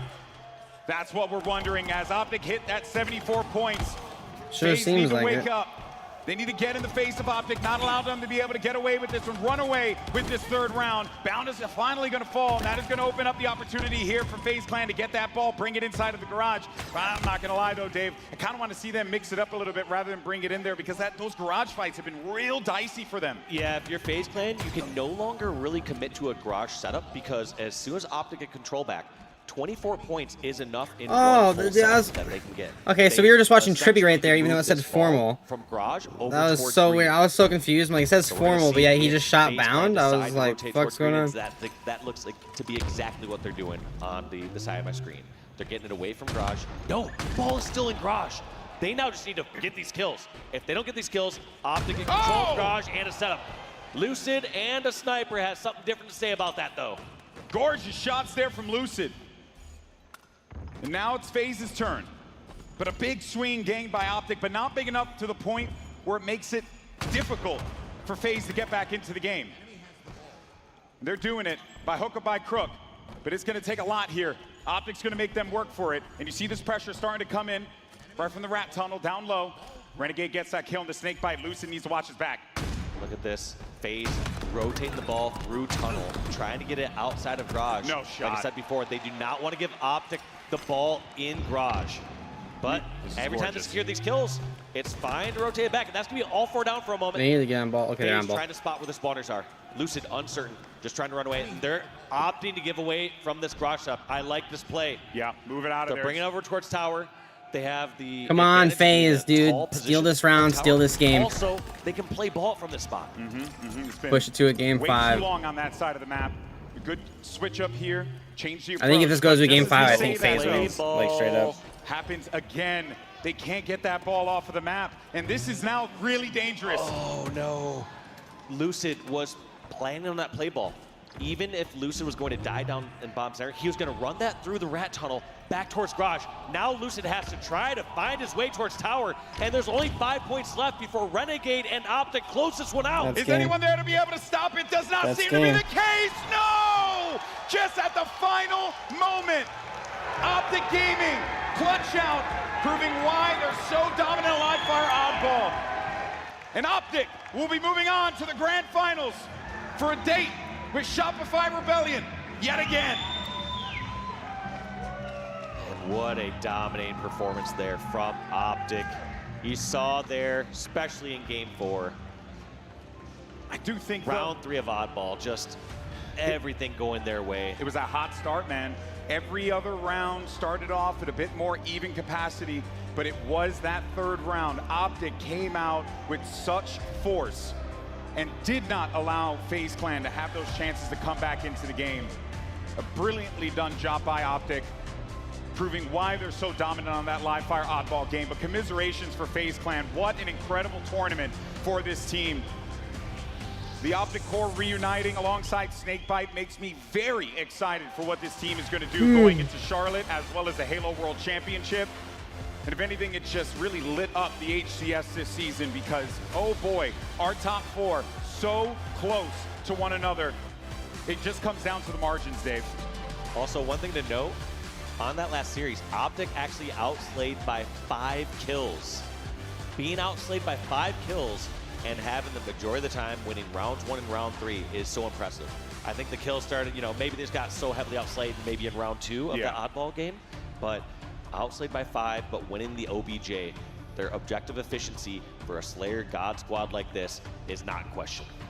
Unbelievable. What a game that was. Round of applause for both of them. A show was given, but we still got plenty more to go. And now we got Lottie and Tony here joining us yet again on the desk, guys. What a series we watched. Unbelievable series. And I will say, there is honestly, for FaZe, we'll talk about Optic in a second, there's lots of good things to say about them. For FaZe fans, wipe your tears, folks. That was everything that we needed to know about this roster. They have had their first LAN together. This is the first one, going up against the back-to-back champions. Being so incredibly close like that, that is everything I think that they wanted to see out of this roster to know it's going to work. And Tony, correct me if I'm wrong how you feel on this, but genuinely, like when I look at those stats and how dominant Optic were on live fire oddball, and I saw how FaZe took it to them in those first 2 rounds, heck, even in that 3rd round as well, one has to wonder, like, that was a lot of progress gained. That was a lot of good work that we were seeing from FaZe Clan here. Kudos to Optic, but FaZe certainly showing a lot of growth. Yeah, statistically, it feels like FaZe wanted to win that capture the flag because going into an oddball, that is not something you want to do against Optic Gaming, but nothing seemed to FaZe Clan. They went in and knew that they could beat no matter who was in front of them, and that firepower, that coordination, that's going to carry over, not just in SLC, but the rest of 2025. FaZe up. FaZe up indeed. I will say, I think one of the biggest problems with that oddball in particular was the fact that Optic applied a lot of pressure, and it was phenomenal. FaZe answered that pressure. Unfortunately, in the case of this objective gameplay and mode, you need somebody to be holding the ball. It required FaZe to have all gunnies up in order to do that and apply the same pressure back to gain map control. And unfortunately, we were seeing some milky holes, nothing really of structure, a lot of back green, a lot of played balls that were coming in a little bit too early. I mean, you could literally see the difference in a household from Optic as opposed to FaZe. It was quite uncomfortable the entire time, and that's because of the unbelievable pressure Optic put on every single time. I will say, before we head on to Optic and about what they were able to achieve here, which is incredible, I just want to give a massive shout out to Penguin. I mean, I'm actually gutted that they didn't get away with maybe even going to a Game 5, because what he was able to do on that live fire map, that deserved the Game 5 to me just on itself, because he was unbelievable. What an incredible player. Penguin is one of my favorites to ever do it. He is absolutely insane. So GG's FaZe, commiserations. They go out of the tournament there, top 3 once again, but with the new roster, and we'll see what they can do next time. On the other side of things, though, Optic Gaming, my gosh. Okay, so many challenges coming forward. You know, facing a new team as well, a new team who are really feeling good. They're feeling the vibes. Maybe a honeymoon period for them as well. Optic stands strong. You know, they've got their back against the wall. They're thinking, gosh, darn it, I'm in the elimination bracket again. I got another 2 series that I have to get across the board in the grand final if we get there. But they held their heads high. They've been here before, Tony, and I think they're ready to do it again, apparently. Yeah, when you look at Optic Gaming, you got to look at the playmaking ability, you know, whether it's from the slaying standpoint or the objective. That clutch capture the flag right in sudden death was absolutely huge. And specifically, Formal and Renegade. Formal was so consistent in the damage department and getting his, but then Renegade, which oftentimes people think that Renegade is at his best when he's getting into consistent 1v1 battles. No, Renegade loves it when Formal's putting down max damage, and he's finding these sneaky angles to sneak away kills and to sneak out of these engagements. Renegade, he is a main slayer for a reason, but he don't fight fair. He certainly is good. I want to talk about some other members as well. I will say, though, that CTF with that near overtime. I was really hoping for, because I thought that was going to be really spicy and exciting. You know, I personally think that was just mistakes made on the side of FaZe. I think what they needed to do was ensure a really tight defense. They didn't. I don't know what they were doing, to be perfectly honest with you, but they just let that flag go. They had Legend who snuck into their base. Yes, they killed him, but I don't know why you're not hopping on that Reese sooner and guaranteeing that overtime. They thought it was over, so it's not over, folks. You need to make sure you do guarantee that one, because honestly, this could have been a very different series if that had gone their way with overtime. Who knows what could have happened? But I want to say also, in terms of playmaking, Legend really stood out to me. Legend was a thorn in the side of FaZe here. It was unbelievable things coming out of this young man. Yes, he may not have the highest KD, but that's not exactly always what you want to win a series. Yes, it's great to have openings, to have your main Slayer. You talked about Renegade. He's been unbelievable all series formal with the snipes on Origin. My goodness me, insane. But Legend, just time and time again, putting FaZe in such a difficult position where they really struggle to get out of it. They're thinking they're safe and warm and cozy. Maybe we could have a hold here, guys. And then here comes Legend, just absolutely turning everything sideways because he's managed to find the most unbelievable route. Walshy, when it comes down to players like Legend, obviously he's young, you know, first European player to join North America and to really make some noise here. You know, he's nearly on a 6P. That's insane. He's breaking all the records. Like, all right, save a few more records for some other European players. You know, first one to win a major HCS tournament, first one to win a season MVP, first one to, like you said, possibly 5P, 6P, just going off. But yeah, he does all the things right. I think the thing that's most interesting from the stats when I look at someone like Legend is not all kills are equal. When you kill somebody who had a camo or a sniper or a situation where you're down to one shot, that doesn't count the same as just finished off somebody one shot that you're running along the way during a full setup. Those are not the same situations. No. And I'm very happy you guys are giving some shine to Legend. I talked about Formal and Renegade from the stats department, but you know, like you said, not all kills, not all damage created equal. In fact, I'll even give a shout out to Bound. People looked at Bound stats and probably thought he had a bad series. If you saw his assist, it was absolutely out of this world. He being that entry fragger and putting the initial damage, sometimes you gotta die in order to make sure that your team secures 2 or 3 kills and gives your whole team an advantage. What I like about both of these teams, and honestly, I'll say for our top 4 as a whole, but most notably for the 2 that we just saw here, it really is cool to see 8 truly unselfish players work together, right, all the time. It's not like, you know, one person's needing to step up and be that playmaker, or it's not just like, you know, all being pressured onto a couple of individuals. Like, no, everyone was sharing the load in different ways. Because, you know, you see Legend and you think, oh yeah, this kid's gonna pop off, he's gonna absolutely slay. But no, what ends up happening is he's filling that objective role because he wasn't having the hottest game as far as like the crazy stats are concerned. But to the point that you guys were saying, he was getting high impact kills. And on top of that, he was also collecting the objective too. There's just so much good work that he was doing, him and Bound, and the support that he was getting from Renegade and Formal. The slays were unbelievable. That was just so fun to watch. And I think, if anything, it should give Optic some confidence going into good this summer barbecue, grand final. but I can't match these 2 hearty barbecue triple stacks from Firehouse Subs. Brisket smoked low and slow, stacked high with turkey and ham, and that slot crunch, get out of here. Take it from a real firefighter. You've got to try these subs. From Bound and Legend, they made such a crazy choice to get off SSG last year. Just to remind you guys, off SSG, who are going back to back to back to back, and all sorts of things happening there. It was crazy. Why would you ever Okay, say I that? said, well, get out of here. I was just seeing that comment that you left. All of last Sorry, I season, like to turn my audio off for like I think in terms of the growth, the beginning of the starting Legend, stream. really hasn't been skill. That's always been there. Clearly, you wouldn't be picked up by Formal if you didn't have skill.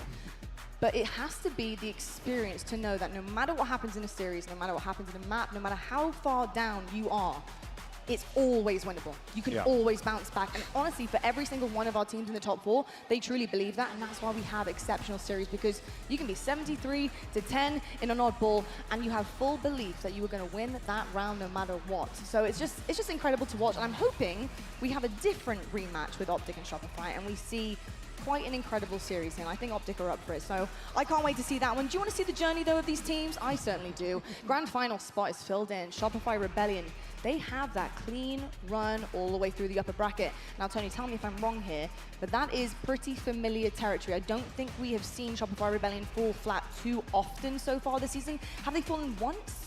or has it literally been a clean sweep all the way through winners bracket so far in each event we've had? Well, I can't in remember. Arlington they had a very smooth run, and honestly, Yes. like the best team, and Frost was like an MVP of that tournament 100%. until Renegade and Optic went on that lower bracket run.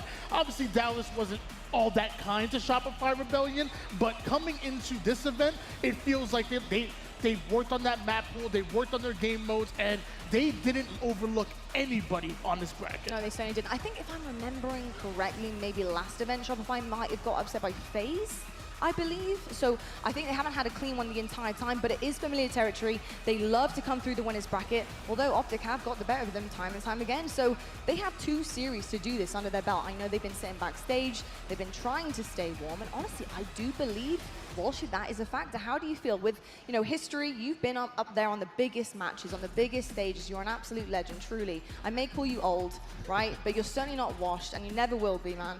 I didn't think I was until you said that. But he's not washed. Trust me, I have seen a home LAN setup. I think it was Halo 2 you were playing. I'm not sure. You still got the gunny wash. Don't worry about that. But I'm curious to know about how you feel with the double series that are ahead of Optic here. Shopify knowing that they've had this spun on them twice this season so far, and Optic, they're up for it. Is there anything to really, truly be said in your experience for being cold backstage and not having, an elimination series of getting fired up with fans and staying super warm and coming off a great feeling of winning and staying in it?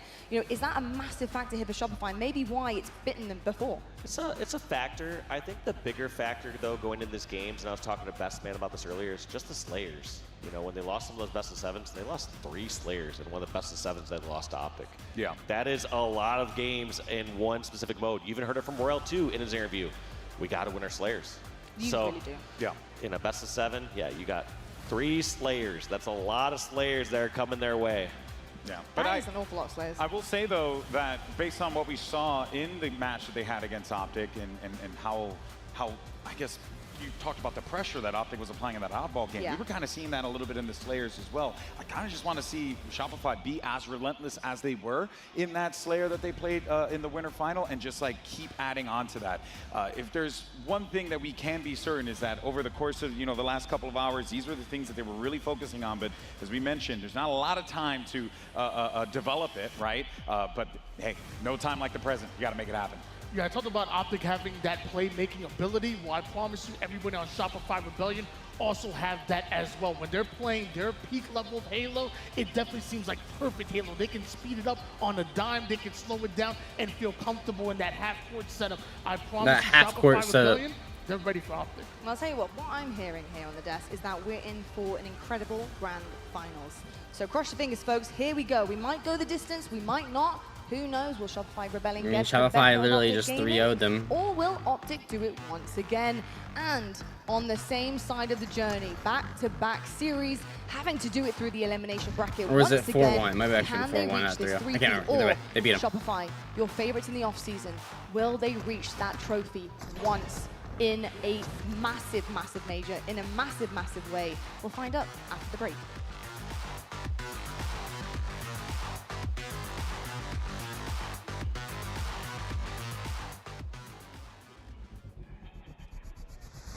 Want more Halo action?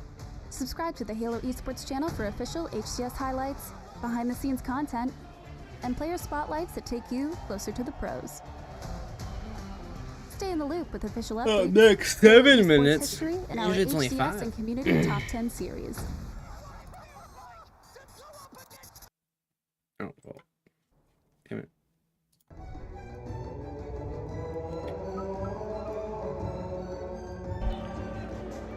Yeah, they just been showing this over and over and over again. The most exciting moments, for me at least, was having to go through that open bracket and make winners. Everyone was feeling confident. We pretty much did exactly things that we talked about having to do.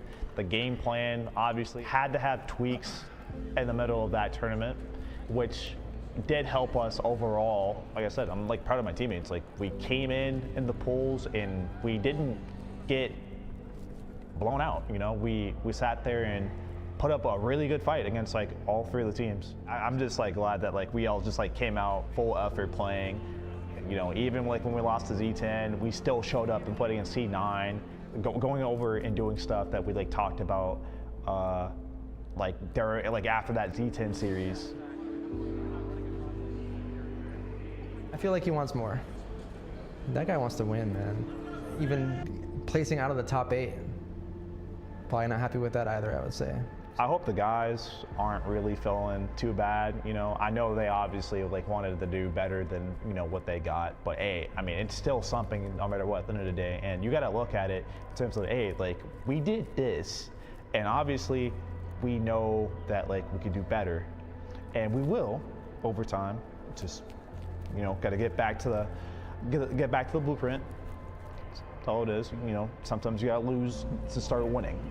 If that's how we're playing with like 6, 7 scrims with each other, and we come in, we swept like 3-1 like almost every fucking open bracket team, and we're going game 5 with 0, C9, like all close games except for like that last game, like, bro, like we're just gonna get only better from there. I'm not tripping about it. Bro, we got like what? We got #1 seed now in open for travel coverage. Go back, get reps in. We got 2 months, 2 months and a half. Just put in the fucking reps, bro.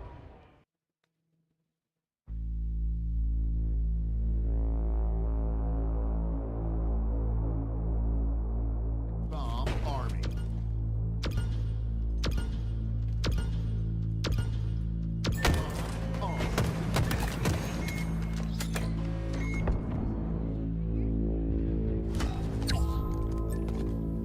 Capture your flag.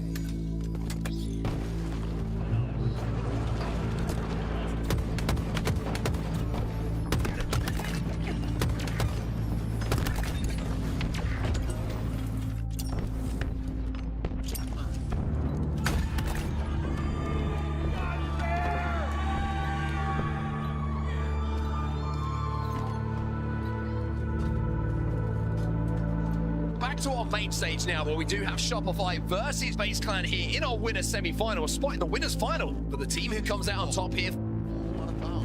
Penguin took a bit of damage. That's going to be a really big stick. Penguin, he's just broken 40 kills in the lobby. Suppressed is just behind him on 39. And it's going to be Shopify Rebellion who ice up in the final moments and steal the game away. I'm looking at Peter, Mike. I'm looking at Peter. Out now, Mike. Weak on you. R2. Jen, yo, first week. I'm turning around. I'm weak. Nice, Mike. Two shot. He's trying to play his life here, but there's a lot of Shopify players around. He's going to take the 1v1. Not overextending, knowing that damage is enough to get the 50th. And the melee will cement it. And FaZe close out to tie it up a 1-1. Once again, he has befriended that time and time again. 2v2 on the map. Sniper Anderson. Press to 1 in this series. Even with last shot getting this camo, it's going to have to be a monumental effort, but with Suppressed finding 3 and all 4 falling, it's going to be FaZe Clan who will go up 2-1 here. They will take life via King of the Hill, and boy, do we have a series on our hands now. You was one shot. Your team stuck. Your team stuck. One dead. One shot. 2 shots. I'm stuck. FaZe Clan might have thought that the work was done. But more Halo to play here. 42-37. Oh, it's a big 1v1 for Suppressed to win there. What an unbelievable end to this game 5 we are seeing. There's no way. Stalker rifle in their hands. Penguin gets the kill! FaZe send Shopify Rebellion down to the elimination bracket and book their spot in the winners bracket finals. Now we take a look at winners finals, where FaZe Clan versus TSM. One of them is going to be in grand finals. FaZe, too. They just put their heads down and they work. Here we go. Fortress CTF winners finals start now. It's shields up, it's weapons up, we're underway. And already Suppressed is going straight for the sniper, but already Torlik is getting the job done on the other side with it as well. It's straight the overshield has been. And remember how important Trippy has been for pulling these flags, as 4 are dead for TSM, and this might just be the first one going in. FaZe Clan draw first blood, 1-0. Great work from FaZe Clan as Penguin scoops up the flag, drives it forward, punches it home. Looks like this is going to be an easy 3-0. What a perfect way to start this winners final. Was a little bit higher. the TSMs. Heading into the big dogs now. Is the occasion too big for TSM right now? A little bit of hope left for TSM, or is this one done and dusted? An 8-kill game, make it a 10-kill game now as Trippy puts the final bullet into him. And FaZe Clan one map away now from reaching the grand finals. All that stands between them and the grand final is Stronghold's recharge. And TSM's backspin to the wall since the off. Have not had enough to get the job done. It's been all FaZe Clan this series. A clean sweep, 3-0. You're in the winners final and you just got absolutely obliterated by FaZe Clan. Well, here you have it, folks. The last two standing on that main stage. FaZe versus Optic. A tale as old as time. FaZe are here for a reason. You can't doubt. They're here not only to prove it to themselves, but to prove everybody wrong. The most important game of the weekend is right now. Time again, Halo fans. It's that series, and it's those players. A tale that is read time and time again this season. And so far, with the same outcome. Can this time be different though? Can Shopify finally get their hands on a trophy? Or will all the talk from the self-proclaimed God Squad be proven once again? They made this roster for a reason after all. Well, let's see it, boys. What have you got on that main stage today? What have you got left in the tank at the end of Championship Sunday here in your grand finals spot? Once again, both sides of the stage pretty green. I'm not gonna lie to you, pretty green. Some green flags up there for sure. I'm joined by Clutch, Onset, Brav. I don't know about you guys, I'm geeking right now. I'm really excited about this. I don't know what to expect, to be perfectly honest with you. I think Optic, yes, they had a slightly different journey getting here. And then it felt a little samey as they dropped down, and I was kind of gutted for them in that kind of regard, because I feel like when they got past that first hurdle of not falling flat where they did previously in the past two tournaments, they just looked so happy. They looked like it was like, yes, this is what we were gunning for. These are our goals, short term. Long term is to host the trophy in the air. Excuse me, I can't speak English. But doing it on the winner side, I think, meant a lot to them. They haven't managed to do that. But Clutch, we know they can get the best of teams with two back-to-back series. This is going to be two best of sevens if they can make the distance. How are you feeling right now about the resilience, but not also that, the stamina that Optic Gaming seems to have time and time again? Yeah, I think there's plenty of gas left in the tank, as obvious history would show you, but I need to see more from this Optic Gaming. That FaZe series was way too close. They have not built the same level of momentum that they were able to accomplish so far in the past. I think they know that they're going to have to elevate their gameplay, but I will never count this team out. I will never doubt this team. They have proven time after time that they have what it takes to push this in two best of sevens and hoist a trophy. But you gotta step it up, and I'm looking at Bound to have a much more impactful, high statistical performance here as we enter this grand finals if Optic want to have that level of success. I'm really curious, Onset, because obviously we're talking about a team here who's gone back-to-back. They've created an incredibly monstrous squad, and they're very, very, very hard to take down. But they have been taken down. They do bleed. We know they bleed green, don't worry, Greenwood fans, we know. And I don't know, I feel like every single time they get back in this position, they are able to just dig deep and get the job done. So do you have any focuses for Optic right now? We've seen this so many times this season. They are very confident in themselves, no matter how many times they fall short. What are your key factors for them to really see a clean series and potentially another trophy lift? Bear with. I think we might have just lost our casters. Well, Wes, isn't it your lucky day? More of me, just what the broadcast needs. hold on. Sorry, Wes. Can you hear me now? Mark's with us again. Okay, Go so on. I think for Optic Gaming, the focus has got to be understanding this isn't going to be probably a clean sweep series. You know, Shopify have given them problems in the past. They beat them in some big series, but Shopify have not beaten them twice in a tournament. So if they can get this first bracket reset done, they get this first series won, then Optic will know in the second one they have a real opportunity. But on the other side though, for Shopify, they have to get it done in the first series, I feel. We've seen what happens to this team if they get beaten and then fall down in the resulting series. They really seem to struggle to pick themselves back up. So I think for Optic, it's about getting that second series done as quickly as possible, get them into it, and if not, it's a problem. That's exactly what I would have said. Perfect. Love that. Love it when Wes is agreeing. You know you've done some really good work there on set. Brav, my question for you is, how much of this do you think actually does rely on the fact that these are two best of sevens? And when I say that, viewers, I mean having 5 maps in a series is very, very different from a best of 7. You have a lot more to work with, you have a lot more wiggle room, and you have one more game you can give up. You have a favorite map that comes up. You have a couple of different opportunities to have swing moments in a best of 7. How much do you think that plays into Shopify's demise time and time again in these massive moments to get their hands on the trophy? Yeah, it's interesting. I think most importantly, Optic Gaming is just going to take this one game at a time. So if this was a best of 5, I think that would actually favor Optic because they might be able to get it done faster. The specific thing I'm looking at with how the brackets have played here so far and why I think the best of 7 actually favors Shopify in this example is if we look at Arlington, it was a 3-2 and a close one between the two that sent Optic to the losers. It's a very different story here. It's a 3-0. Yes, it was a close slayer, but it is a 3-0 that sent Optic to the loser. So I believe with that, Shopify is confident that they are the best team here. So they'll be happy then to play a best of 7. Maybe Optic takes 1 or 2 here, but I think if you're on the Shopify side of the stage, they'll be very confident in the results they've put up thus far against this team. They will then use that to their advantage in the first best of 7. So some great things, honestly, for both sides here, and I think maybe this will be a lot more of an even fight than we have seen previously in this series past, of course, yesterday. Now, I want to talk a little bit about Shopify here because I think this is a lot for them. This means so much, especially to 2 of the players, Cycle and Last Shot. They're the youngsters. They've come on board. They were, honestly, the risks on the team, on the roster. How are you supposed to know how they're going to play, how they're going to perform, how they're going to handle situations like losing right at the last second twice? That is a lot to take in on board when you are just gunning as a youngster for that fame, that success, what Legend has managed to accomplish as well. But they've taken it on the chin. I am incredibly impressed.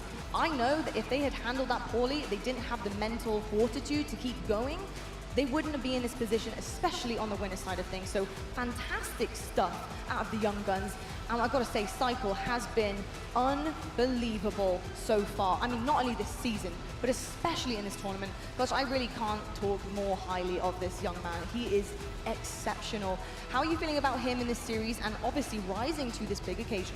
I think this is his series. I think this is his moment. This is where he becomes the household name he deserves to be if he isn't already. This is how Cycle puts himself on the map as a superstar. This guy has been a problem all tournament long. He is the difference maker, and what was the big separation of the 2 teams when they saw each other in winners finals? Cycle went off. When Cycle is able to stay alive, play his life, be annoying, players like Bound, players like Legend, they end up dying in situations where they're the ones used to staying alive.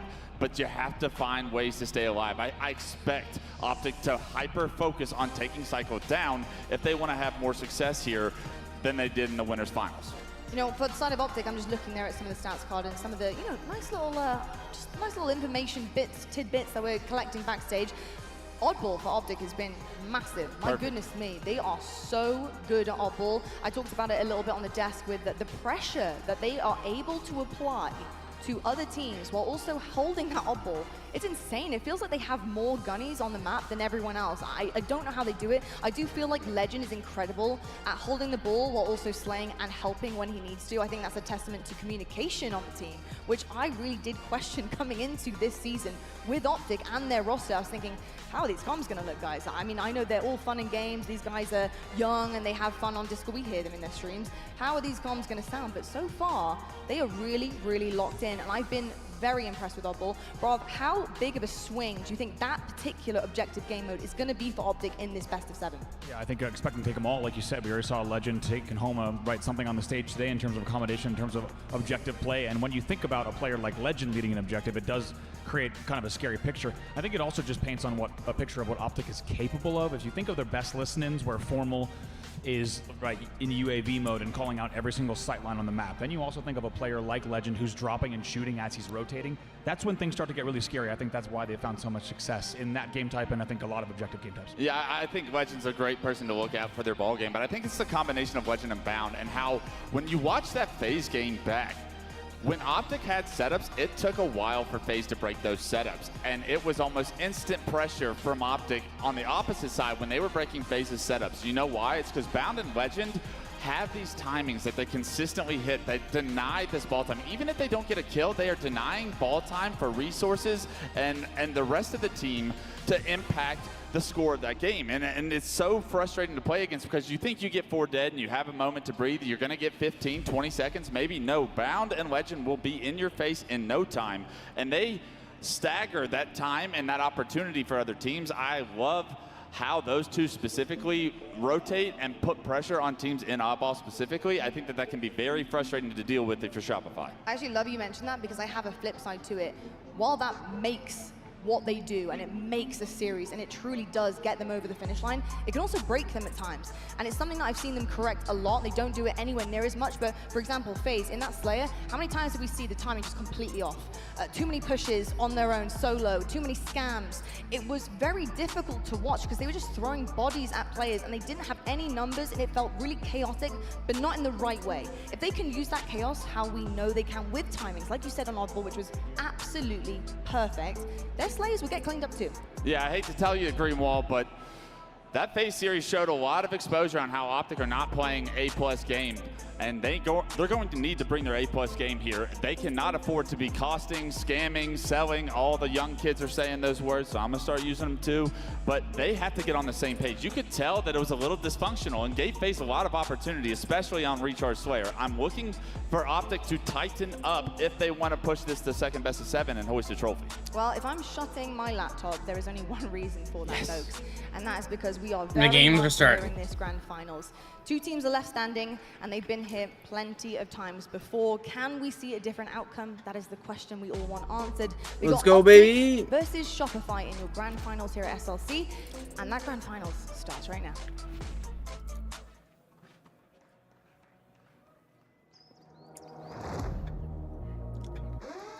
So yeah, show both the teams off first, even though we know both the teams already.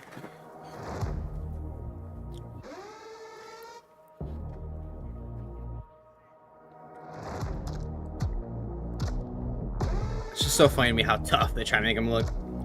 Like, yeah, we're gamers. And oh my gosh, Frosty. Never mind. He's still alive. He's a hero here. Somehow gets the kill. Somehow stays alive. It's Frosty's time to shine.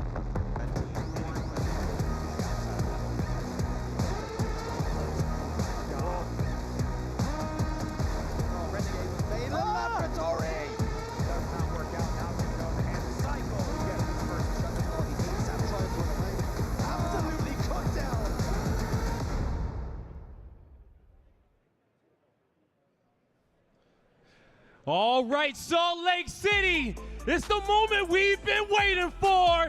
Time to get the grand finals started. 2 teams remain, and it's a dance that we've seen so far this season.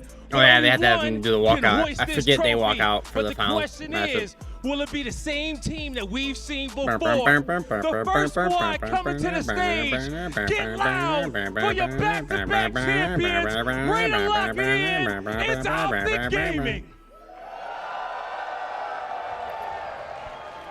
Get loud for Formal, Renegade, Bound, and Legend. Coming from the lower bracket yet again, with the green wall behind them, they're looking to get that 3rd trophy. They all got the white shoes on.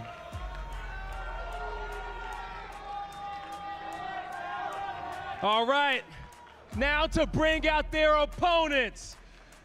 They know it's them against the world, and they know they gotta go up against a tough crowd and a tough team. Ready to fight their demons on the stage, ready to rebel. It's Shopify Rebellion.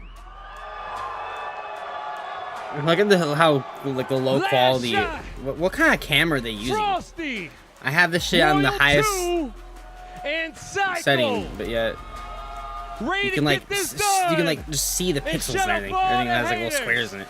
It's them against themselves. Shopify Rebellion ready to get it Look at done. best man.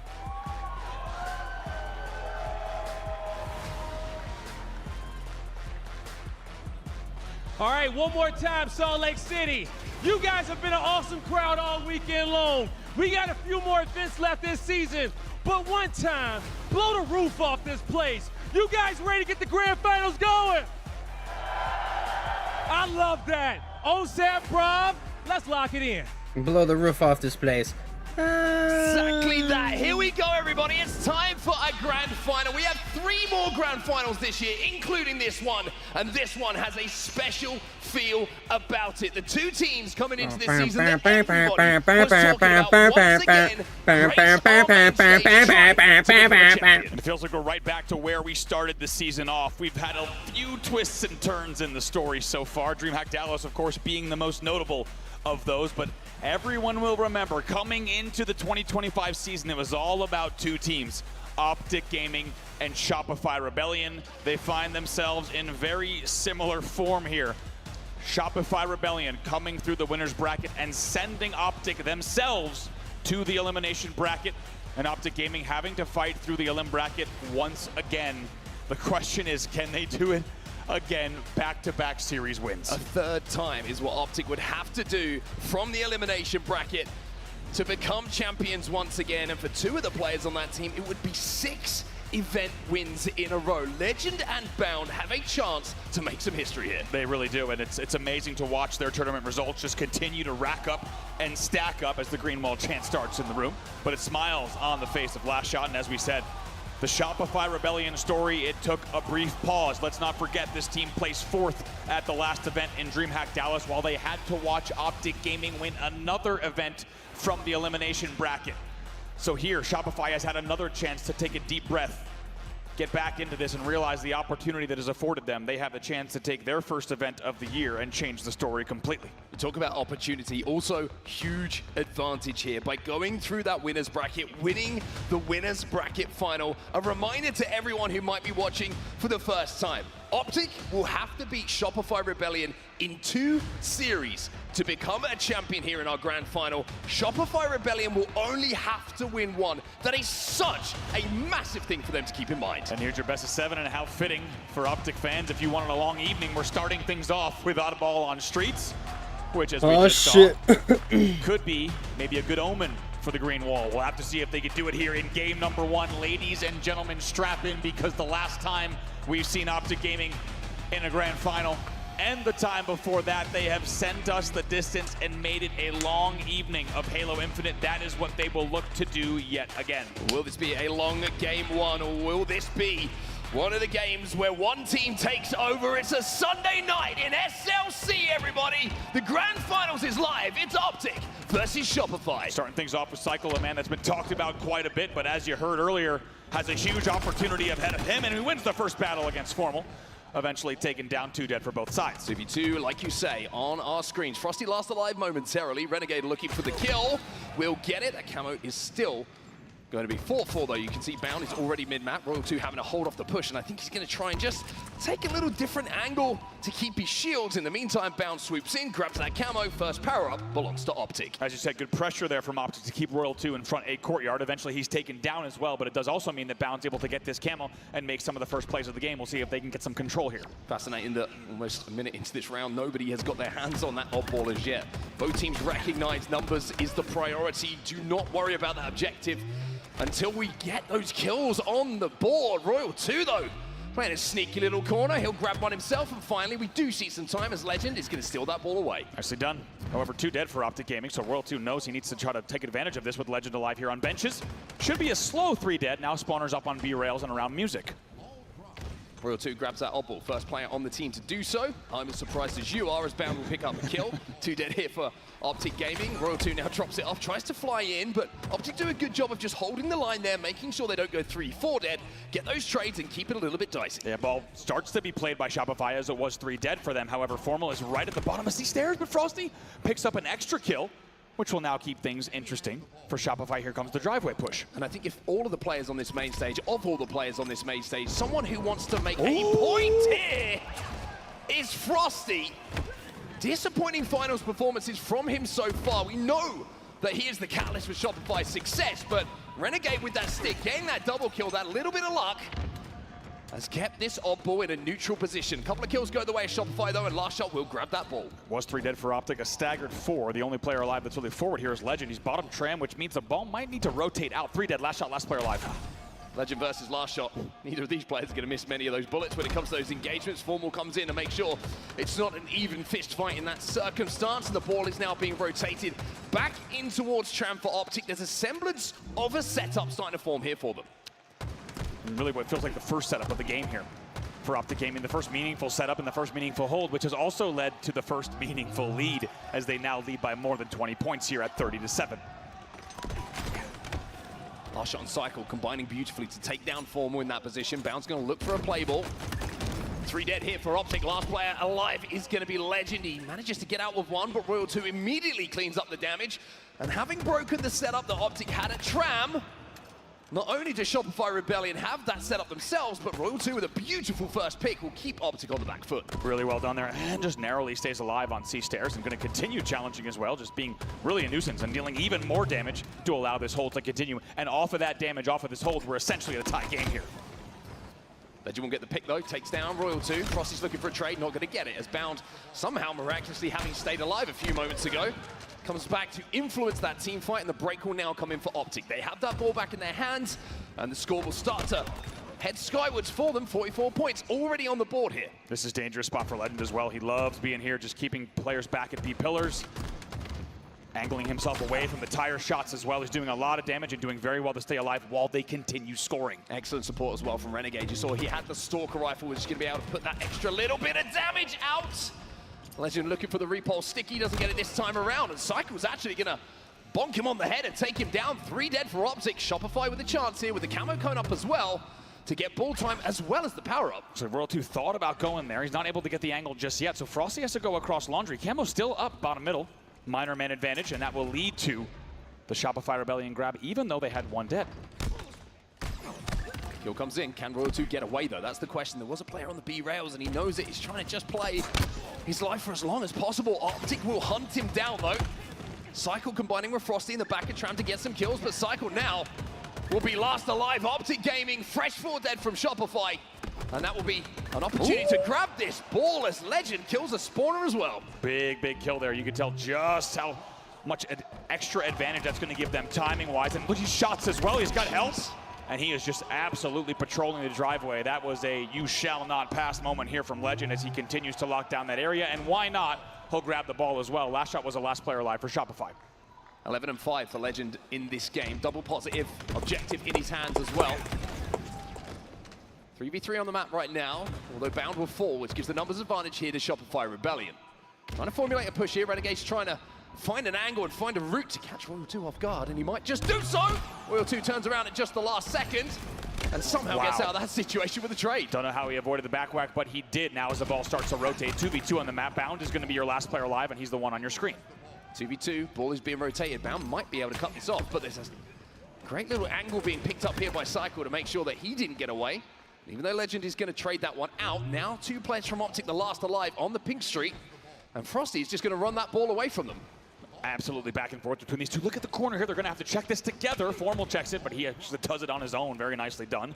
He could have had a 2v1 there, but instead Formal wins that 1v1. Still 2 dead for Shopify. Legend might be able to grab this ball, actually, because Renegade was playing off of some damage. Royal 2 will get the trade kill for kill in that position, but with Royal 2 now being taken down, Optic Gaming and Legend could move this ball in towards Tram. Camo coming up as well, and as we close in on the end of round number 1, no one looks like they're close enough outside of Frosty. 2 seconds to go here, 2 points needed. They all fall, and Optic will strike first. They make it look too easy with that final rotate as well. Legend knew exactly where he needed to get with that ball, and as you said, he knew immediately he could grab the ball on B stairs, begin the back Tram rotate while the team continues to slay around him, and that's exactly what they do. Optic Gaming takes the first round of ball. Lots to talk about there with the decision-making of Legend, right? He sees what Renegade's doing. He knows there's damage. A lot of players might think, hey, I'm going to make sure we get these kills first. Going to make sure we secure the back of Tram, make sure that some weird play doesn't happen where all of a sudden the 2 players stay alive. He grabs the op ball, trusts Renegade to get those kills, and by doing so, just makes a little bit of a more difficult decision-making process happen for Shopify Rebellion. Just great awareness once again from Legend, using that objective so effectively. How about here, even though they're 2 dead, right? Still holding, still scoring. 25-0 off the opening, and like we said, the slaying and the map, both awareness and composition of the players as 3 will fall in the end, give them such good opportunities for those early holds. However, now it's last shot with a camo and still 3 dead for Optic, and an opportunity to get right back in this round. Last shot with camo. Frosty has Stalker. But Optic, they're showing aggression here. They're trying to burst out of PD where they did squad spawn together. Last shot will get the beat down, and almost as importantly, take no damage. Cycle probably going to look to rotate this one back down the pink street, but look at this damage coming in from last shot. This is the POV you want to see from this man. Absolutely, and they're right back in it here, just about shy of the 20-point mark, and now they will cross it off of this hold. They do lose 1, but here comes the push from Optic. Gonna be a mid-map push. Great timing on the push as well. You saw Renegade flying out alongside Legend to make sure that scenario was a 2v1. 3 dead, staggered 4 dead here for Shopify Rebellion. Optic will break, and Optic will grab that ball at back tower. What a clean break, as you said, from Optic. The timing on both the tires as well as bottom mid push, it looked so in sync, and my goodness, did it ever pay off. They're right back in the lead, and firmly doing so past the 40-point mark now. Formal gets the first pick on the Frosty as well. It's interesting to see how Optic actually set up, having grabbed that off ball. They gave Shopify quite a lot of room to move on the map. All kind of turtled at the back of the tower. But by getting that first pick, now they can just hold that odd ball in PD. Formal's going to get his shields back pretty comfortably here. Royal 2 is going to be furthest up that could cause some problems. But he's taking damage as well, so it's a really good hold from Optic. Really good, and where's the pressure going to come? Finally, Frosty gets 1 pick, but look at all the time on the board. Frosty, however, with the camo, he can turn this round around, but they need to make it happen soon. 3 dead for Optic. I think Frosty knows where last player alive is. He's just waiting for those shields to come back. He doesn't want to trade with this camo. That's exactly what he manages to do. Shopify break, Shopify get the ball in their hands over at PD, and Frosty has a chance to make a big, big play. Really nicely done. Gonna play the slow and pick up another one as well. Essentially the 5th kill on the rotation, if you will. It's going to be a fresh 4 dead. Renegade last alive, he's dead as well. They are cycling the spawns, and the Stalker Rifle doing damage here for last shot as well. Ball still in their hands, as they now close into around 15 points away from the score that Optic have put on the board. It's a really good point you make about Frosty making sure he doesn't come anywhere near trading with that camo, right? They knew exactly where Formal was, and they have continued to rack up the kills since 2v2 on the map on this push. 2v2, Royal 2 is going to challenge. Legend gets the finish, Cycle last alive. 3 dead on the side of Shopify Rebellion. Legend knows that. Make sure that he takes a route to get those shields back before he engages with Cycle, who is being somewhat of a nuisance.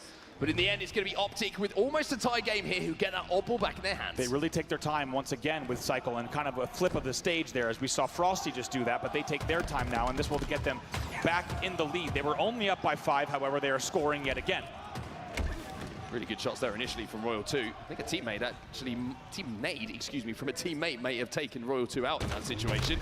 Legend now on the flank, he's found the Stalker Rifle. He's going to try and move in on that odd ball. G slides it back towards Tram. He knows where the remaining Shopify members are, and they're nowhere near where he is with this odd ball. Another great rotate from Legend, and it looks like a little bit of deja vu from round number 1 as he gets all the way into Tram right away. Knows some pressure might be coming here, but going to get a little bit of information at the top of driveway. Grenades will do, and he'll go ahead and challenge once again.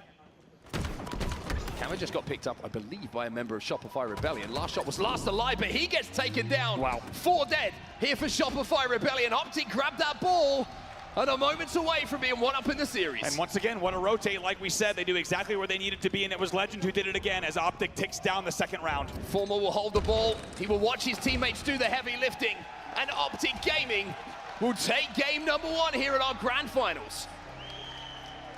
And the statistics card was certainly the indicator for Optic Gaming. They knew exactly what they were doing in oddball, and my goodness, did it ever translate. And I think we got the perfect view there from our observers of late game rotates from who? Legend. Legend flies, and like you said, hits the G-slide all the way across bottom middle from Laundry into C-stairs as the opponents responding around plants, caution, and PD. That bought them not only all the time in the world, but all the sight lines to bait all the pressure in.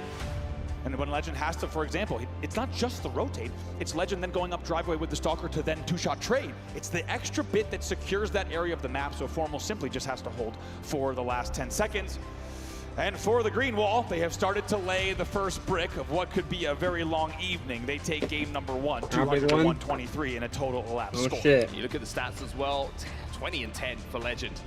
Incredible performance, double positive for him, and like we saw, a lot of oddball time, a lot of great moves with that oddball as well to keep it away from the Shopify Rebellion players. On the other side of things, Cycle with a decent first game, but the only player to go positive, quite simply, Optic out slaying and outplaying in that first map. Take a look at some of the highlights here from that game, and Tell you what, early on, it was quite back and forth. Let's not forget, this was only a 20-point game in this first round, and even the second round, you could say the same thing. It was quite close, but all it took was this final hold that came in from Optic Gaming in the end. This was the rotate, like you had said. Legend knew he could grab that ball and get things into Tram, and by the time we get here in the second round, even though we saw Shopify with some opportunities, with some holds, in the end, it felt like they let the game get a little bit too far away. There's going to be some interesting mental gymnastics done by both of these teams during this game and during this series and during this final. I think Shopify coming into this game, number one, would have known Opball's been pretty good for Optic. If we can keep it close, if we can really push them, we're not going to be too disheartened should this one slip away. It's the rest of the series, I think, that they're going to start to look at. Shopify Rebellion been very good in their Slayers, for example. King of the Hill, Livefire, CTF Forbidden, all look a little bit more juicy for Shopify Rebellion players and fans alike. Optic, they've just been too good at Oddball. No team's really been able to touch them. Exactly, and as we look set our eyes on Slayer Origin, that's where things start to get interesting because we've seen Shopify how dominant they can be when Frosty goes full Frosty mode on this map. Also, you might have heard in the Optic podcast, Formal saying last event at DreamHack Dallas that he did not have the Slayers that he wanted to. This is his chance now to turn that around. Can they make sure their Slayer game stays as good as it has looked overall? A lot of focus, understandably, will be on sniper rifle and power weapons in this game. Number two, you have the rockets, you have the thrust bottom middle as well as that S7 sniper rifle on the snipe side of the map. And we've seen every single player on this stage put on montage, highlight-worthy clips. And I think everybody on the stage knows that if it's in the hands of the opposition, then they might be on the receiving end of it. Controlling that is going to be the secret to success for both these teams. It really will be. Packed house in Salt Lake City has been packed all weekend long, and of course, Championship Sunday is no exception. I want to thank you, everyone, also tuning in from around the world at home. If you're just joining us, welcome to the Grand Finals. It's the teams that you expected to be here at the beginning of the season. And maybe if you were placing your bets, you might have expected them to be right back where we left them in Arlington. That's exactly what has happened here. Shopify has changed the story of the season. They're right back in the Grand Finals. And on the winner's side, however, they trail now 1-0 in what could be your first best of 7. They're going to look to tie things up here 1-1 after this game to Slayer. So Optic strike first in our Grand Finals as we head into game number 2. A chance here for Shopify Rebellion to strike back. Origin is going to be our battleground. Question is, Andy, who do you want to watch first? It's great. Honestly, when you think of all 8 POVs on a map like this, that's why I asked it. It's hard to say, but it's going to be Bound that we kick things off with, and immediately in a grass battle here with Frosty, but runs into 3 players of Shopify, and the early kills going slightly the way of Shopify Rebellion. Looking to move in on that sniper rifle as well. Legend finds one onto Frosty, and somehow or other, Renegade was doing damage across map.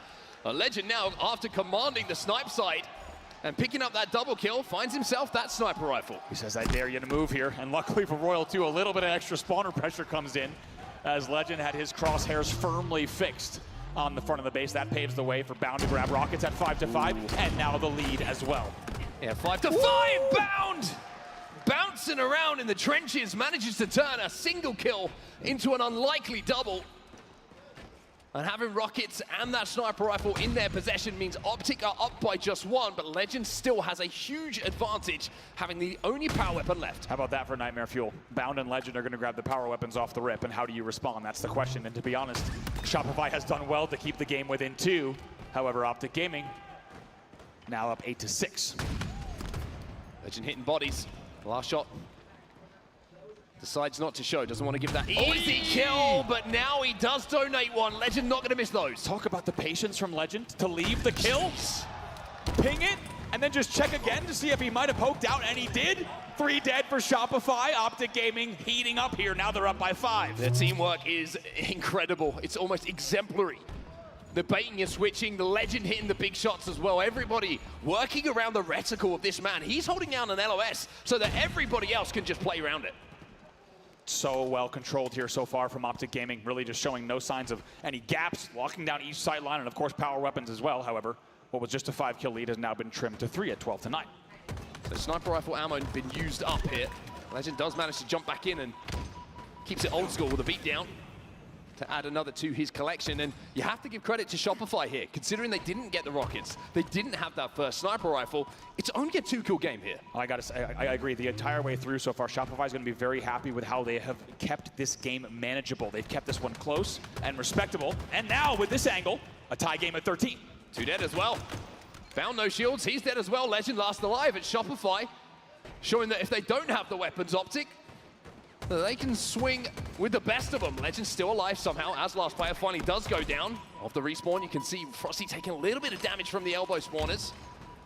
As the Rockets will reintroduce themselves to the map. Around 15 seconds till that snipe comes up as well. Renegade does well to stay alive, Bound helping him out. Dangerous territory here, as you said. Power weapons popping right now, and it was 3 dead for the side of Shopify, so we'll see if Optic can pull away once again based off the power weapon holds. Forward's gonna grab him. Legend's gonna beat down Cycle as well, not using those rockets, trusting the teammate to get the kill to allow him now to move forward with this rocket launcher. Gonna pre-fire the right side. That is not gonna connect on the rocket street. He gets punished as he doesn't wrap his body around the silver fast enough, and it was 3 dead for Optic Gaming. Frosty's gonna collect a rocket, I believe, as well. He knew where that had fallen. Question is, do Optic know where Frosty is with this rocket? They're a little bit trapped in the back of the base here, Optic. Formal. He's going to find out where that rocket went. Another trade goes down, and Frosty also has the sniper rifle. So Optic up by 1 at the moment, as we now have the game tied up at 21-21, and it's a full sniper rifle here for Shopify. Wow, Legend gets taken down as well, so now the lead is all of Optic Gaming is spawning in the back of the base, and they're going to have to try to fly at the silver. And now with this, as Frosty gets pulled back. Legend spawns out, though. Everyone from Shopify focusing on the spawners, but Frosty just felt there was something up. 25-22 off of this sniper hold individually, and you know that Best Man in the back of Shopify Rebellion was saying when they had that 3-kill lead, they knew what happened when they let control of the power weapons, but as soon as Frosty's able to grab it, he turns the game around now with a 2-kill lead. Down on top of the pyramid, Cycle should deal with him. Frosty's still alive with his sniper rifle. Legend will find one elsewhere, as this game is only 2 kills between the 2 teams. Renegade's gonna be spotted out here. Frosty gives him a little haircut, but it's just a tickle, it's not a death blow. Kind of lucky there. Renegade catches a little bit of extra geometry that just kind of put him out of the way of the expected pathing there, and that shot misses, so it'll still be just a 2-kill game at 28-26. Bound challenging. Frosty looking for the flick. Not gonna connect this time around. 2 bullets left in this snipe here. As Shopify continue to elongate this lead. 31-27 now, the final bullet has gone. Cycle picks up a double. And how much has this game turned around since this sniper grab? We talked about Frosty, he is him on this map, and somehow he pulls out a way, whether it's Halo 5 or Infinite, regardless of the iteration. If this is the map, this man's gonna put on a show, and they have completely turned this game around. Rockets are up. We'll see if they can grab these as well and extend their lead even further. Now up by 7. 10-5 here for Frosty, double positive in a Slayer. Most of the time that is gonna get the job done, but Legend can say the same on the Optic side, and he's proving that maybe that's not going to be the case. Ooh, Prenade almost connects there, and the crowd lets out a little bit of an ooh and an ah. And most importantly for Shopify, they maintain map control for now.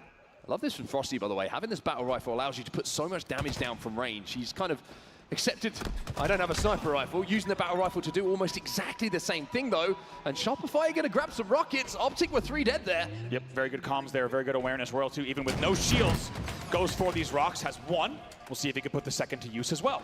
Optic trying to flood here. Legend flies in to get a beatdown to get the kill, but can't be trading out in this situation. 43-31. Optic need to put runs together now. Trading will only mean Shopify closing this game out quicker. Ooh, Psycho wants to just walk in on the front base. Renegade, unfortunately, on the too close to the flag stand there. Here comes the push. They're up by 14. Frosty has the sniper rifle again, so power weapons have clearly swapped hands since the start of this game. And it's actually going to be Last Shot, who has 5 bullets to work with here. Switches to the Bandit, should be able to clean that up. This kill onto Bound, it's a killing spree for him. All the Shopify members at the moment taking turns to go on sprees. It's 2 to go here for Shopify. And what a second half of this game from Shopify Rebellion. After trailing, they're now 2 kills away from closing out the game. Here comes the push. Formal might be the 49th. 50th! Belongs to Last Shot! The exclamation point with the no-scope. Shopify tie things up. It's 1-1. Absolutely breaks the door down. Some people like to go elbow side. Some people like to go fountain side. He says, actually, I'm going to get a battering ram in the form of the S7 Sniper. And you see smile on his face as well. He's going to break the door down, hit the first no-scope, and why not end it on the second for the double kill and a commanding lead. Amazing work from Shopify. I think the entire squad realized, okay, let's not give up snipe and rocks to players like Bound and Legend off the opening. Usually 0.1 on the coach. Yeah. Let's make sure that doesn't happen again. And you had the feeling with Shopify, as they close it out, by the way, 50-34. When we're talking about a Halo Grand Final, this is not a close game. That is an absolute blowout due to the late game performance and composure from the side of Shopify. They turned that game around, and I think the power weapon focus was all the difference. Well, Form was saying he wasn't happy with his Slayer performances before the tournament and on the podcast. Well, he's not going to be too happy with that one. 4-13 for Formal in that game, but honestly, no one really outside of Legend having a great game for Optic Gaming. One thing that really stood out to me on the Shopify Rebellion side, how many killing sprees did we see from numerous players? So that was players going on little runs, playing their lives extremely well. And it's a great indication when one player goes on a killing spree, usually teamwork's pretty good. When multiple are going on killing sprees, it shows that everything is clicking. No, I couldn't agree more. And right here, you start to see Optic at 11-7, for example, starting to pull away a bit. Shopify, though, how about, we talked about it in the early game, they kept this game so close, and then things like this started happening. Look at this angle. I don't even know how that geometry works. Killing spree for Frosty there. And before you knew it, it was 36-28. Plays like this. Royal 2 grabbing the rockets with no shields, and even though he trades out here, that second rocket will be used, and Cycle just brings it in the base. And like we said, the map, look at the map positioning that you have to be able to walk in the front of the base back-to-back in each base to close out the game. Here it was, to close out. Boom. I mean, coast to coast, both sides of the map. They're just walking in the front of the flag and picking up the kills, like you said, off of so much damage. Yeah, I just want to talk about that Frosty kill onto Legend as well. It's so interesting to kind of highlight. I'm sure that when Shopify got initial damage, remember Frosty was the first one to see 2 or 3 players off the Optic respawn at the other side of the map in the back of the flag. He probably sees that and he's like, they're all spawning here, they're squad spawning. But then I think Shopify would have pushed in and got this 3, and Frosty would have thought, there's 3. Wait a second. Where's the other one? If they, surely we have, information on where the 4th player is if they're all spawning together. And you just saw him just take a second. He was like, just going to check. Just going to check as Legend slides out. Could have gone very differently. If Legend picks that kill up, he gets the sniper rifle, and all of Shopify trapped to the back of that base. Frosty just showing, again, why we call him the Oracle of Origin, right? That little moment of brilliance in between the ears is what turns that game on its head. Exactly. It's amazing that you can even see it from the POV and the player cam, right? There's Shopify something that ticks, and you realize, he's aware that someone could have spawned out. And then he was gone for the whole match. And also, I mean, we didn't have him to listen in there, but you know that B-Man would have been saying the same thing. Even if Legend hadn't spawned out, B-Man would have been saying, watch for a split. And undoubtedly watching that screen, and you've heard it from coaches like Best Man, like Lunchbox on the other side of the stage, we're missing one. Gives me chills thinking about it, because the amount of time that a player has to play on these maps to understand exactly when a player can and can't split, that's what they were able to do here as we take a look at the Kings of Koth here in Optic Gaming. Yeah, interesting now for Optic Gaming. We thought the Rob Ball was good, but the King of the Hill isn't that far behind. That is, again, a ridiculous record so far in 2025 this season. 14-2 on King of the Hill. Average margin of 1.8, almost 2 hills better than their opponents. I mean, you can't ask for much more. And Livefire as well. I mean, look at the record of theirs. 4-0. Only thing I want to point out in the graphic is that they're 4th in KD, and it's only a 1.1, which tells you a few things about how Optic plays King of the Hill.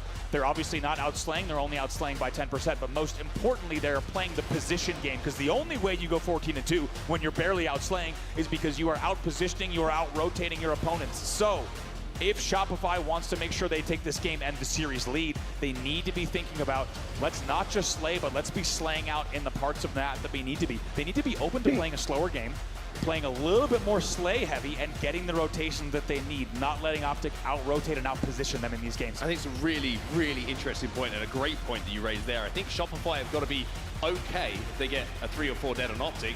I'm not doing too much. Don't try and force it. Don't try and look for something too quickly and give Optic the first kill, because then all of a sudden we've seen what they can do when they get control. I think it's going to be kind of an exercise in slowing things down and showing a little bit of patience and resilience in those moments, to not think, oh, I might be able to get an extra kill here, and really put them on a back foot. You just got to play that positioning. King of the Hill is about defending a space on the map. That's all you got to think about. And let this be low scoring if they need, because keep in mind, with Optic with a 1.8 margin, that tells you that not only are they out rotating and out positioning while they're not outslaying, but they're also just heavily outscoring despite not having huge slays on the board. So I think Shopify needs to also be comfortable not only in the patience, but also in the idea that these games could end 2-1, 3-2, right? We may not see this one go the distance, and Optic Gaming so far has, right? When they're winning games by nearly 2 hills, that indicates that they're likely hitting 4 hills quite often. Shopify needs to be ready to play a slower game where they're controlling the map, outslaying their opponent, and getting the hills when the opportunity presents itself. That man on your screen seems in great spirits, I will say, last shot. Lots of you know what's smiles on very their interesting? It reminds me of the K-San Invitational that we had before the official HCS season got underway. When Shopify were playing great, they were all smiles. Everyone's having a joke, everyone seems to be on the same page, everyone's enjoying each other's company and looking forward to playing some Halo. Now, it's looked a little bit different when they've gone down to the elimination bracket in some previous tournaments or come up short in a grand final. I've given that, you know, understandable you're going to be upset in that situation. But now, it looks like the chemistry is there. It looks like the game plan is there. The question is, can they reverse the incredible record of Optic Gaming in this game number 3 as we head over to Livefire for some King of the Hill? Not going to be easy. Game type records indicated that Optic had the oddball, and they took the oddball. We'll have to see if Shopify can turn that around. You have to think, hopefully they're not putting too much thought into what the stats might have said, instead playing the exact game that they need to. They desperately want to take a 2-1 series lead here instead of looking down the barrel of a 1-2 deficit in this first best of 7. We're underway in game number 3. Here we go then, the go-ahead game for either of these teams as we're tied up at 1-1. Optic taking that first Streets oddball. Response immediately from Shopify Rebellion with a dominant Game 2 victory on Origin Slayer. But Renegade gonna grab this snipe off the rip here. Bad news for Shopify Rebellion. 2v2 here on the map. And as we said, it's going to be a little bit of slaying control as the camo's popping. And Shopify is there. We'll see if Renegade can shut it down from the angle, but very good sight lines there coming in to force him back to mud. I love how difficult they made that for him. That shot is so difficult. Reason being, 2 players challenging at exactly the same time. So difficult to place that S7 reticle where you need it. And Frosty comes out of it with the camo. Frosty, look at this, an amazing chess match happening here between these two teams as they just try to spot out this camo. Frosty now engaging. Frosty doing damage to multiple Optic members, but where's the rest of Shopify? They're taking their time to get close here. Frosty says, I'll do it myself, gets that first kill, and Optic will fall 2 dead. Nicely done. Now going to rotate out, and they start scoring as well. Optic, though, able to grab quite a lot of time. Legend's the last player alive, and dangerous to engage there. He's going to be forced back, so this will mean more time for Shopify. They'll start to watch the sandbags choke as well. I love the responsibility taken by Frosty there. He kills Renegade, who had that sniper rifle. Doesn't go for it. Does the damage onto Legend, and now pushes forward to find himself a double kill. Legend will fall. Renegade last alive at the back of green. Renegade surprisingly gets 1 kill that he shouldn't have gotten. In the end, that's traded out, but that will buy Optic a little bit of time off the respawn. However, Shopify will get a little bit more points on the board here. Shopify all stuck around the back of green at the moment, just grouping up. Look at the progress on this first hill. Shopify have to hold off maybe 1 more push here from Optic Gaming, and they will get that first point on the board. 2 are going to fall. Body went wee. And I don't think Optic are close enough to really cause them any problems here. It looks like Shopify will take this first hill unless something magical happens. Let's see, it's 2v1 here. Spawn on the big door. Big spawn. 2 players coming in here. Oh, it's a big win for Last Shot if he can stay alive here. 2v2 on the map. Optic get a god spawn on the big door. They have access to this hill. Is it a misplay coming in from Shopify? Not blocking that spawn, or are Optic just going to get a little bit fortunate here? Frosty finds 1, as Optic will be 2 dead. Legend using the QT to survive far longer than he really has a right to. He hops through again. Frosty gets the beatdown, gets the kill, but Shopify are 2 dead. Not done just yet. Where are World 2 and Last Shot? Last Shot, where is he on the map? That's 3 dead. Optic are going to break. Optic are going to stop No way. Shopify Rebellion from scoring. And the big door spawn they will remember for quite some time. That is a heartbreaker there. They only had presence on pillars, and you might have seen off screen that there was a 1v1 or a 1v2 lost in the back of green for Shopify. It felt like they had the hill. Instead, it gets stolen out from under them. And you have to think that that hill is actually worth much more than the sum of a single hill when we talk about momentum. Yeah, mental gymnastics again. That's going to hurt Shopify, that one. Have to shake it off. Ooh, that's Royal 2. That was wild. Absolutely. Bops bound there, stops him getting that kill, and more importantly, gets the sniper rifle into his hands. 2 dead for Optic and a shield broken alongside it. Ooh, barely stays alive. Pressure comes in though, and Renegade is now going to have the sniper in his own hand, but traded out back and forth between these 2 teams, and no real meaningful points on the board. Optic finally will start to score. Last shot getting a little bit stuck between using the green gun and that bandit. Instead, it's going to be Cycle says, don't worry, buddy, I got your back. Optic trying to scarper away here. Shields are broken. Legend cannot get away. 2 dead here for Optic. Formal with that sniper rifle, throws it off. It's a double kill here for Last Shot. And it's a 1v1 momentarily on the map. Yeah, bound last player alive. Let's see where he goes. Probably just retreats with the team around key door. Maybe have to put together a sandbags push. That's exactly where they go. They're going to have to formulate now. It looks like pillars. We'll see if Shopify can hold here.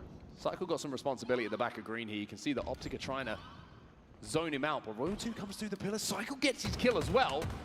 And this is going to be a failed push for Optic Gaming. There's going to be much more time on the board. Renegade last alive, no shields. Last Shot says, I'm going to chase him down, but Cycle says, I'm going to beat you to the race. Very important that Cycle gets there, so Last Shot does not have to rotate all the way to Mud. Okay. That would have been pretty problematic. Let's take it, Brandon left. So instead, they're going to hold Okay. here. As you said, it's a failed push from Optic. They only have 2 alive. This will be a Shopify hill. Love this from Last Shot as well. You saw Legend back towards his teammate.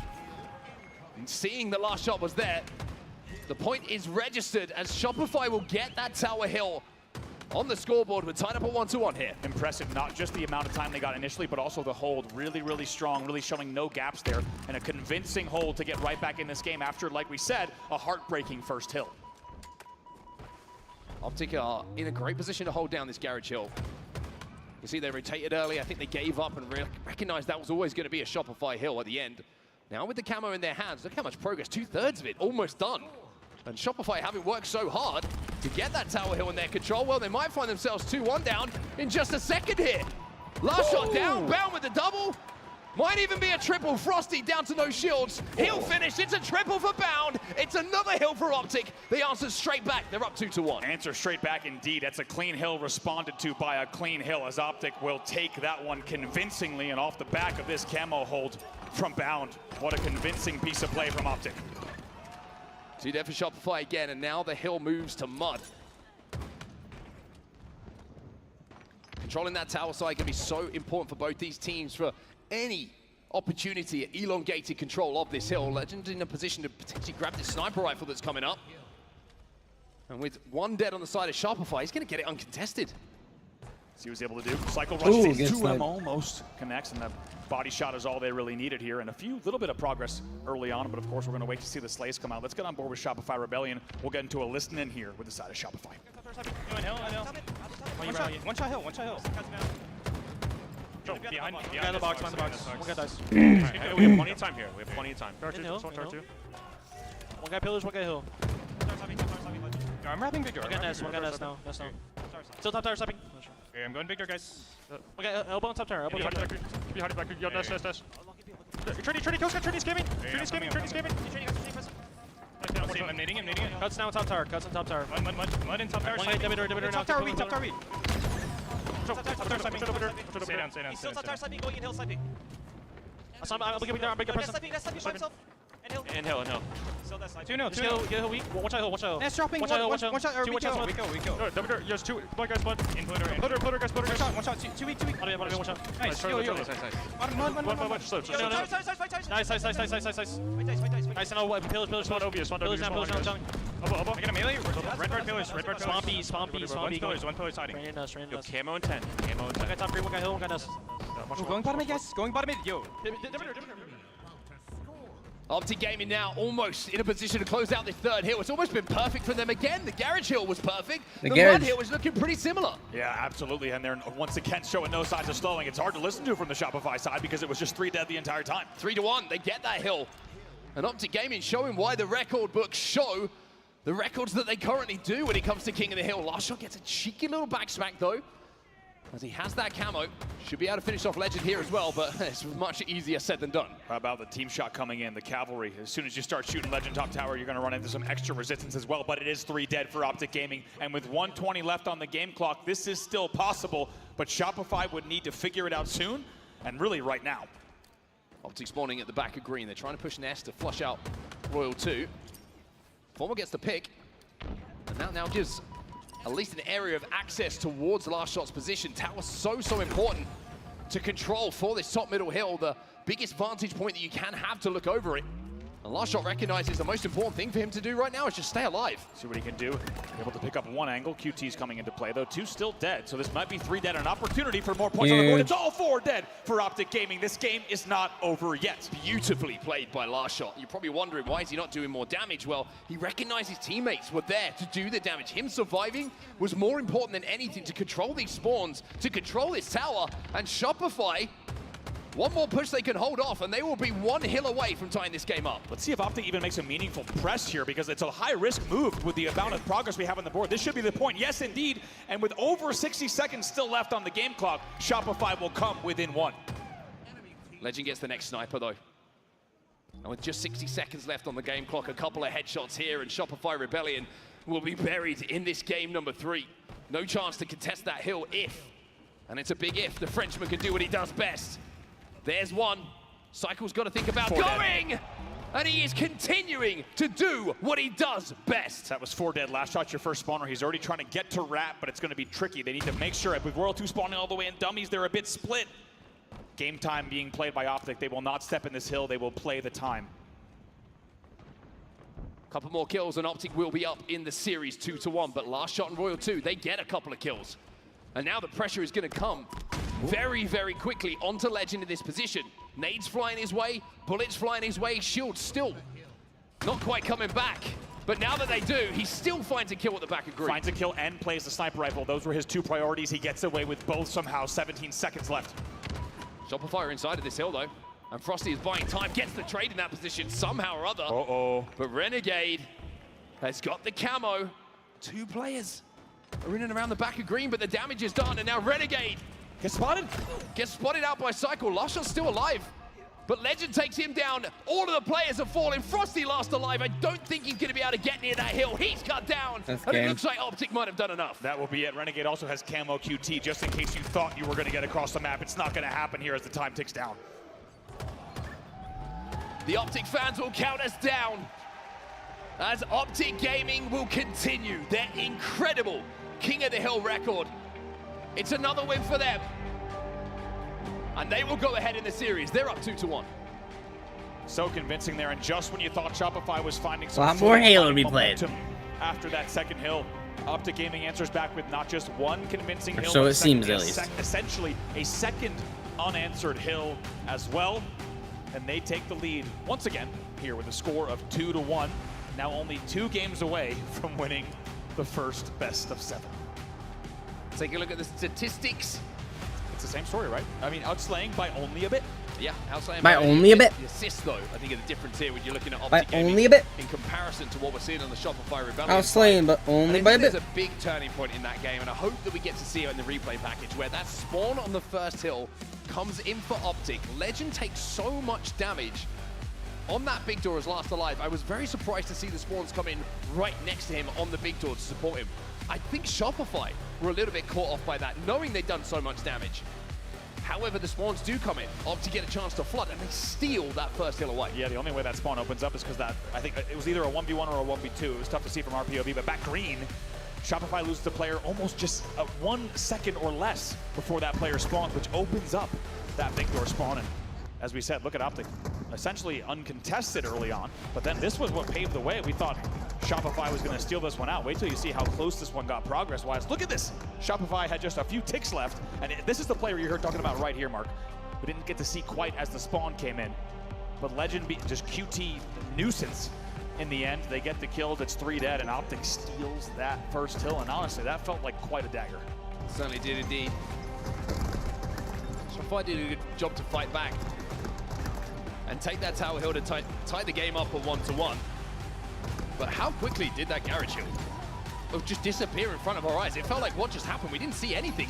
It felt like from any point of view, outside of this triple kill coming in from Bound, that would suggest it was that dominant, but Optic literally did not step outside of it and just absolutely dominated it. I mean, the mud hill as well, right? And here was, I mean, when Cycle's last player alive and you got Legend just laning pillar door, it's this play as well. Come on.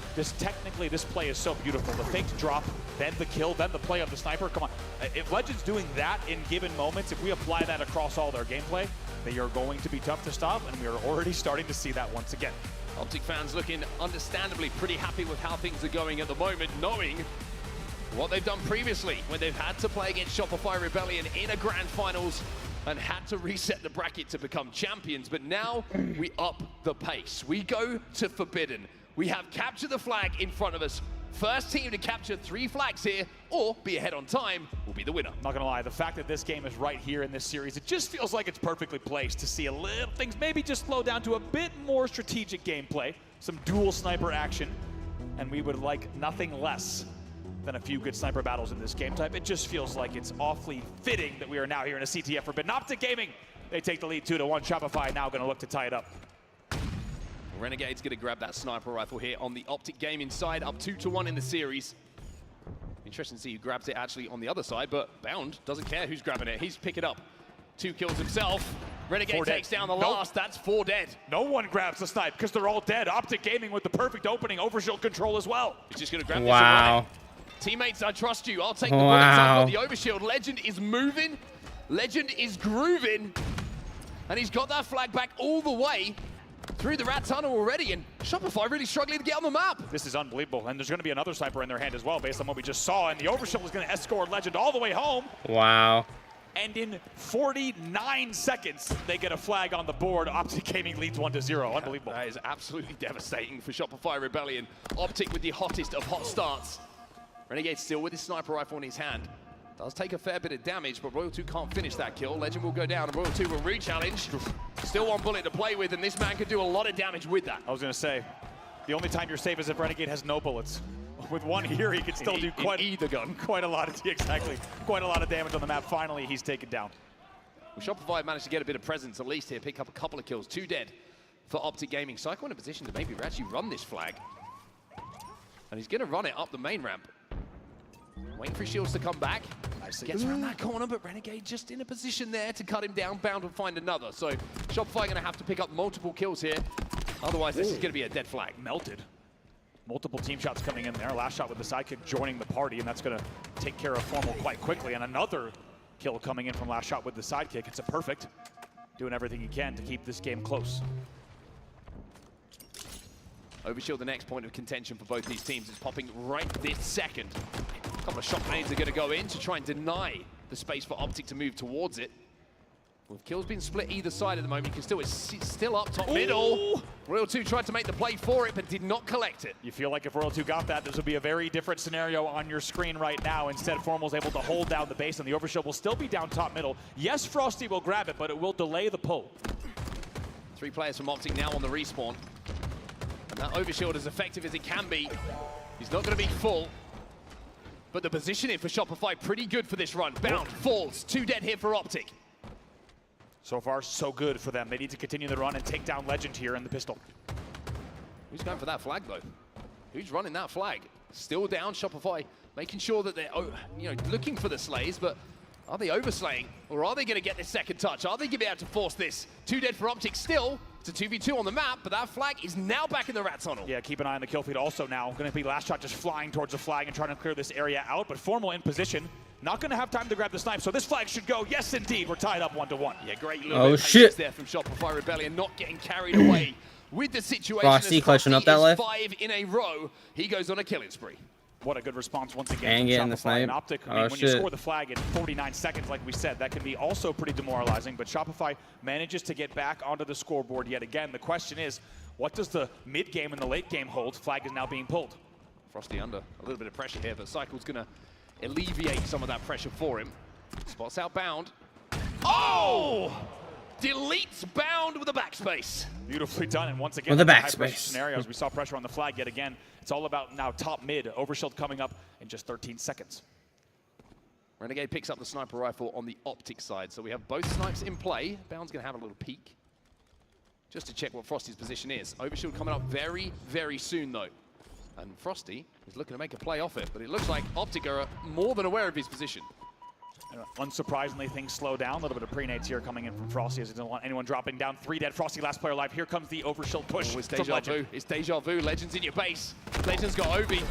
But Ooh. this time, they absolutely shredded that. him off That was the crazy. respawn. Shopify did a fantastic job there. Talk about timing on the respawns, right? They just OS immediately didn't mean spawn and none. they just pre-nade the flag and it explodes. Yo, TBS, Luckily, Big W's, how's it going? perfectly Oh, it's placed going nades takes good. out the And these Overshield games player. be Legend intense, is not dog. able to get away with that flag. They now find themselves 2 down. Here comes Cycle. Cycle trying to put some pressure on these Optic respawners at the moment. Renegade has fallen. So a momentary numerical advantage here for Shopify Rebellion, which gives Cycle the indication that he might be able to go forward, but Optic were ready for it. Now on board Renegade. Going to grab some dynamos and see if he can make something happen. There is minor man advantage, so he'll be able to have a little bit of extra space on the map here. I'm a little bug fire. Gives Frosty the tingles. And a beautiful grenade onto Cycle. Will guarantee him a kill. Beat down shenanigans there. We'll end up in a trade. A Shopify 2 dead and the flag might be moving. Flag might be moving, indeed. On board with Formal now. Let's see here. It's still tied 1-1. Let's get into a listen-in with Optic Gaming. We're gonna all spawn at her and shit. We need careful. I'll flag this, I'll flag weak. We got flag. One's hitting our backup, I think, too. I don't see anything. Backup, watch out. So you should back. Nice, nice save. Back flag also. Here, here. One top left, One above. No, he's got me, guys. On the pistol. He's on the pistol. He might kill me, bro. Kill me. He's on the pistol, Shabby. Back up there. I'm a hawk. Again. Back up again, going flag. I'm ready. All coming. I'm a hawk, cycle. Yes, OS and 10 here, guys. Here. On the west one. Say 11 and a half pound. I'm a hawk. Okay, he's on. Top left. Nice. Come in. Watch out. Watch out, fast. Shopify cap. They're up 2-1 now. The overshield's up as well. Formal and the boys need to go. And man, does Shopify keep things very dicey there. You got to hear it during the listen. And Formal does not get the overshield either. Cycle with his eyes traced onto that overshield. Now has his time with that sniper rifle. A big pick. That overshield is still up, but I'm not sure that anyone knows where it is. Finally, it gets picked up. It's going to be Shopify and Frosty who have it in their control. Yeah, Excuse me, Last Shot has it. Last Shot grabs it. That felt like a cinematic moment. Formal just staring at the overshield around the corner. And like you said, Cycle had the sight line absolutely locked down. Here comes Shopify, already leading. They want to pull again and end the game here. Last Shot being as aggressive as you would ask him to be with this overshield, but Legend has that sniper rifle. He manages to pick one. Shit. And from a situation he has no right, comes out of that situation with 2. Another 1v1 here in the hut. Might win this as well, and keeps Optic Gaming alive. And plenty of time on the game clock, just under 5 minutes left to play. He falls there. Shopify have their snipe on their hut. Jesus Christ, with Legend. 1 flag needed. He picks up a double out of nowhere, finds a third, and then blames another on his way forward. Now he's running your flag. Formal also helping here in the hut. They're going to slow things down, though. Realizes he needs to focus on this. Formal picks up the first. However, Legend will be taken down 3v3 on the pull. Renegade finds another, though. Yeah, how quickly did things change right there? Like, holy shit. Renegade staying alive just long enough here for Optic to keep map control. Look at the positions, though, of Bound and Formal. They are pushing into the Shopify hut. Important play from Frosty here. What does he do to stay alive? I don't know, you can hit that little all jump the right there. way back. He's going to run into him here. 2 players, though, to deal with. Frosty gonna look for the trade in this position, comes out even better than that. 2 dead for Optic Gaming, and Shopify stepping forward onto the Optic side of the map. How about that play from Frosty to fly into the pistol, then double back, wait for help as well. It's 2 dead for Optic Gaming. Here comes Frosty. One's just off the respawn as well. I think they might have the timing here. Legend did get a spawn. But Royal 2 gets the overshield. Renegade, you're toast. And Royal 2 is probably saying to his teammates, run that flag. I can get these kills. He knows. That's a big trade for Formal, however, still a man advantage. It's That's a 2v1 game. on the map right now as the flag will continue running through Rat. I don't know if Optic can stop this one. I don't know if there's anyone in position. Nope, that's game. I think this is going to be it. Renegade the last hope, and the G-Slide is there. Oh my god. Will not get it. Here comes Cycle, though. He will be Okay. there. And yes, Shopify Rebellion will get the flag and tie up the series 2-2. Whew. We hope you're comfy, everyone, wherever you're watching, whether it's here in SLC with the best seats in the house, whether you're at home watching, whether you're at your PC, TV, tablet, phone, whatever it is. PC, baby. Pretty sure flip phones can do it these days as well. I think so. How about Shopify also? After a win like that, look at the composure right now. Just talking through the game, talking through the series, there's not even really a pop-off. And that tells you how locked in they are. I mean, these are guys you've seen Last Shot specifically get absolutely crazy after a win, but instead, feels like a very different grand final for them. They're locked in with one job and one thing to do. Last Shot, by the way, leads the game and kills 16 and 14 there. Pretty good stuff all round on the side of Shopify. Quite one for Bound in that game, 8 and 15 for him. They're going to talk about the reaction in the room to that win as well. Very straight. I haven't felt that kind of reaction in some time. It felt like everyone was like, okay, we're probably going game 7. It was that kind of like reaction. My little like, cushions in okay, this headset are like Halo slowly here. falling This is gonna apart. be back and forth, and it's Gotta get a new one eventually. Yeah. It wasn't almost like Optic fans disappointed, obviously, but like they were just like, okay, next game.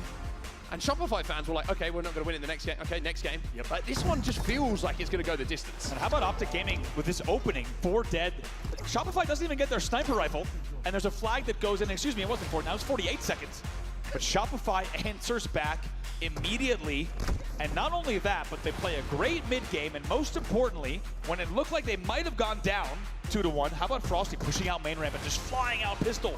It's hero plays like that off the spawn, understanding the task and looking for the team shots that made the difference. And even like there, remember, Legend pulling that flag, it was a dangerous scenario. My Legend was kind of crazy. Instead, Frosty comes around. Yes, he gets taken down due to the flag angle. And look, not phased. Not whatsoever. Cycle's gonna grab this one. It's just another day at the office for him. Fist pounds exchanged. Optic fans not too happy with it. But hey, we got more Halo on the main stage, and we would not have it any other way, as we said. Let's take a look at the series layout. It is 2-2. Each team exchanging blows, one for one. Let's get 2 Game 7s, dude. Could you imagine? Now find ourselves heading Game 7, Optic wins, resets the bracket, and then go to another Game 7. At that point, I don't really give a fuck who actually wins the whole thing, but that'd be wild. Turn our attention to that Game 2 Slayer. But it was dominated by Shopify Rebellion. now it's Do Optic Slayer have a recharge. peak Slayer performance in their locker here to go ahead in the series?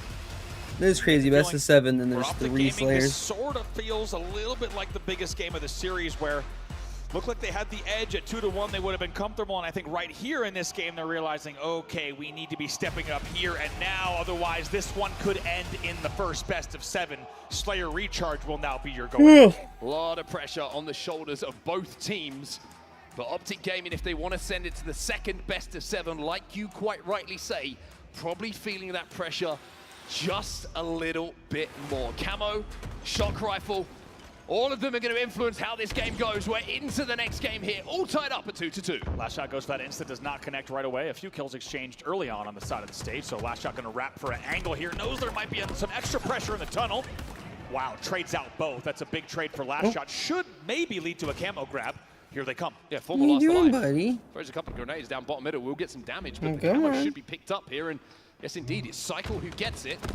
Formal still alive. Now he's dead. Great shots from Cycle. The fade away, but there's pressure here in Whirlpool. He did not get away, so even though they get a kill on the board, we're tied up 5-5 off of a really fast-paced opening for both teams. And after a disappointing previous game, Bounce starting this one off extremely well. 3 kills, leading the lobby as he picks up his second death along the way. But I love that play call from Optic. Don't let them get away with camo. Sacrificing a couple of deaths maybe to make sure that camo isn't effective. It was aggression answered by aggression. Wow, Frosty just right in the face of Renegade, takes him down. However, the shock will be picked up by Formal off of that trade, but Cycle hits the stick on the pre-nade. That's beautifully done, and talk about a fast-paced opening on a recharge Slayer. You're witnessing it here in game number 5. Look at Cycle here, he's just pushing forward. Wants to try and trap Optic. Look at the map control that Shopify Rebellion have. But there's a lot of targets in front of Cycle here, and he can't quite connect in the way that he wanted to. Yeah, and moving maybe a little bit too fast, right? He rotated there all the way from Gold Stairs to get a peek on long haul, and he runs into 2 players, Formal and Legend, and that's a very difficult 1v2, to put it lightly. Nightmare fuel. Yeah, Shopify up 10 to now tied game, but we can't really even keep up with the score here, as we're now tied 10-10. Optic done a great job here, actually. They were trapped on the long haul for quite some time. Finally, Shopify making a bit of progress. Last shot. Doesn't check his corners, and that's going to cost him. Little mistakes like that can start to add up as Optic go into a 1-kill lead. Legend, a small little Frenchman. He can kind of tuck himself right behind that crate. You can't see him. Legend. He's sneaky. Having a big performance here, though. 4-2 in this game. Looking to pick up another one here. Last shot, a couple of grenades go down. Last shot wins that fight. And Optic will be 2 dead. Shopify into a momentary lead here, and it extends very quickly. They pick up a couple more kills. A few more pieces fall. Legend, though, off the spawn, hits the 5. The pace has not slowed here, and just when you feel like a team is getting an opening, it feels like a player just like that, Legend answers back. However, it is the double kill, like you said, from last shot that has given a little bit of a lead here, a little bit of a gap for the side of Shopify Rebellion. They now lead by 5. I think Shopify feel like Optic are feeling a little bit frustrated after how that last game went. They're being so aggressive in taking space on the map here. They're saying to Optic, if you want to take these fights, we're happy to take them as well. They're going to also wrap around. Great work. Brilliant evasion from Cycle. Love that from Cycle. He knew the help was going to come from C-Plat's side, so he just plays a little bit of ring around the rosy around the box in long haul, and they get away with it, and now they are starting to pull away. A lot of comparisons, understandably so, from pros, analysts alike, fans at home, between this man and the iconic I Got Your Pistola. That was a great example of it. Survivability when it felt like he had no right to. Now he's got a 2v1, gets out of it with at least one. That's amazing to get that kill yet. We'll see if Last Shot can maybe wrap around. He's not able to get fully into the trippy corner, so it'll be 2 dead for both sides now. Royal 2, last player alive. A big swing for Optic Gaming to keep the game close. Renegade's going to challenge this. Got to be careful though, because there's 2 players, but the support is now coming. Bound gets the double kill. It's now a 4-kill game. They take the bait as well. They force the split spawns. Look how Cycle comes up there here. 2v2 on the map, but the split spawns were key because the Cycle tries to help Royal 2. That costs them, and now the game is within 4, about to be 3. Frosty trying to escape, Frosty trying to survive, and Frosty being extremely elusive. Finally gets taken down. Shopify still split on the map here, by the way. Optic have done a great job of keeping them in 2v2 scenarios, and perfect starting to flow for Bound. A blistering pace all the way past the halfway point in this game. It's still just a 2-kill game, but teams just flying at one another. Renegade is able to get the camo, while Optic Gaming only trails by 1. Game in his hands here. Royal 2 with the pick onto Legend, though. Just slows down the pace ever so slightly for Renegade. Catches one off guard. Another player going to be a Turbine, gets absolutely shredded.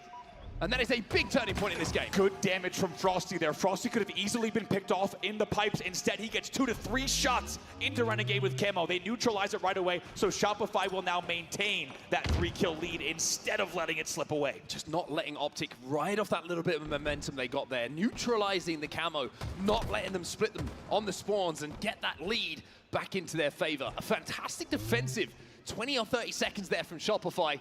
And as we have all 8 players alive on the map, Legend will find the first. And we now have a 2-kill game. It's going to be really slowing down. Another one comes in for Formal now, just a 1-kill game. And what felt like it was a comfortable lead for Shopify moments ago has now been reduced to nothing. It's tied up here. Last Shot knew the pressure was coming. You can see him checking left, checking right.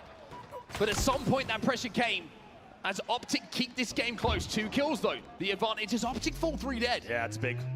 Formal going to be your last player alive. He'll have to wait for spawners. Looks like they will be comfortably at gold as well as pipe, so they will spawn together, but it's still a 2-kill lead. And unsurprisingly, it will come down to this next camo. That will determine how we head into the 40s. So from a blistering pace to a complete and utter standstill. 8 players alive on the map. Everybody standing still, looking for angles and looking for damage.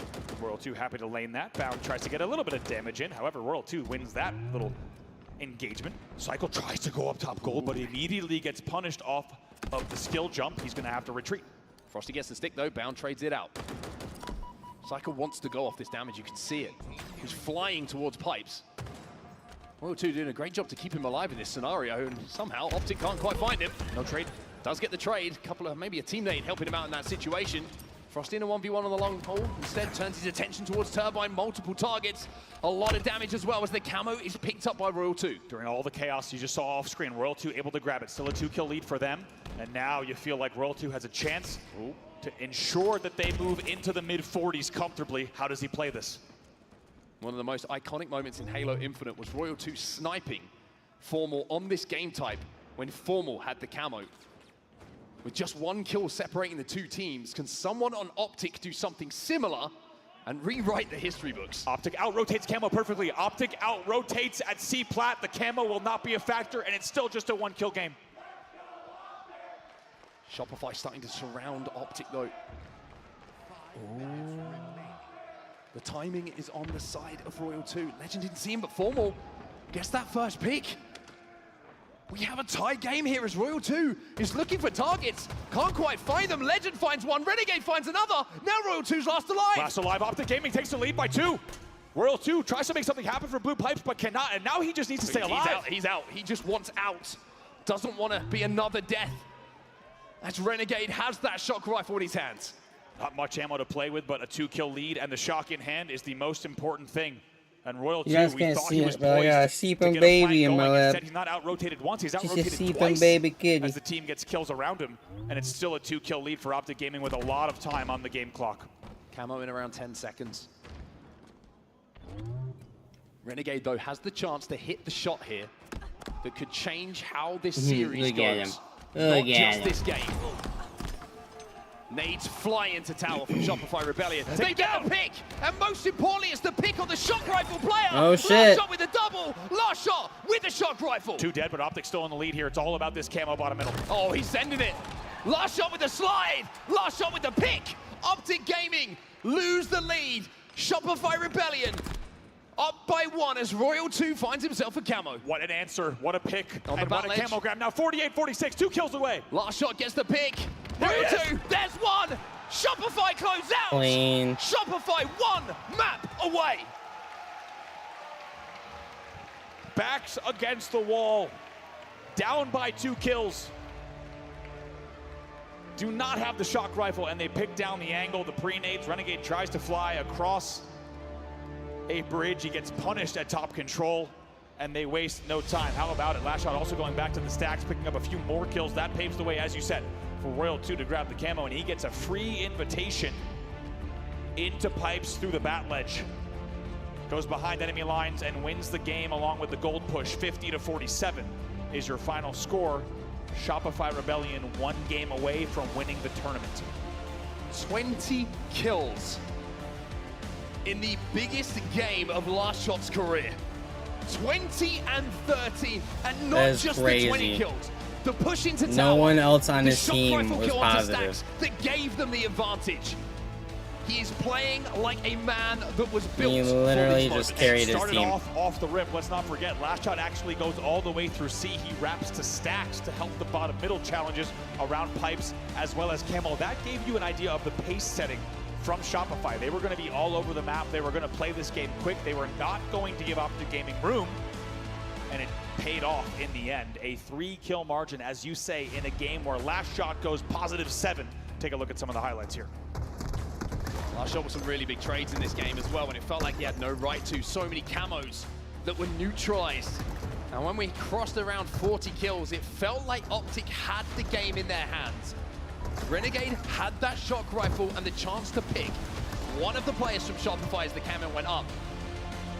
But the play call from Shopify in tower, the multiple nades that flooded in, last shot with a double, challenges on the stacks here, cleans up bound, damages formal. Man, it's a game-changing play from that young man. Absolutely. One back comes in. Also a trade at top gold. As you see, last shot. Also, last shot's the one who also flies into top gold, by the way. He didn't just do damage on 4 players. He does damage on 5 because he catches the spawner at top gold as well. And that's how you go +7, ladies and gentlemen, in the grand finals on the main stage, is shooting every single player and then the first spawner to help them win 50-47 now. Shopify only needs to win one of these next 2 games to be not only your champion, but for the first time shut down Optic Gaming this season. And bring a first HCS major trophy to the organization as well. Shopify Rebellion will be certainly taking the boys out for dinner if they're able to close out here, but I want to talk about the game type. We have Fortress Bomb. When this game type was introduced into the circuit for this year, Shopify Rebellion were light years ahead of everybody else. Royal 2 found a new home on the spiral in his opponent's base. And Optic, it was the one game type that felt like it was eluding them in those close games and series that we saw between the 2 teams. Since then, Optic have become extremely proficient on this game type. You could not ask for a better game type to decide if we go the distance to Game 7 or if Shopify will claim a championship. And it's like we said in that last game, Optic Gaming would have been starting to feel the pressure. I think we can safely say now that they will feel the pressure.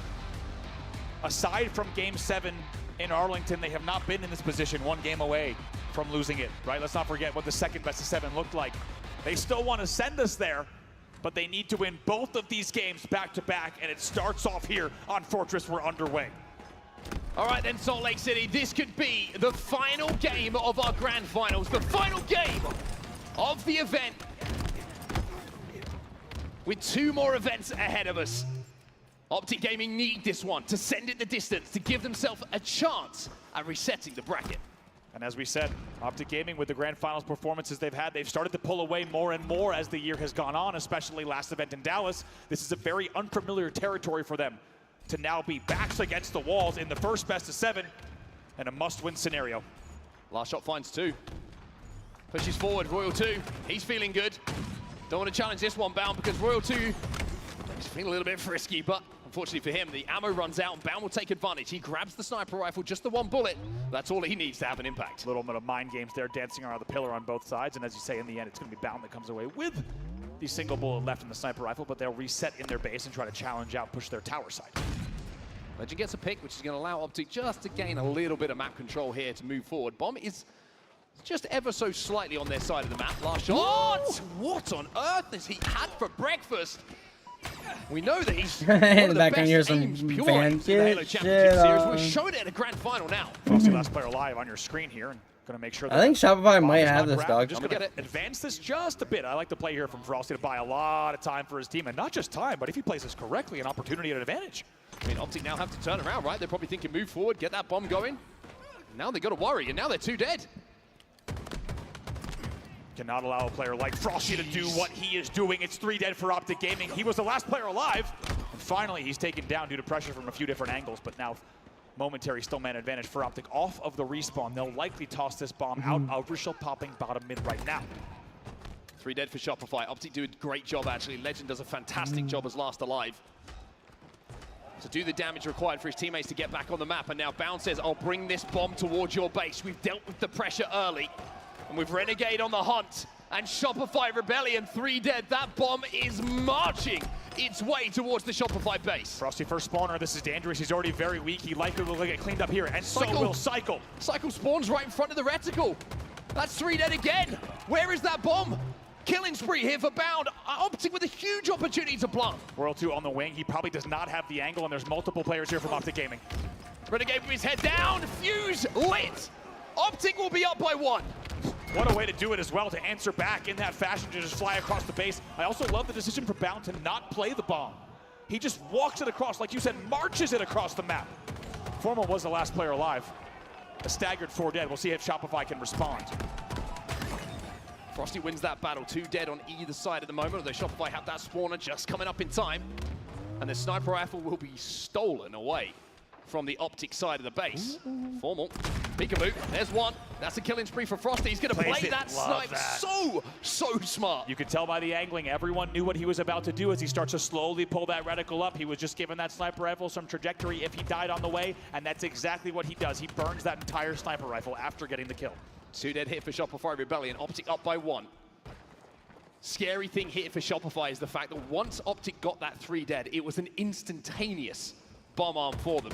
Cycle with his sniper rifle. He's going to be chased down. Bound, it's starting to come to life in this series. I also love they didn't panic, right? They weren't arming immediately. However, they continued to deal the damage. And most importantly, even with a player Royal 2 on the wing, they still got the arm in a single hold. Bomb will reset bottom middle. I'm feeling a little bit of pressure. Throws that snipe off the map. Royal 2 gets the beat down from height. Great. Shopify will be 2 dead. That was important for Royal 2 to actually get that kill. Yeah, great risk management and kind of rare risk management from a player like Bound, right? Think about him 2 years ago. We wouldn't really see plays like that, but now they're making all the smart plays when they're up 1-0, and they know the pressure that's on in this game. But here comes Shopify, 2 dead, and Overshield in play as well. Oh, left cross as well with a bomb in the hand. Overshield being enough for Frosty to get that bomb up to the front of the base. It just about holds on to the lip there. Renegade's taken down as well. Next few slays could be so important as to Optic being able to defend their base, or if Shopify might be thinking of an arm. Killing spree for Cycle. It was a big initial kill coming in from Renegade, but Cycle still trying to maximize the mayhem in the back of the Optic base. Bound, such an important kill. 11-7 for Bound in this game. Renegade still trying to hold off the pressure from Shopify Rebellion. That bomb is perilously close to their base. Bomb reset. Still in the respawn screen. That bomb reset comes in at just the right second for them. Oh man, two things there. Frosty's on the front door with the overshielded bomb. How big is the melee, first of all? And then Renegade is your last player alive, by the way.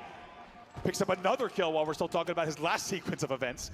Only player alive on the back stairs, and he hits the pre-nade to make sure the bomb does not advance. And now, that bomb is progressing back towards the Shopify side of the map. Oh, 4 dead. And off the back of defense comes offense once again for Optic Gaming. They're up by 1. The fuse is lit again. They're up by 2. What a sequence of events for Renegade. A masterclass, a clinic from him as he has the single solo defensive effort to stop the bomb, stays alive long enough for spawning teammates, and then ensures that this thing comes across. They lead now 2-0. And Optic are keeping the pressure on here. That was another 3 dead for Shopify. Frosty, he's weak. He gets picked off. Everybody else is on the elbow. Off the spawn here. One player playing sneaky. That's going to be Royal 2, I believe, in that corner, and will just allow them to breathe for a second. But Optic, once they get that bomb moving, boy, do they look good. Man, Bound, last player alive. Look at the damage he's doing. He picks up a kill, and then another assist, and additional damage. Bound was the only player on the map. Finally, he's taken down. But look at the time he bought. That overshield is neutralized immediately, all because Bound was able to stay alive, essentially in a 1v3, and deal an enormous amount of damage. He's 14-9. Well, just a moment to brief for everyone, I think, at the moment. Ourselves included. Legend with a sniper rifle here on the Optic side. We see him pop up in the feed as he pops ahead across map. Frosty will find one just to slow the opportunity to move forward, but Bound every single time we're seeing the feed. Just pop it up time and time again. Do not get peek. that first damage or first pick. How about they poke a shoulder out and Legend just sends it right back into the elbow corner. Not safe to show yourself whatsoever. Now, make no mistake, this game is far from over with 5:30 left. Optic Gaming knows you can very quickly back-to-back if you lose map control. So priority for them will not just be map control, but ensuring that they're in control of game management, knowing exactly where that bomb is and holding down the lanes, but they're 2 dead. Royal 2 challenges. That's just not a good idea. Not right now. Legend still with plenty of ammo in the sniper rifle as well. He's been posted up in the tower for quite some time. Shopify playing the other side of the map. Again, look at the kill feed. Bound picks up another kill. And Legend probably is quite happy to play this position. If this was a 0-0 game, you expect Legend to be flying forward, getting into the armory, but having that advantage means that he can just hold map. Yeah, a 2-0 cushion is such a big deal on how they can play this game. They can play so obnoxious, and as you say, just play the lead into their favor even further. Frosty spots out. Legend! Not over. And Frosty connects. Optic Gaming on the back foot. Bomb is going to be thrown off the map, though. All about this next overshield. 4:30, as we said. There's still quite a bit of time. And if Shopify can stack not only control and a few kills, and they already have 2 dead, if they can get this kill, this will be 3, and this should be a free overshield. Need to think about moving this bomb forward. Respawn is taking damage as well. Formal's going to be weak on the spiral. Overshield gets popped up. Frosty starts to march that bomb towards the base. Royal 2 also in position with his sniper rifle, but Renegade picks up one on last shot. Like you say, Cycle also falls in this push. Cycle and last shot fall. This is falling apart for Shopify Rebellion, and what a counter from Optic Gaming as they take down not only 3, but the overshield as well to hold the line. It was Renegade who picked up that kill on Royal 2, and he's picking up another one now, leading the lobby for kills. 20 and 14. And back in Arlington, this was the man who dragged Optic Gaming through that elimination bracket. And he's looking to do something similar here in this grand final. Numbers from him, unbelievable so far. It's so comfortable. Royal 2 does check his corners, but Renegade's very happy to trade there. And they'll maintain not just map control, but also the man advantage. And Legend is just going to hold this in an obnoxious spot. Keep in mind, Shopify does not know exactly where this bomb is, only because he's dropping will they find out, but only drops because that gives them an opportunity for 3 dead. Here comes the push. Royal 2 grabs the sniper rifle, but Legend already pressurizing him. Flies forward, he wants to kill. Royal 2 gonna have to be careful here. A couple of nades go down, and Royal 2 will win that, but traded out immediately. That means that sniper rifle is not a worry momentarily for Optic Gaming. Renegade last alive. He has the sniper rifle here for Optic. Cycle grabs snipe as well. He's going to be tower now. Grabs it immediately, so it will be a Cycle versus Renegade sniper battle. 2:57 left in the game, and every second that ticks by is another second in favor of Optic Gaming. Optic, with the exception of Formal, are slaying the fuck out. Playing Legend. Oh, they both have the lava system. 3 minutes or so. Then they will be sending us the distance in this first best of 7. The pick on Cycle, massive. Look how Renegade does not even go spiral. He waits on the nades. 2 dead for Optic, though. Not over, but perfectly played for Renegade until that moment. 2 dead for each side. Frosted in 1v1 with Legend. Legend gonna win it. Cycle collects his sniper rifle, though, and keeps the pressure on. Massive grab here on the overshield. Even though it's dicey on the map right now, and even though there's 3 dead for Optic, Cycle is most importantly worried about the overshield and then continued map control. He's finally taken down, so they will need to reset. However, it's now a 3v3 on the map. Legend just able to walk in the window a little bit too easily there. No LOS is onto him from the rest of Shopify, who were kind of focusing their attention on getting that bomb under the Optic base. Off the back of it, Legend was managed to get that important kill. And an even more important double kill now from Renegade means Optic will take down every single member of Shopify Rebellion and keep that bomb in their control. Staggered Looks like we're going to a Game 7 Slayer soon here, baby. Go ahead and bring this all the way back around and eat a lot What of you time. doing He's here, gonna be very happy Shunkery? to sit elbow. A little bit of matchmaking strategies here. We've all done this a few times. He's just a and CP guy why not? sleeping in my lap. In around 10 seconds. Yeah, time. why not on the main stage? If Yeah. any pressure comes, he's just going to slowly toss this off the map, and this is what we call very good game management. You timed it perfectly. The bomb is off the map, and they will stay at 2-0 with just about 75 seconds. He could have left in the waited game. longer. Well, Shopify Rebellion are going to have to be perfect in this last 90 seconds or so. But Renegade with another kill, 25 now for him. Bomb's already moving. Royalty's got that bomb under the base, though. Bound and Form will still alive. Bound will find one. 3v3 on the map. A little bit split, but Legend with a kill onto Royal 2. And Cycle being flushed out as well. Should give Optic the space they need to repeat exactly what they did with that bomb a few moments ago. Really well done. They bring it all the way over. Even though the bomb got all the way under the base, they made sure to get the kills that they needed. And now with 41 seconds left and the 2-bomb lead, great job here from our observers to tell us exactly the shenanigans that Optic Gaming is pulling off on the elbow. They will just wait and bait the time yet again, as you say, Mark. Continuing to hold, and they'll wait out this time because they have earned the ability to do so with a fantastic 11.5 minutes of play so far. They still lead 2-0, and they will continue to hold in the basement window. Well, Formal gives us a beautiful picturesque look of the outside of Fortress. And Does that look bomb nice. is going to get a close-up as it's jumped off the map again. 10 seconds left in this game. Bomb will set around 5 seconds left in the game. Shopify can't do anything about it. And ladies and gentlemen, we are going the distance in the first best-of-7 here. Optic will win it. We're tied up at 3-3. We're going to a Game 7, kitty. Many of Game you 7 will remember, Slayer. or you may just have some sort of feeling in your stomach now that we may have been here before. And you'd be absolutely right as we think back to Arlington and a Game 7 first set. That went one specific direction. It was Optic Gaming that took Game 7 to force a second series against Shopify. And even though it didn't feel like we might go that same exact way, we have done exactly that. Optic Gaming will take game number 6, and they will send us to a series deciding and potentially tournament deciding, based on how it goes, game number 7 Slayer. And it wouldn't be funny if Optic Gaming, who have struggled, lost both Slayers in this series, find a way to win one to send us to a second best-of-7. This is some of the replays coming in from that game that we just watched, Andy. How efficient and ruthless were Optic once they got that forward end. Perfect with that arm.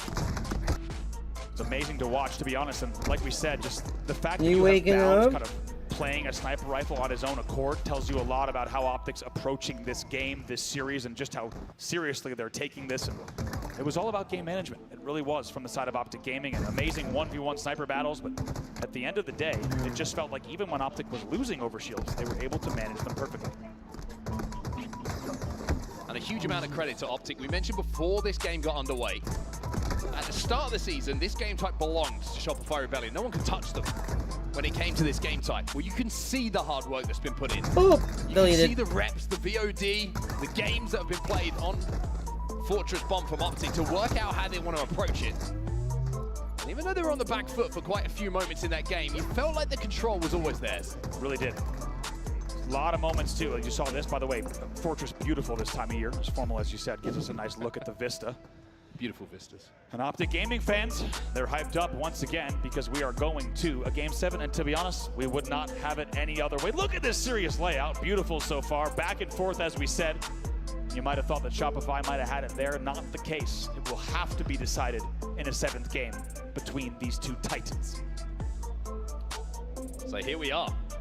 Optic dominating the objectives, but the one that was won by Shopify and the Slayers alongside it bring us to this point. One game to decide if Shopify will step forward and claim their first trophy, or one game to decide if we do this all again. Tell you what, how you feeling? As neutral fans, I'm ready to do a lot more. Same. I think everyone here in the room is ready to do a lot more, even at home as well, depending maybe on what time zone you're in and which team you're supporting. You might have a different argument, but let me tell you, as a European, I still, if I was in Europe right now and I was up late, I want the second best of 7. feels like it would be fitting between these two, but it's all now up to these two squads. Will we see Shopify Rebellion hoisting their first trophy of not just the year, but Halo history and changing the entire story of the year? Or will we see Optic Gaming signing us up for, at minimum, 4 additional games and another best of 7? 2 very different results, Mark, based on how a Slayer goes. Boy. What's your gut telling you? My gut tells me we're here for a while. I felt that around game 3. Yeah. I think the room felt it around game 3. Tell you what, it's amazing to be able, I feel so spoiled to be up here with you, to have these 8 players on the stage and a game 7 to decide. It just feels fitting of the current level of Halo Infinite, where we are not just in the year, but in the life cycle. And you gotta think, how iced up is Optic gonna be in this Slayer? Or on the flip side, how ready is Shopify to change the story of the year? Those are our 2 options, and only one of them can be true. Like I mentioned, after this grand final, just 2 more for Halo Infinite in the Halo Championship Series. Of course, we have Charlotte for the final major of the year before we head to Seattle for the Halo World Championships. If you're here in the room right now and you're watching, enjoy every moment, because these teams on either side of the stage have done this for the entirety of Halo Infinite. Just put on an absolute clinic, so entertaining, giving it their all to bring you, the fans, the entertainment and the brilliance that we get to enjoy. I think we've got to mention as well, with all the team changes, all the talk about FaZe, SSG, everything that's happened in between these last 2 events, who else but the same rosters that have been in the 1-2 spot, with the exception of DreamHack, all season long. The story has always been about these 2 teams, these 8 players. We find that to be the case in Salt Lake City yet What again. are you trying to grab Daddy's face for? We talked about when the pressure felt like it was fully on. He's purring, I can feel him vibrating, so he's not mad. He's happy, he's a happy guy. Just reaching up at Daddy. Spoke to Frosty very quickly. What's this paw doing? What's this paw doing? Looking good, boys? What's this paw doing? Thank you. He goes, physically. And I was like, okay, Brad. Didn't know what to do. I was a little bit flustered after that. Yeah, I mean, I'd be nervous. Go get some air. I'd be nervous too. On the side of Shopify, they're going to hope Don't worry, nerves... Jenna. Everything's... Yeah, no, it's nothing like that. On the side of Shopify, they're going to have to hope that the nerves are settled here, as it's going to be a Slayer live fire to determine whether we have a whole lot more Halo this evening, or we see Shopify raise their first ever trophy. And as we said, send us into a very different second half of the season. All right then, Salt Lake. This could be the last game. If you're not going to be in Charlotte and you're not going to be at Worlds, give it everything you have. As Optic Gaming and Shopify once again put on an absolute classic in a grand final. You want up? If Optic win this one, we go again. If Shopify can close out, they will be your champions. Frosty with the first snipe of the game. What does he do with it? How does he set the pace? How does he set the tone for game number 7? So huge to grab this sniper rifle early here, and look at the slowness of this game. And you know what he's doing there? He's looking for that slide. He's looking for that slide. That's right. That reticle is low. He's ready for someone to fly in here. Cycle has a camo as well. Camo and snipe control. Oh my God! Hand, but they only lead by 1. Optic looking to out-rotate the timing on the camo as well. Look, just all sliding towards Garrett. It looked like Cycle might have. He's going to hear this. Got the timing on this. Renegade has that green gun. Oh, there's a player behind him in the chimney. Did he get the stick? Wow. Somehow comes out of that situation with a trade. I mean, talk about 2 of the best to ever do it, right? Legend is able to eagle eye out the camo, just hiding top chimney, but they also get the stick as well. So you think you might get away with something, but still tit for tat here. It's 6-4 for Shopify. Big stop on the camo, though. Yeah, Optic given no easy shots here to Frosty at all. Like, Frosty has not had the chance to pull the trigger. He finally does and hits the body. But in a series this tight, he would have been hoping that was the head. Formal gets the pick. 1 kill between the teams. Now it's 0. We are tied up at 6-6. Just like that, Frosty's forced to retreat and does not connect on either of those shots. And that will be broken again. Wasting ammo and playing it, just taking absolutely 0 risks. Just rapid firing the sniper and playing it to make sure it does not go into the hands of Optic. But what does go into the hands of Optic is the lead. They lead by 2 here, 9-7. Optic, no camo, no sniper rifle, no information, and they lead. But they have the lead by 3. It's brilliant from Optic Gaming. Like you said, every disadvantage and backs against the wall in each of those plays, and Optic Gaming not only finds a way to stay in the game, they find a way to take the lead. Well, Bounce just found out where the entire roster of Shopify Rebellion are. They're down in the rat tunnel, Frosty with the grenades. And now Frosty sliding out. That's 3 dead for Optic. A response immediately from Shopify Rebellion. We are all tied up once again.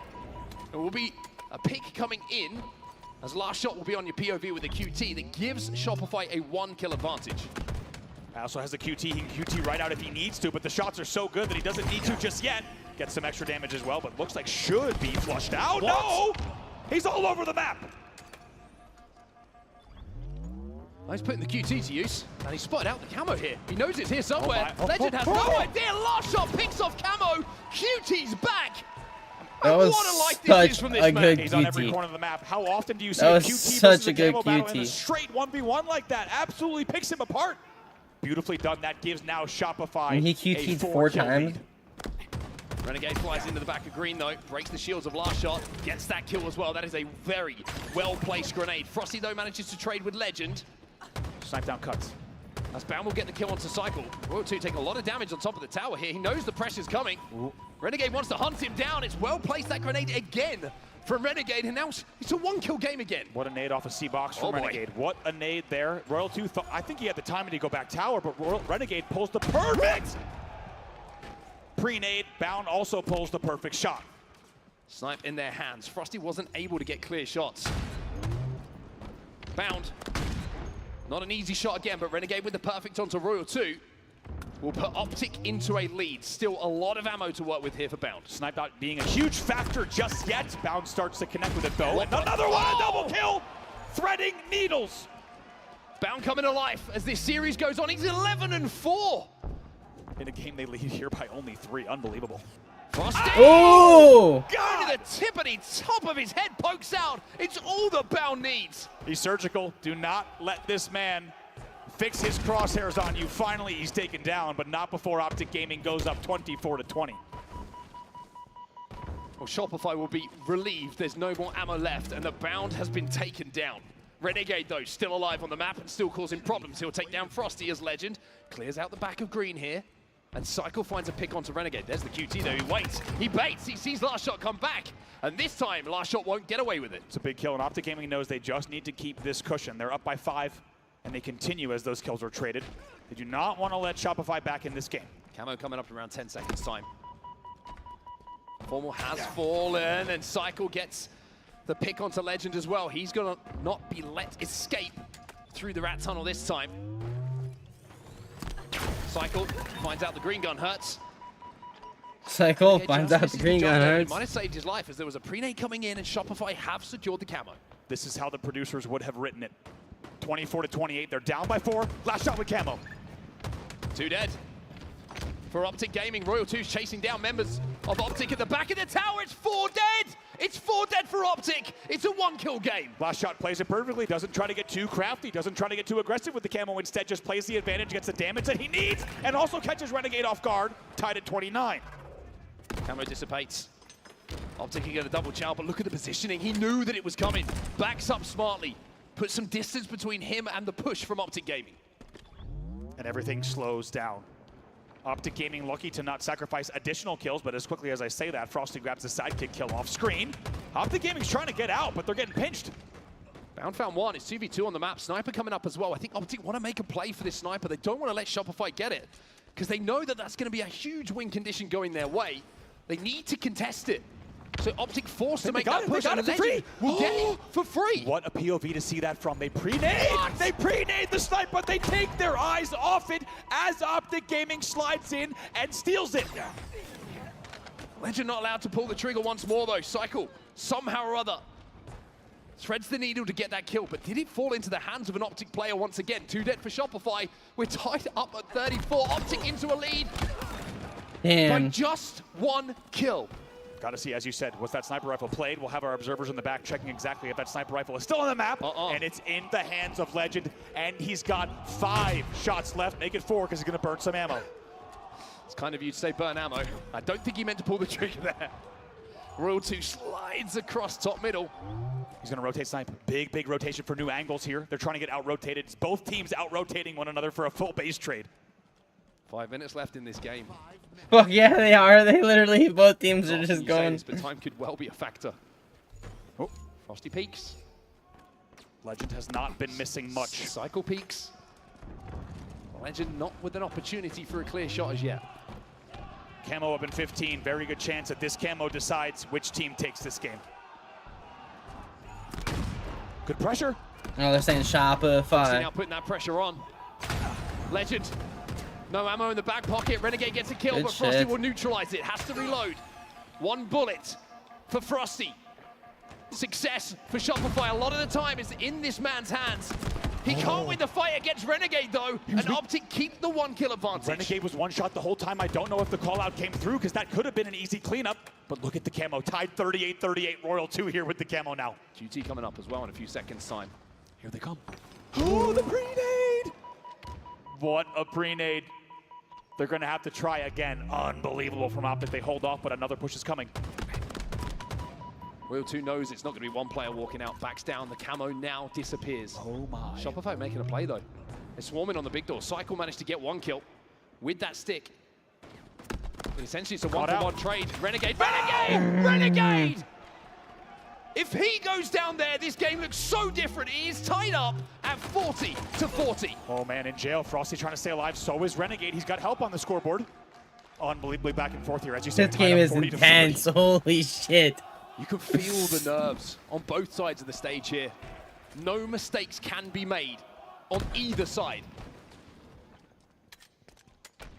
Last shot gets spotted out. Here comes the rotation. Frosty. Oh my god! Gets a pick though.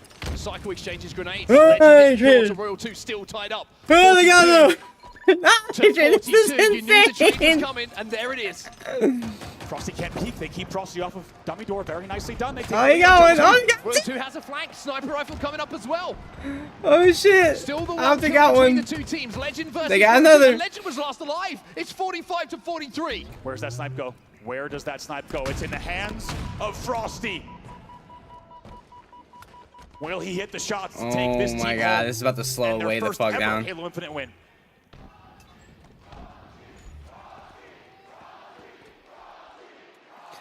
Oh my god, I could not handle this. My heart would. Shopify inching closer. 2 kills to go. I think Shopify with 2 just did members it. of Optic in the death screen. The There's sniper no way rifle they choked in this, the right? hands of a man who has lifted so many trophies throughout his There's career. no way. There's just no way they do this. Or don't do this, I should say. One kill to Oh go. my god. Yep, Shopify Frosty won it with all. this snipe. Optic There's just no way. with barely any hope at this point. No room for error on Optic. Knows it. That's Cycle! gonna be it. It's Cycle. No way. And what a story has got its conclusion.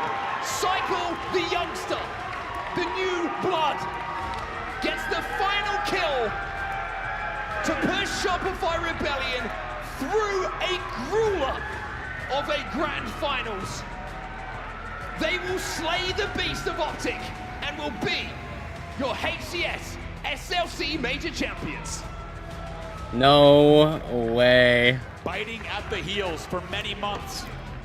And despite falling to 4th place at DreamHack Dallas, they rallied back I need to and rewind they that. answered. I want to see their reactions in like portals. No room for error on Optic. Knows it. That's Cycle! gonna be it. It's Cycle. And what a story has got its conclusion. Cycle, the youngster, the new blood, gets the final kill to push Shopify Rebellion through a grueler of a grand finals. They will slay the beast. Look of at Bounty, he Optic just has his hand and out. will He's like, I'm be not gonna look at you. your I'm just gonna. SLC major champions. Biting at the heels for many months. And despite falling to 4th place at DreamHack Dallas, they rally Let's back go. and they answer back here in Salt Lake City, reminding everyone just what they are capable of. defeating Optic Gaming not just once in the winner's bracket, but also in your first best of 7. It was always going to go to 7 games minimum between these two, but Shopify finds a way. Tied at 41. They run away with the game. They won all 3 Slayers in that series. That's crazy, by the way. With a 50th kill that carried them to victory. And literally Royalty, or not Royalty, Frosty said, he's like, Slayers are going to be, you know, crucial. For your champions, Shopify It's like, you don't say. You don't fucking say.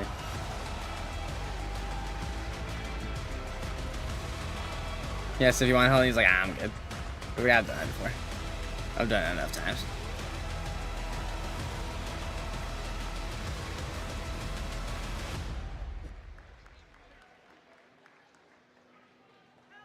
Salt Lake City, one more time.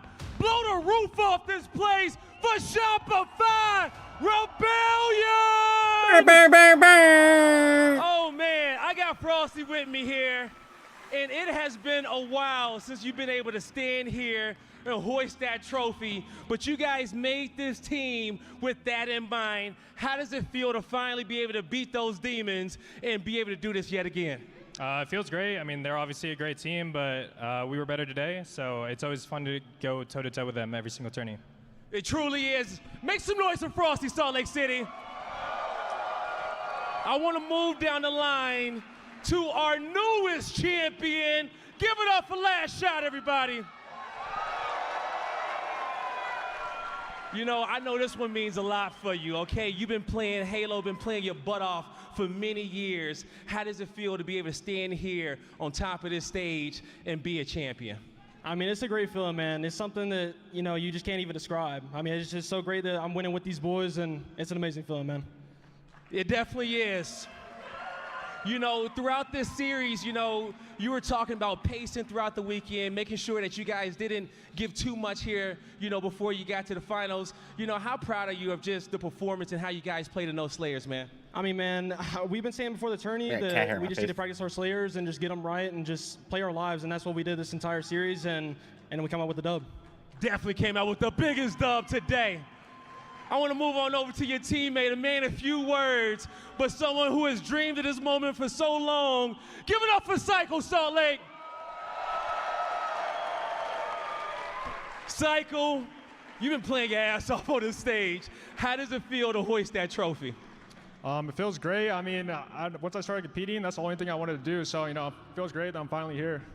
Definitely are.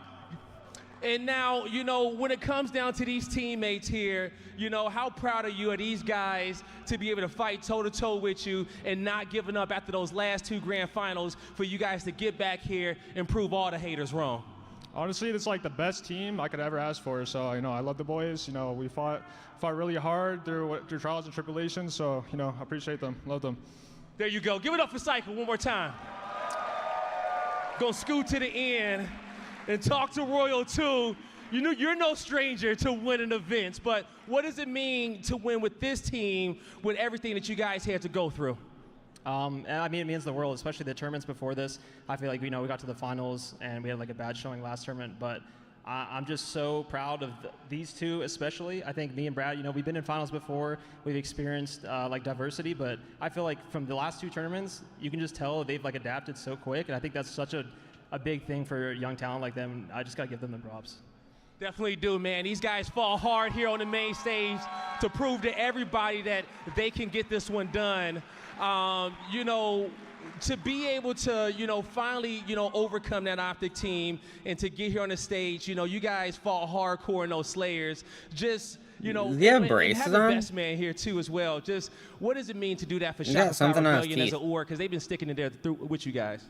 No, Shopify has been amazing. They've been supporting us the whole way. I know, obviously, like when we lose, it's never the best thing for the org. I always want to show, like, bring back trophies. But I'm just so happy. They've been so supportive. They're always here at the tournaments. They have the boost. They have the merch. Especially the fans. I appreciate everyone tuning in online. Yeah, we just appreciate everybody. I can't say enough good words about Shopify. They've been amazing, supporting us also the last year of Halo Infinite and hopefully going forward. But yeah, just love them. All right, one more time for Shopify Rebellion, everybody. But I'm not Oh, hey, getting there's off the Savage stage Giggles. until I talk to Coach Best Man. It's Get the loud Giggles. for him. You know, it's been a while since you held one of these trophies. And to be up here with this team, step inside for me real quick. To be up here with this squad, bro, talk to me about what this group went through, you know, to overcome to be able to get this, and how proud are you of these boys? Yeah, I'm super proud of the team. You know, it may sound like copium, but I feel like we were the best team for a while, and we just kind of had some shortcomings on Sunday, and I'm just glad that we finished it out in the best of 7 and didn't have to go through the reset. You know, Optic's obviously a great team. I think we're 1A, 1B with them. So, you know, finish out these last 2 events, put on a show, and you know, hopefully take dubs in the next 2 events. All right, you know, 2 more events left in this season. You definitely can make this one even going into Worlds. Before I get off this stage and give you one big hoorah, what do you want to say to the fans out here that supported you guys through everything, B? Yeah, we appreciate the support. You know, Shopify's been in the HCS for 3 or 4 years now, so to finally get a team that's competing for first and increase our fan base over the years, you know, just go out and buy that Shopify bundle on Tuesday for the weapon coatings. You know, try to support us a little bit, and you know, put it on the Bandit when you're rocking it in ranked playlist. And yeah, you know, just next 2 events, go out the bang, have the crowd support, and you know, have a great Worlds at the end of the year. Let's have a great Worlds at the end of the year. I'll be there. You best believe I'll be there. And one more time, Salt Lake City, get loud for your champions, Shopify Rebellion.